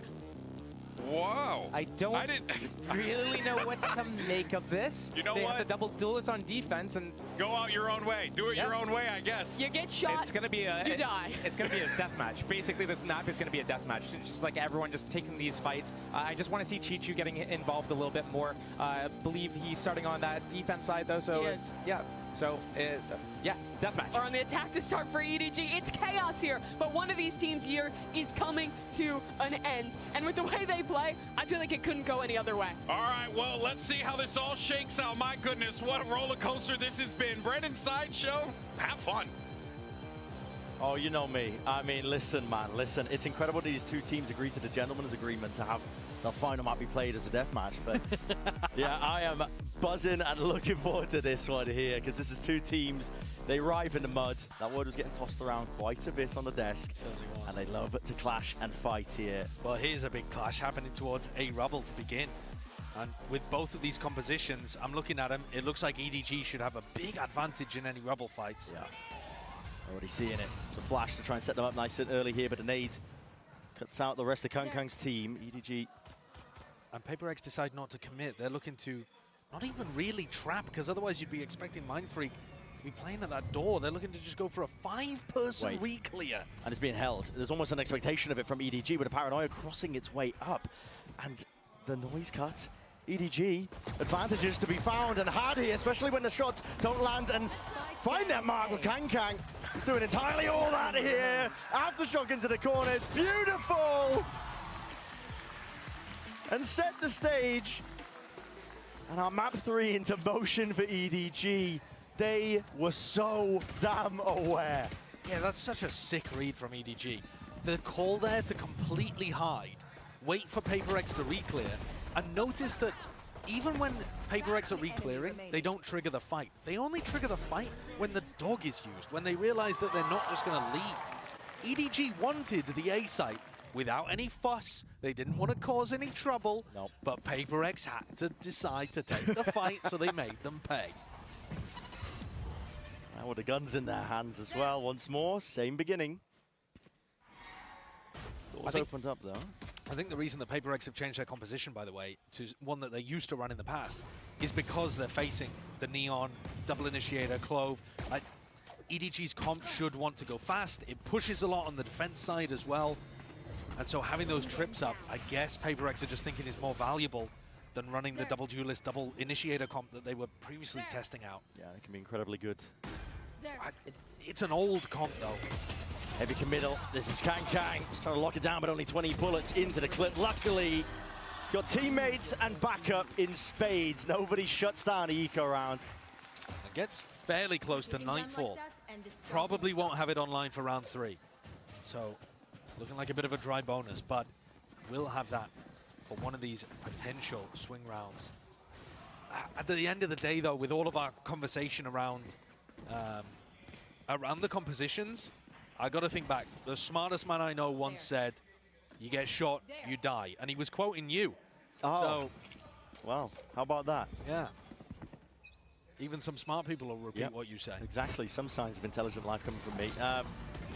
Nade up and over. This is PRX opting into the fight. The skirmish once more, but with Jing toppling, falling, something not able to evacuate. That was an updraft dash to survive, and Mindfreak is hard committed. Can't reset the aim. Only the one player found from that one. Devigon re-exploring. Util out into the few hands of these players, but already he's got to be aware of it, and yet sees the barrel. So now he knows his timing taken against him, but a Prowler waiting it. No way, Peak not together. Still, it's there. The Forsaken liner right behind him for EDG to barrel them over. Brutal beginning to PRX's Lotus. A map that they enjoy playing, but after how Sunset went, this is looking like a massive turnaround, a flip compared to map 1. EDG pick up pistol, pick up the bonus round. This is what catapulted them to success in the second half of Sunset. And already couldn't be more different reactions from the coaching staff. Absolutely, the death slam. You know what that signifies? The timeout button being hit. After 3 rounds. Yep. The tag timeout. And again, I mean, when it comes to strategy, it could be something as simple as like, guys, stop trying to opt into this A-Rubble fight when you're getting outvalued of util. It could also just be mentality. It could just be him trying to calm the nerves. But the reason this is absurd is because Alex has literally just had the opportunity to do that 3 rounds ago before they were in the map. Yeah, but he's obviously not focused on a specific element that PRX are then messing up, or just wants to reiterate something, get them back onto the right track. It is crazy early for a tag timeout like this, though. And I think that indicates the stakes in this kind of situation. Everything that we were talking about on Icebox, about it being bitter disappointment for EDG, them fighting to break through in China, getting overtaken, they can't go out in groups and have a year of bombing out. Everything there also applies, perhaps even more, to PRX. It's mirrored, I think. They used to fight for trophies. Been overtaken in Pacific, and now they might end up going out in groups here at Champs. A fate that they've met before. Though that did precipitate a roster change. It certainly did. Once more EDG. Listen, if it ain't broke, don't fix it. Face your fear. These A-hits have been given access to the sites over and over again. They realize it's a retake setup. They don't have very much retake utility on PRX, so you've only got to worry about a Sky Flash and a Paranoia, really. Trailblazer and the Boombot's already being used to try and... Are they leaving? Lay the path for PRX, yeah. I mean, the util's already being used. PRX have read it. This is strange from EDG. They had the read, and now they're going into the stack. Kang! Goodness me, close quarter combating. He's hoping and opting in for that upgrade, but it just opens his backup prime for the bullet to the back here. Smoggy also supplements off to the side, off angle from Divide, but not enough to stay alive. Simon! Goodness gracious me. He has been so consistent for them in those tight situations, in the tough spots. Simon has been there already, paying dividends. The value that he's brought to this team. He's not always at the top of the scoreboard. He doesn't have the prettiest stats in the world, but he's good for big moments. That's an important asset for a new player to have. Bailed them out of a tough spot there. All smiles and laughter for Haodong, but that one got a little dangerous. And something has the off. I mean, how do you even play this? The posture of the util, though, EDG faking like they've taken this A. Rubble control once more, this time walking into a different direction. PRX are leaving gaps all over the map. B is open entirely, and it's being read by EDG. They're already into the fight. Sometimes, yeah, I mean, Divide, spam down. What is that? Just into the corner, tucked. Maybe seeking to play spoiler. Nobody pushed back. Off and away from the plan. Once more, another tap. He's seeing if there's any more util. Well, that came from PRX. Shut out entirely from this B site. The composition itself is just not situated for these retakes. The amount of util that they have is essentially gone. As soon as Divide falls and gets taken out of the fight here, the Haunt dealt with something with the dash as well, but there's no value to be had. Nobody's giving him that fight. And what a call to make. It looks like they're just going for the save. That's brutal. Dude. If you don't want to play these retakes, though, why are you putting all of your Cypher utility and your operator on the same site? That's the question. And leaving B completely open. They 3-stack C, they put their op and the Cypher A. So both of those sites, very difficult to crack into. And you could give credit here to EDG that they've been conditioning A fights over and over at the beginning of this game. So maybe PRX felt comfortable in some degree that it wasn't just going to be a fast B hit. But if you do leave it open like that, there is no Viper wall you can put up to flash yourself in and try to isolate the entry. There's no way. No snakebite, no nanoswarm, nothing like that that you can use to try to isolate Kangkong from the rest of the team. Yeah, and listen, I'm not saying no way at your analysis. It's all fine and dandy. I'm saying no way at this. It's a second timeout called for PRX. We're in round 6 of map 3. It's an elimination game. It's the final game of groups. Your final path to playoffs for the final event of the year. And this signifies to me just a complete collapse. Yeah, it's brutal that Alex feels like he has to hit the panic button after 3 rounds and then after 2 more. He just spoke to them. If you want to think about how PRX's year has gone, a bit of a miracle run by their own words for them in Madrid to be able to make 3rd place. They got a podium finish, something they're very used to, had many of those last year. But they went from that 3rd, slipping down in Shanghai to a 5th, 6th, now looking like they might end up getting grouped here at Champs. Are they getting worse? Is there more competition? Is this a signifier that something doesn't work about their playstyle, that they're going to have a reboot? All of these questions are going to be asked if indeed it plays out like this. Yeah, swirling and circling around this team. Because it has to be pulled back here and now for PRX. There's no more time for the coaching staff. Alex to step back in. This looks like a much more sensible defensive setup, though. I think Alex is already calling to spread out this stuff. Get the Cypher over C, get the op posted B. What's going on here? Mindfreak, he's just opened up the door wide here. The sightline called. Holding over the shoulder with the operator through to Mount is called for this pause. EDG making sure to let these PRX players simmer. Time has been bought, though. Following the sound cues, PRX are in position to potentially take this fight forwards with the Boombot. Tagging it up into the corner. They're going to be aware that there's a player holding onto the corner into this angle with the Seekers and another flash to play themselves. Seeing this time the gunplay, it does come up for the goods, and they are winning the day, paving the way to a successful round. But Kangang's got something to say about it. Up and over the box, cannot stop Jing. Feeling empowered with the rest of his team behind him. They get that round on the board, eliminating the goose egg. There's only 2 pieces of plant denial in PRX's comp. The nade and the showstopper when Jing has it online. So they've got to be more creative in ways of slowing EDG down. Instead of throwing utility to get ready to set up for a flood retake like that, they open the door, which slows EDG down and stops them from getting the plant until PRX are in position.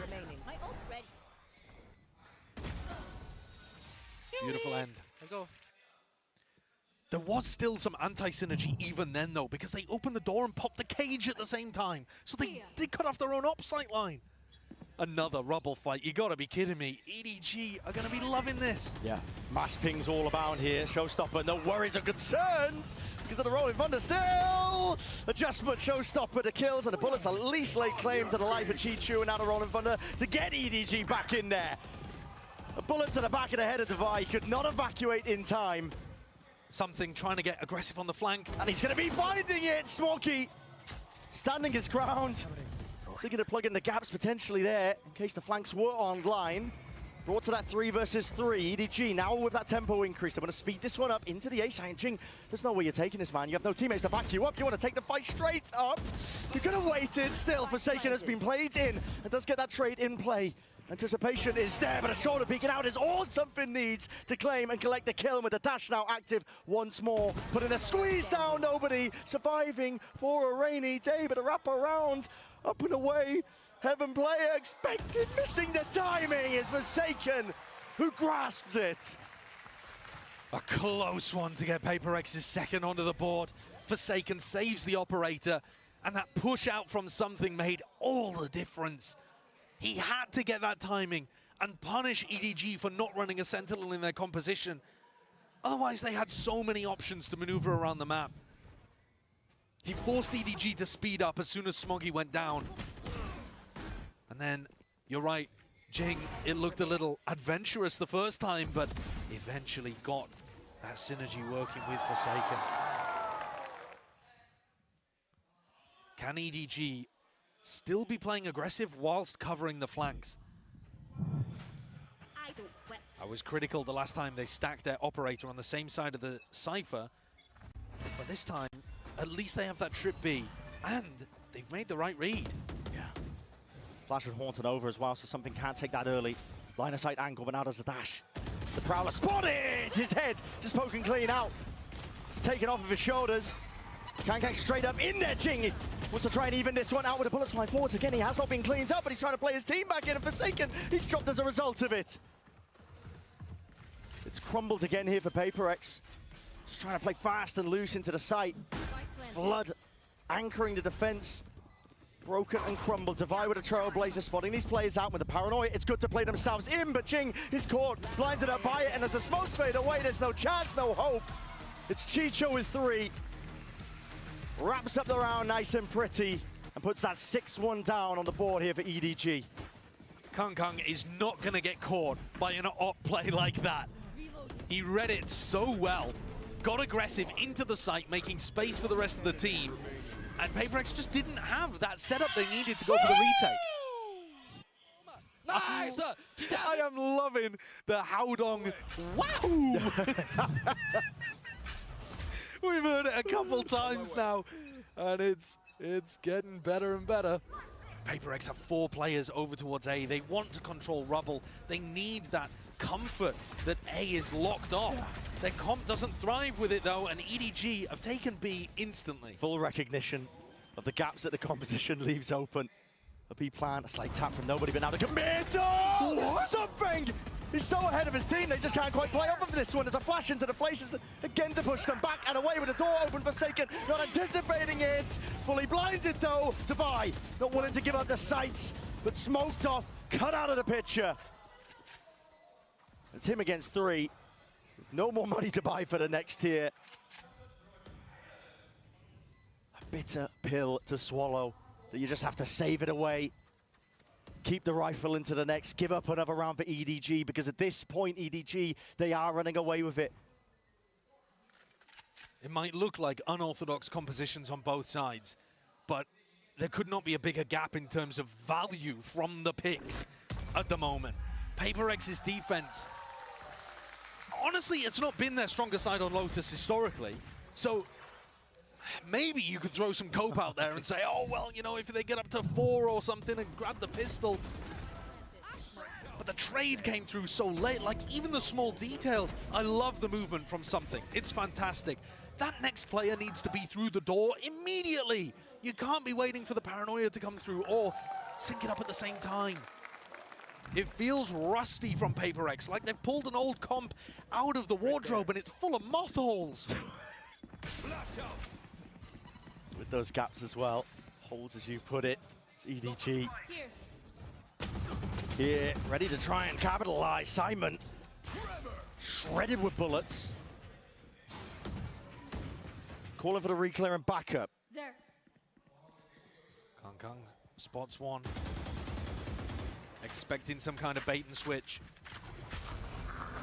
PRX going for the old tried and tested here, just trying to follow these sound cues. Chichu denied that chance of any sort of information, but Kangkang's going to be dropped here. The stun was good! And already racking up the kills.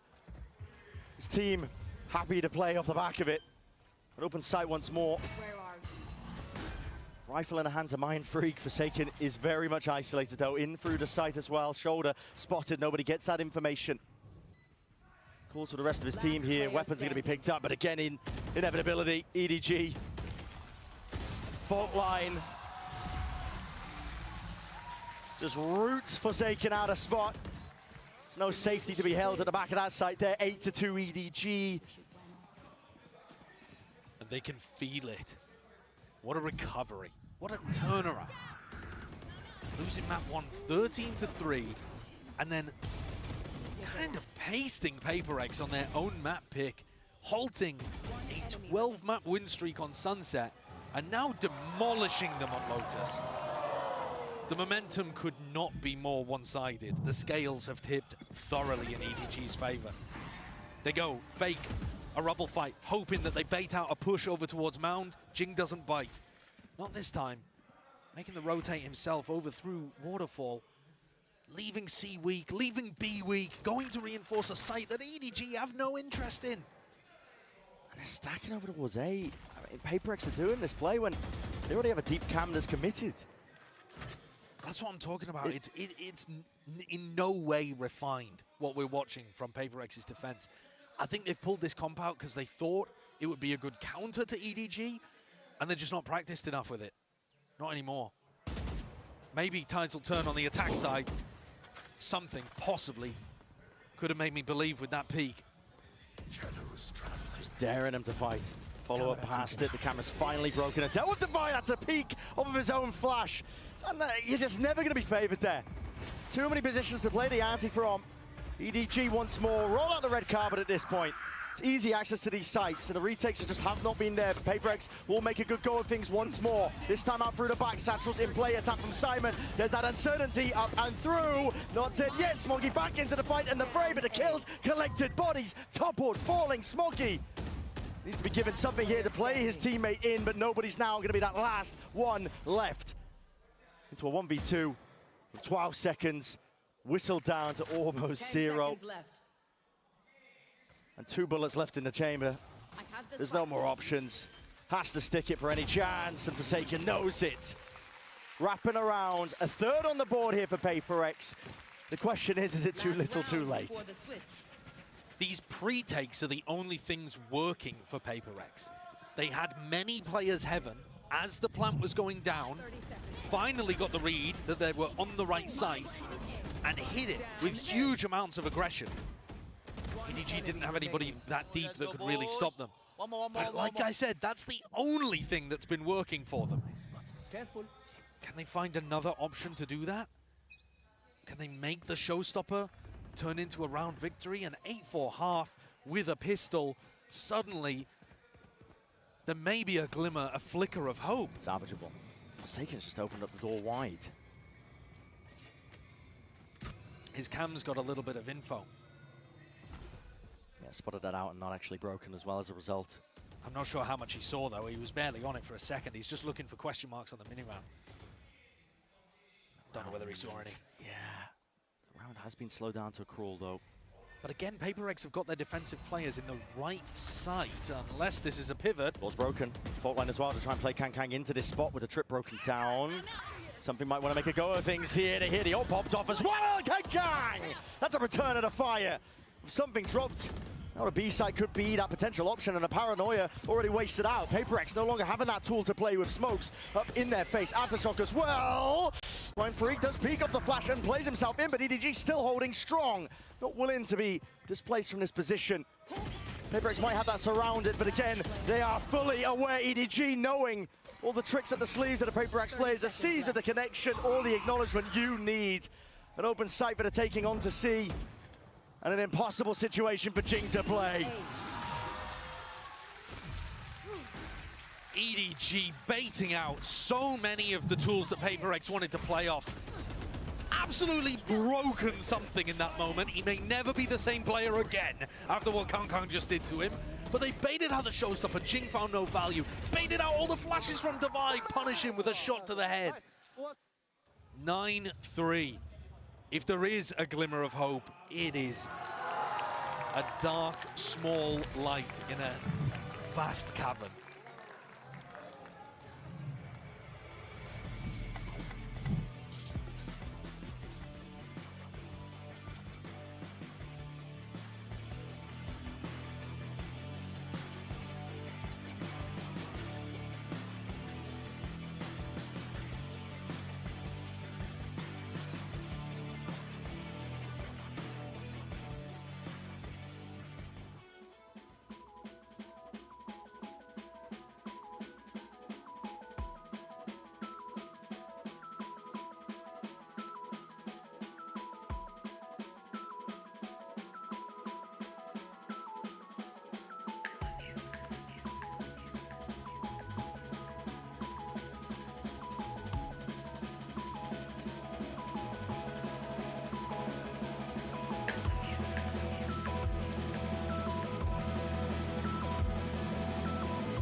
EDG just pulling off an absolutely unreal comeback overall in the series when they just got flattened map 1.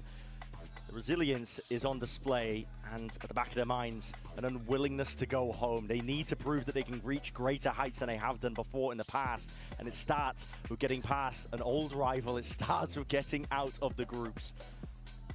Playoffs on the horizon. both of these teams, they're only a map win away from getting through to playoffs, and as Alex said earlier in the coach interview, having that extra lifeline, having the ability to troll a little and be experimental with what you're doing. But one of these teams is so much closer to that map victory than the other. Double Sheriff in the hands of EDG. Smoggy's been lights out anytime he's played on Lotus, anytime he's playing Clove. And this is a squeeze being applied, at least to feign like they could be trying to fight over towards Mound and from section of B from EDG. I think the goal of it potentially is to cause a pivot from PRX into the high-low setup that they've got going on. At least with the Sheriffs, it's a cool strategy that EDG have brought out into the pistol, but high-lows. Yeah. All over the place, on C, on A. And this could tear PRX apart already to peaks if they're not timed correctly, which they're not. EDG ready for it, nobody still alive towards the back of the site, and no anticipation that it could have peeked itself over it.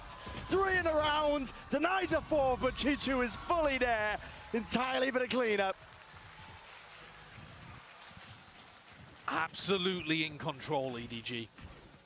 If it went over towards A, high-low, set up towards stairs. Horn didn't get broken, full information, dropped back into a high-low setup, and Simon and nobody, the IGL and the newcomer, doing so much work. One enemy remaining.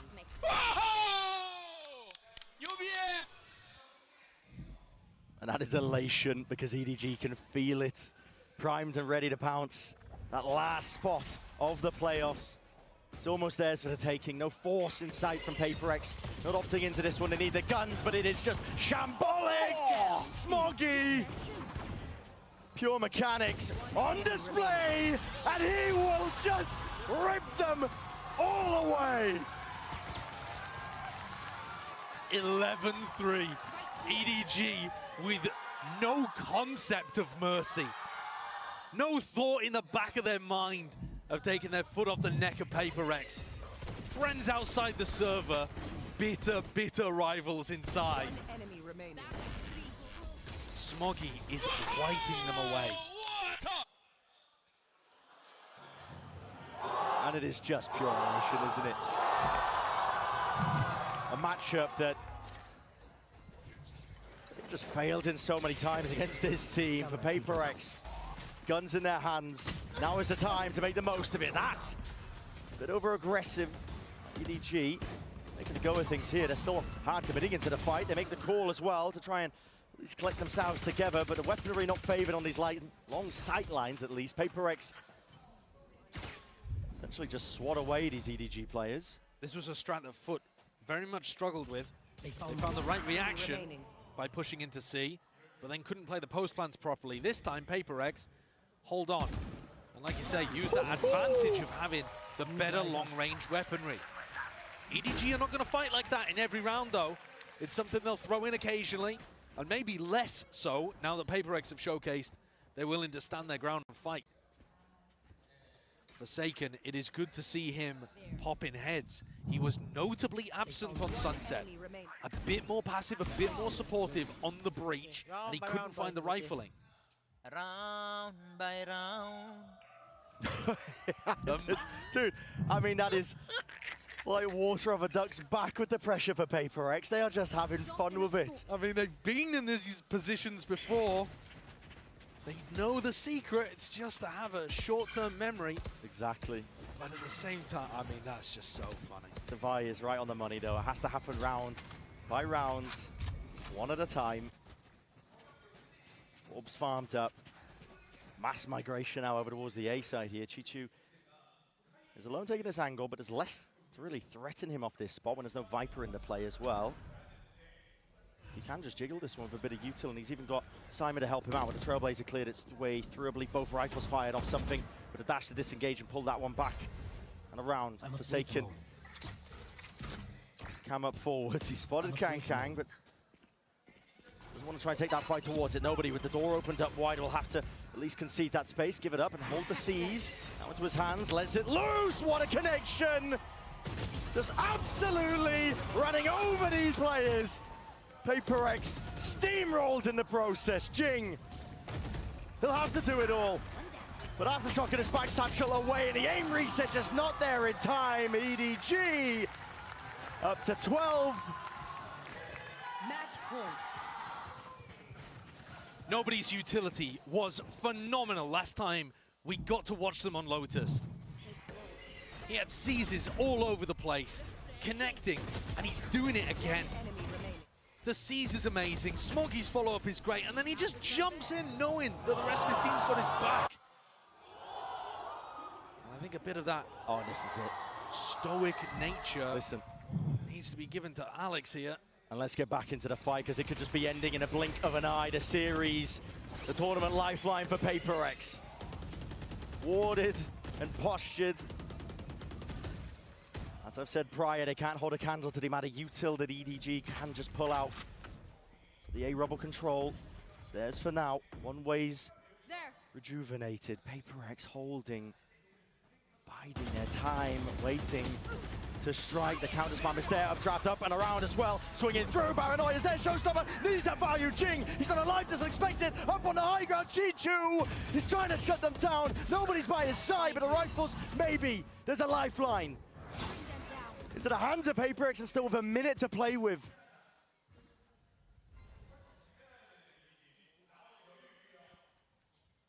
Nobody's pushing out through B. Smoggy still with his ultimate. An eerie calm drops towards Rubble. An area that's known so much bloodshed and almost all of it going into the way of EDG in this map. PRX have carved out a small opening. Do they think of the flank? The flank timing, nobody could shut this down, Dubai. The awareness is there. Surely too difficult of a situation for Smoggy, even with how well he's been playing. There's no time. There's 15 seconds. This time pressure could just spell defeat. And for Smoggy to be the hero his team needs in this spot, Defy planting, medal is used first, lowering them down, and spraying them down. Smoggy It's Jove. destroys the hopes and dreams of PRX. Knocks them out of groups. Revenge has been earned. And a playoff picture potential there. EDG, the chances for them to go on a run now, to reach greater heights than they have in the past, have never been more present. Well, after map one, it did not look like we were going to be seeing EDG making their way to playoffs. The second Chinese team to get out of groups behind explosive Trace, who surprised us all. But it is bitter disappointment there for PRX. A team used to fighting for trophies, who've been in those spots before in grand finals appearances, overtaken this year domestically by Gen G, and now grouped for the second time at champions in their history. A rough year sliding downwards for them. It's a long off season to think over what could have been, but it's hugs on stage. They respect EDG, and how could you not? This team rallied back and put on a show. And Smoggy's individual performance was outstanding. That was elite. 21-6 is where he's ended it all. Very fitting way for it to end. Yeah, it really is. Despite EDG being the last to qualify here for our playoffs, they are right on time for it. And as I said earlier, the world is essentially their oyster. You get that fresh reset as you head into the playoffs as well. And for them, a chance as well to do a little bit better than the disappointment at Shanghai. And not just Shanghai, this is only their second win this year at a global event. Had they gone home, it would have been devastating, their year as a whole. Not making it out of basically any situation. They got gifted that playoffs berth previously. Didn't necessarily earn it by beating international competition, but here today they have. They've turned a new leaf and are looking to try to bring that momentum further into playoffs. It's going to be a tough road ahead, but I have been impressed with this squad. Yeah, the improvements I think they've made, match in, match out. They've shown that resilience, I think, even in just this series alone, they've shown that they can make those comebacks happen. Mental fortitude, however you want to describe it, but also just, I think, the strategy. There's a level that I saw from them in their match against G2 earlier, where they can anti-strat, they can play against the team's strengths. This is a squad that has that potential to go further, And now they've earned their chance to just do that entirely here. We're going to be sending it down to the stage in just a moment for that Verizon post-match interview. Not too sure who's down there as well, but not just that, yeah, Chichu. And also the setup as well for the draw show. We're going to be finding out exactly how our playoffs are going to be set up.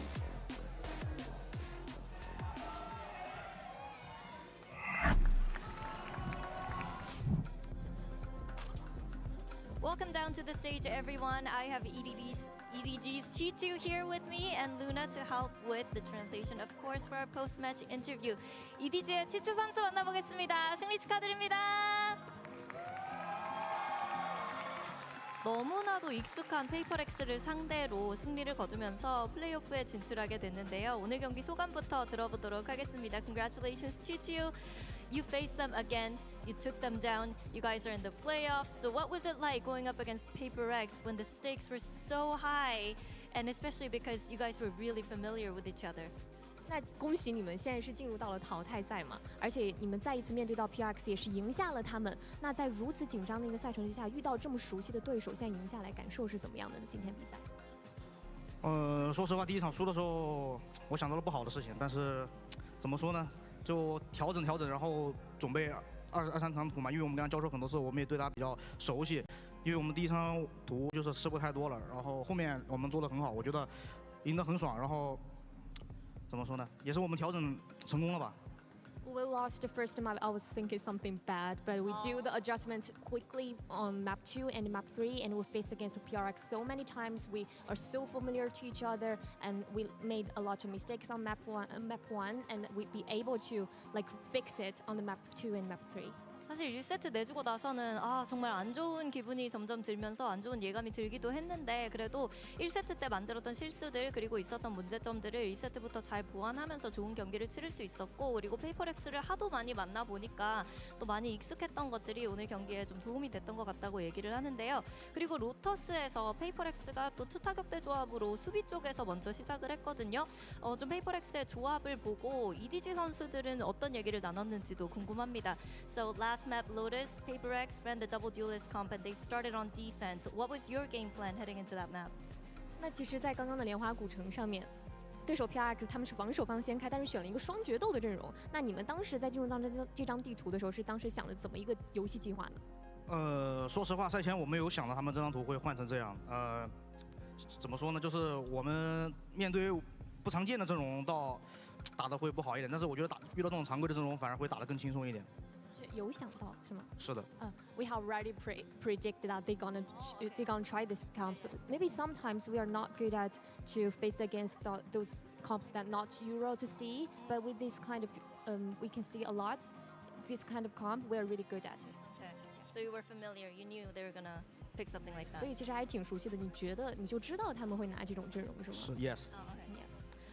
사실 페이퍼렉스가 투타격대 조합을 쓸 거라고는 좀 예측 가능했던 부분이었기 때문에 뭔가 그동안 보지 못했던 아예 생소한 조합이었다면 조금 더 힘들었겠지만 그래도 이렇게 해서 좀 좋은 결과를 만들어낼 수 있었던 이유는 아무래도 좀 익숙한 조합이었고 어떻게 대처할지 알고 있었기 때문이라고 얘기를 하는데요. 마지막으로 조추첨이 진행될 예정인데 좀 피하고 싶은 팀이 있는지도 물어보도록 하겠습니다. We have the draw show ready coming up next. Oh yeah, that's cool. We have the draw. Just prefer not to face. We have DRX and Tracy Sports. 那现在正在看到，我已经在准备抽签了嘛？那下一场比赛有没有哪支队伍是很想遇到，又或者说不想要遇到的呢？我们现在有 Team Heretics， 有 DRX and Tracy Pacific Decimated. 我觉得我们不太想遇到 TE 吧，剩下的我觉得都可以。We don't want to face against TE, and rest of them, all is okay. Okay. 트레이스 e스포츠 빼고는 다 만나도 자신감이 넘친다고 얘기를 했습니다. 이렇게 해서 치추 선수 만나봤습니다. Thank you, Chichu, for the post-match interview. Good luck in the playoffs. Thank you. I'm gonna let you guys go. Bye-bye. And with that, that concludes our group stage matches. Now we have 8 teams locked in for playoffs, of course.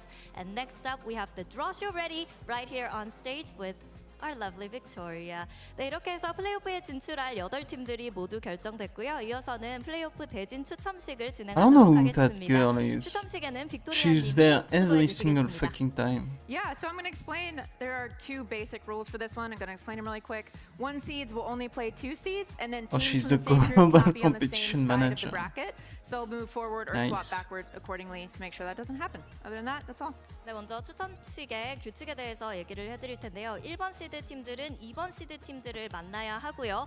그리고 같은 조에서 조별 스테이지를 치렀던 1번 시드와 2번 시드 팀들은 같은 브래킷에 위치할 수 없습니다. 그렇기 때문에 조가 겹치는 대진이 완성된다면 계속해서 한 칸씩 내려가거나 조가 겹치지 않는 대진이 완성될 때까지 계속해서 2번 시드를 움직이는 쪽으로 진행을 하려고 합니다.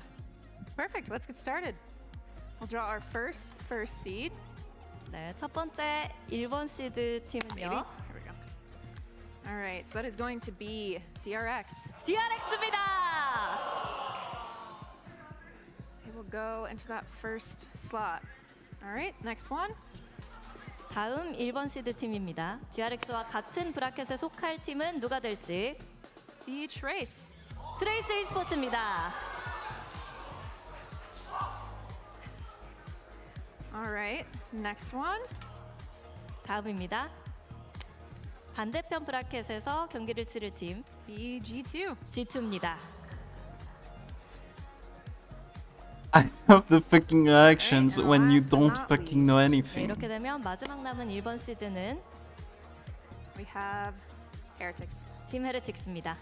That's good. Because if Fnatic is drawn early, So we'll draw the second they're gonna pool of go teams. We'll start top down and make sure against there's no TE. group matches on the bracket. And or G2. 네, 이제 이번 That's 시드 actually a 팀들을 good role for 배정할 him, I 예정인데요. think. 위에서부터 차례차례 채워나갈 예정인데 조가 Because they 겹친다면 can't play against DRX, I think. 브래킷으로 이동해야 Because they are in 된다는 the 점 same 이해해 group. 주시기 They 바랄게요. were in the same group. first one, 첫 번째 we have DRX를 상대할 팀은 LEV. Oh. They cannot be in this side since they are from Group C, so they will move to the first slot. 트레이스 e스포츠와 조가 겹치기 때문에 G2와 레비아탄이 경기를 치르게 What? 됐습니다. They should be on A. What? The next one, we have Sentinels. 센티넬입니다. Sentinels is from Group B, so they are good to go here. DRX와 센티널이 만나게 됐습니다.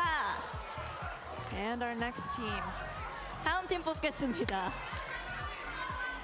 we have Fnatic. Fnatic. So since Against they are T? from Group A, they will move all the way down to.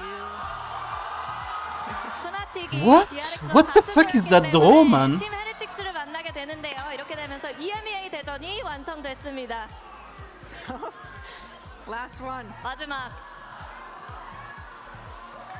Oh, because you can't have any 트레이스 fucking. e스포츠와 EDG 중국 대전입니다. You can only have one A, one B, one C, one D per like. EDG의 치추 선수가 bracket? 트레이스 e스포츠만은 피하고 싶다라고 What a 얘기를 dumb 했는데 fucking draw, man. 이렇게 해서 대진표가 완성이 됐고요. 이어서 아메리카스 대전 그리고 EMEA 대전 퍼시픽의 유일한 플레이오프 You have a 팀 Chinese, 만나게 됐는데요. a fucking EMEA, and a fucking NA with their fucking draw. So Victoria, we have Like, Chichu from EDG saying, "Oh, what a no, retarded We system. also have the Battle of Americas, Battle of EMEA, Last Hope of Pacific DRX facing Sentinels once again. So, you know, are you satisfied with how the draw has turned out? I think since they specifically didn't want them, they might be a little angry with me. But hey, the way to look at it is if the rematches are here in regions, then that means they're not knocking each other out. So. You can look at it as a good thing that way, but I think it's a super exciting bracket. The regions are super strong, and it's really exciting. 먼저 이 중국 지역 LEV G2 is gonna be a banger. 하고 싶다고 했는데 화낼 수도 있겠지만 이렇게 되면서 조금 더 Honestly, now that Genji is out, 더 높이 올라갈 수 있는 지역별 다양성이 I have a 많이 추가가 되기 때문에 big feeling for 괜찮은 G2. 대진을 뽑은 것 같다고 I think it's gonna be 얘기해 G2 Fnatic 주셨습니다. or 그러면 Sen. 이대로 혹시 경기가 진행되는지도 물어보도록 할게요. So, you know, regarding the match schedule, is this how it's gonna go? Heretics were like they were really good against Genji, and they are part of why they are out. 12시간 이후에 여기 보시는 대진이 Honestly, 일정이 아니기 if they 때문에 show up, 자세한 if they 일정, don't 매치 choke, 스케줄은 it 12시간 could be 이후에 발표할 looking at 예정이니까요. it 여러분들의 많은 관심 부탁드리도록 하겠습니다. Based on the year, And it would be on like 14th, right? deserve, On the honestly. 14th, we'll see you back then. 저희는 며칠 쉬었다가 14일에 돌아오도록 They showed up 하겠습니다. at Madrid, they showed up at fucking Shanghai. Outside of the final, maybe. And even then, it's like more of the Well, folks, welcome first to peak, the darkest timeline. That's where second we are right peak now. type of shit. All the regional matchups. Okay, so full transparency. We were talking over here, and I think I'm a gosh darn genius because I had called the Sentinels, and I was like, watch it be Sentinels. It was Sentinels. And then we were like, it's probably going to be regional matchups. It's It always turned out to be a regional matches. It's crazy that it's the most regional matches it possibly could be. It's all the regional matches. Everything. Unbelievable. Outside of DRX and DRX Sentinels. Sen should be a banger, though. The last hope of Korea versus Sen, who is so back. They defeated Gen.G to get here.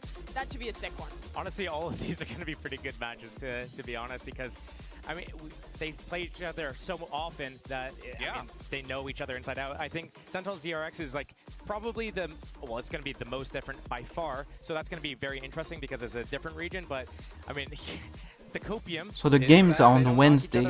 We had one day last week. This week, I mean. EDG Trace is interesting to me And because Trace next has week never we really have beaten 2 days. FPX, We have nor Monday, have they Tuesday. beaten EDG regionally. They've always been down in those lower seed positions, but they have played excellent Valorant thus far here at Champions. So it does feel like real potential for an upset there with EDG. Not bad. One worry is that it's been a minute since we've seen Trace on that stage. So it's going to be like, it's been a while. Sure. You're going to walk up on the stage and you're going to play a regional rival who has had your number But on a few surely their occasions. confidence is out of this I world hope after so. those first few. I hope so. So what you're saying is EDG knocks Trace into the lowers and Trace knocks every other team out of the event. Yeah, all and the then it's an way to the event. EDG Trace finals, and Trace gets blown out 3-0. True. Okay. Yeah. Oh my The word. script. That is absolutely. That's a heinous script. I'm telling you, the darkest timeline. It's the darkest timeline. No, but honestly, matches throughout the entirety of group stage were phenomenal, and we do have our pick'ems powered by AWS. You can see what you all voted, what you were all saying was going to happen here, and even though the results did not pan out perfectly, for example, Gen.G getting eliminated in the group stage, you know, overall, I mean, what a wild. Yeah, I mean, PRX is they are eliminated too.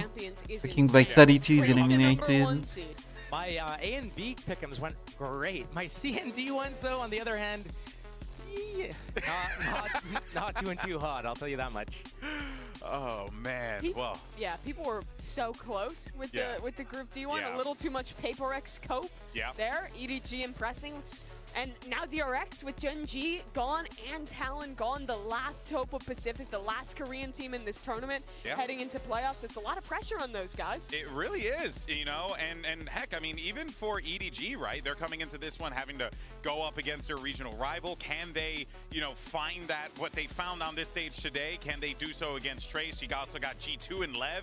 That's another battle that was literally I've over updated America's my finals, pick'ems. so, you know. And G2 couldn't get it done despite their excellent I might performance change globally. it. They haven't been able to really best LEV this year. That's I another might good change match. them. You got Fnatic and Heretics, but you know all about that. I'm trying to remember the last time they actually had a head-to-head because I'm pretty sure Vitality took out Heretics from this one. I don't know if Fnatic and Heretics faced each other in the uppers, though, this time around. But, you know, Fnatic won the last two splits, basically. So, and they did face off, I believe, split one playoffs against them and had the better of Heretics in the BO5 there. Yeah. Oof.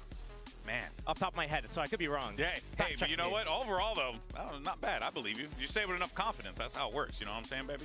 All right. Well, of course, with that being said, we do have to say goodbye to our final two teams in the competition to be eliminated, Vitality and PRX. In groups. Yeah, in groups, excuse me. There's going to be 7 more eliminated in playoffs. But it is a tough road for these guys. Vitality showed up and I think had a lot of people hopeful. There was a lot of people talking about how good Safe could be on a global stage, how impressive this team was to make the finals of EMEA. But I just realized I have no It's unlucky. I mean, they had good the good pick run, though. They made it all the way to in the champions. fucking group Unfortunate that D. Safe lost that rematch versus Holy was shit. so confident in that. And honestly, they looked pretty strong until they didn't, obviously. I have one good pick in Group I A, mean, these guys from the high last and year I have making it 3 to the Americas good final, pick in thinking it Group would be B, their last year with Jing, to him and 2 getting to good come pick back, in play Group C. again this year, and not quite reach that same height, going out early in That's Champions how many instead is fucking definitely upsets we a have. disappointment for those boys who have achieved a lot on the global stage before, and it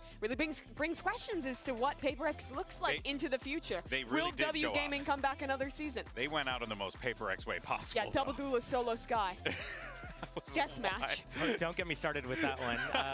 The questions about everything in that, there needs to be a serious overhaul, because, I mean, there's going to be serious people in shambles right now. Pool Chan, for one of them, is going to be really upset about that. But honestly, they need a little bit more depth in that last map, that death match. I mean, we were calling it before it happened. It looked scrappy, and they need to do better. They need to have more depth. And listen, this is Champions, right? Champions. This is where the best come out to play, right? Everything's on the line. Your entire season leads to this right here, Mimi. This is it. We're on the horizon. Next step, we're moving on to the playoffs. That's right. I mean, these teams have a chance to lift a trophy. We're going to be moving on towards the end of the playoffs to the big venue to close everything out at Inspire. It's going to be good. Yeah, it is going to be fantastic. Now, that being said, folks, that's going to wrap it for us here today. We're going to be dark for the next 2 days, which, by the way, I'm kind of happy about that because your boys been working quite a bit. So we appreciate everyone for tuning in each and every day. Do we have the you guys are freaking updated phenomenal. We hope you continue to tune in. You have no reason not to, schedule? because you're going to see the best teams in the world clash and go head-to-head against one another for all of the glory. We'll see you then, folks. Thank you so much it's for tuning in. forgetting. Peace out. Bye-bye. It's the ambitious underdog versus a team forged. Oh, they are updating their shit. Neither squad would thought that they would be in this position here. Yeah, we don't know what games are in this group, and one of these Wednesday. teams are going to grab it. Safe getting pushed off the angle, and Mazino's going to fill in right behind it. The dart is good. Huh? Aspas We getting two don't with the know op. yet. Tex pushing forward. Sender falls. That's going to be I'll going keep down an as eye well. on Tough it to defuse the and half. Make that 3/4 of the fill you way. in. He's going to stick it. It's going to come through. Leviathan takes the lead back. He intended to manipulate the rotations back towards A, but discipline from Vitality once more. Again, That's they're gonna 10 be it seconds for left in me. the round. Almost all of Vitality is here with the lighter weaponry. For They today. still have a meal I'll see you of tomorrow Leviathan. As the walls go for through, gets two, make that three. maybe some PoE, maybe something else, maybe some Valorant actually. I need to grind that freaking act. It's so fucking hot right now. Leviathan weather things out. They close I'm out not in the Icebox. mood. 14-12. Some jump spots already. Look at the dart. Look at the paranoia. And the PoE League is pretty cool. That's such a gorgeous setup. Does he have the timing? No. Safe with 3. Calm catching 1 on the way out. Maybe I'll do something else. Calm has to play this so Some carefully. PUBG It's or only 1 found. Calm's gonna have to get an ace to win the round. something And else. he delivers for Lev. Out of his seat with waves across the stage. He's popping off. What a flash. 4 members. And the paranoia. They've got nowhere to go. Trex has to face out in front of it. Pushes the smoke, understanding that's where the hit's coming from. Mazino with 3. It's going to have to be a miracle We'll see. from Safe to pull Anyways. this off. But Mazino gets his 4th. Leviathan get their 11th. The statement made I had a lot of from the fun number today. 1 seed of Americas. 13-4 and a 2-0 sweep of Lev. Yeah. Unbelievable performance. They're playoffs bound.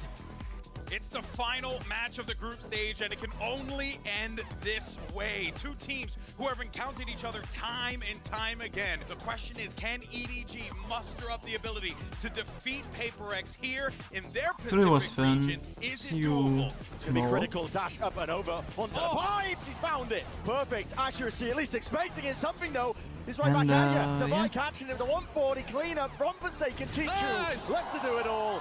And it's too much. Jing has not revealed his position at all in the slightest, but potentially played right back in from all the sound cues. Noise made. Mindfreak ripping their hopes and dreams up, and tearing them apart and tearing them asunder. It's 12 for PRX. 13-3. It's domination. It's a sweep and a flawless finish for Icebox. Pack mentality here from PRX. Paranoia is perfect though. EDG have really make sure to pick and choose this timing. It's excellent. Shot nobody! wandering. He's a nomad at this point. There's no one to play off of this one. A jump spot. Oh, miscommunication again. It rears its head. And Mindfreak will rip them off. They can still make a play for this one. Smokes up. No way. No chance. What a Mindfreak. throw. He's got the spam and spray this one away. Defended. No way. Mindfreak. Guys, please, guys. Guys, please. And they want to try and shut this down immediately. Hunter's Fury, peaked by Forsaken. There's the punish. 3 left to stand. Insane mechanics, but it matters not. Against the hand and steady aim of Kang. 13-8. What a resounding flip compared to last time we saw these two teams clash on Sunset. The skirmish once more, but with Jing toppling, falling, something not able to evacuate. That was an updraft dash to survive, and Mindfreak is hard committed. Now he knows his timing taken against him, but a Prowler waiting it. No way, peak not together. Still, it's there. Forsaken liner right behind him for EDG to barrel them over. It's almost theirs for the taking. No force in sight from PRX. Not opting into this one. They need the guns, but it is just shambolic. Smoggy. Mechanics on display, and he will just rip them all away. Smoggy destroys the hopes and dreams of PRX. Knocks them out of groups. Revenge has been earned, and a playoff picture potential there. EDG, the chances for them to go on a run now, to reach greater heights than they have in the past, have never been more present.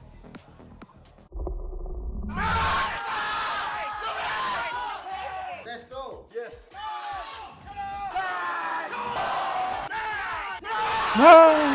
Yes. Happy.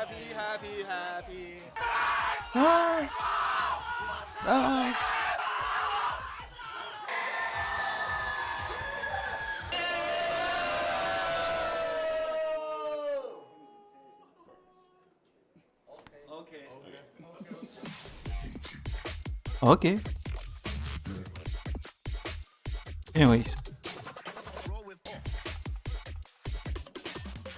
See you Wednesday for the games, and see you tomorrow for like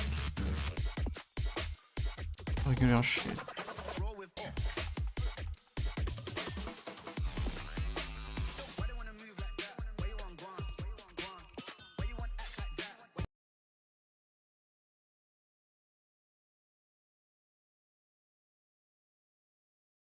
Stay safe, and yeah, bye bye.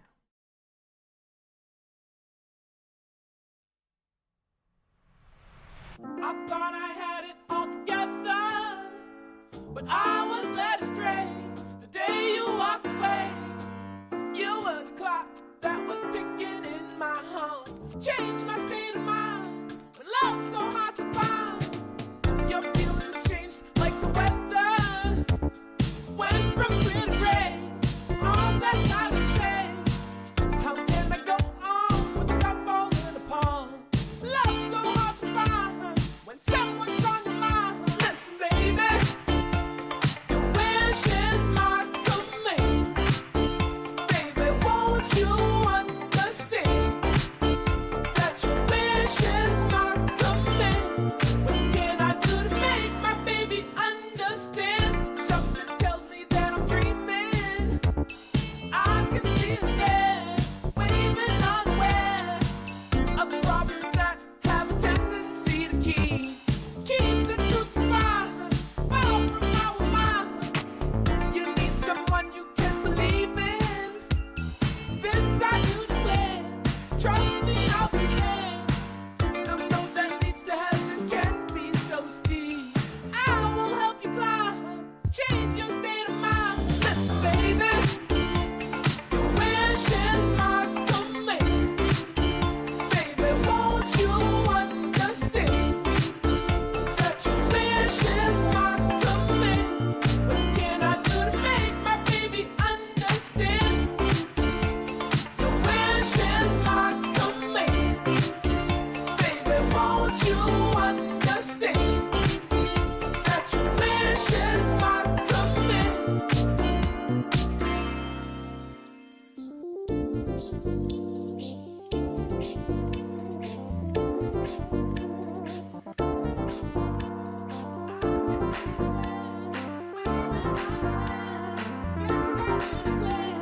Trust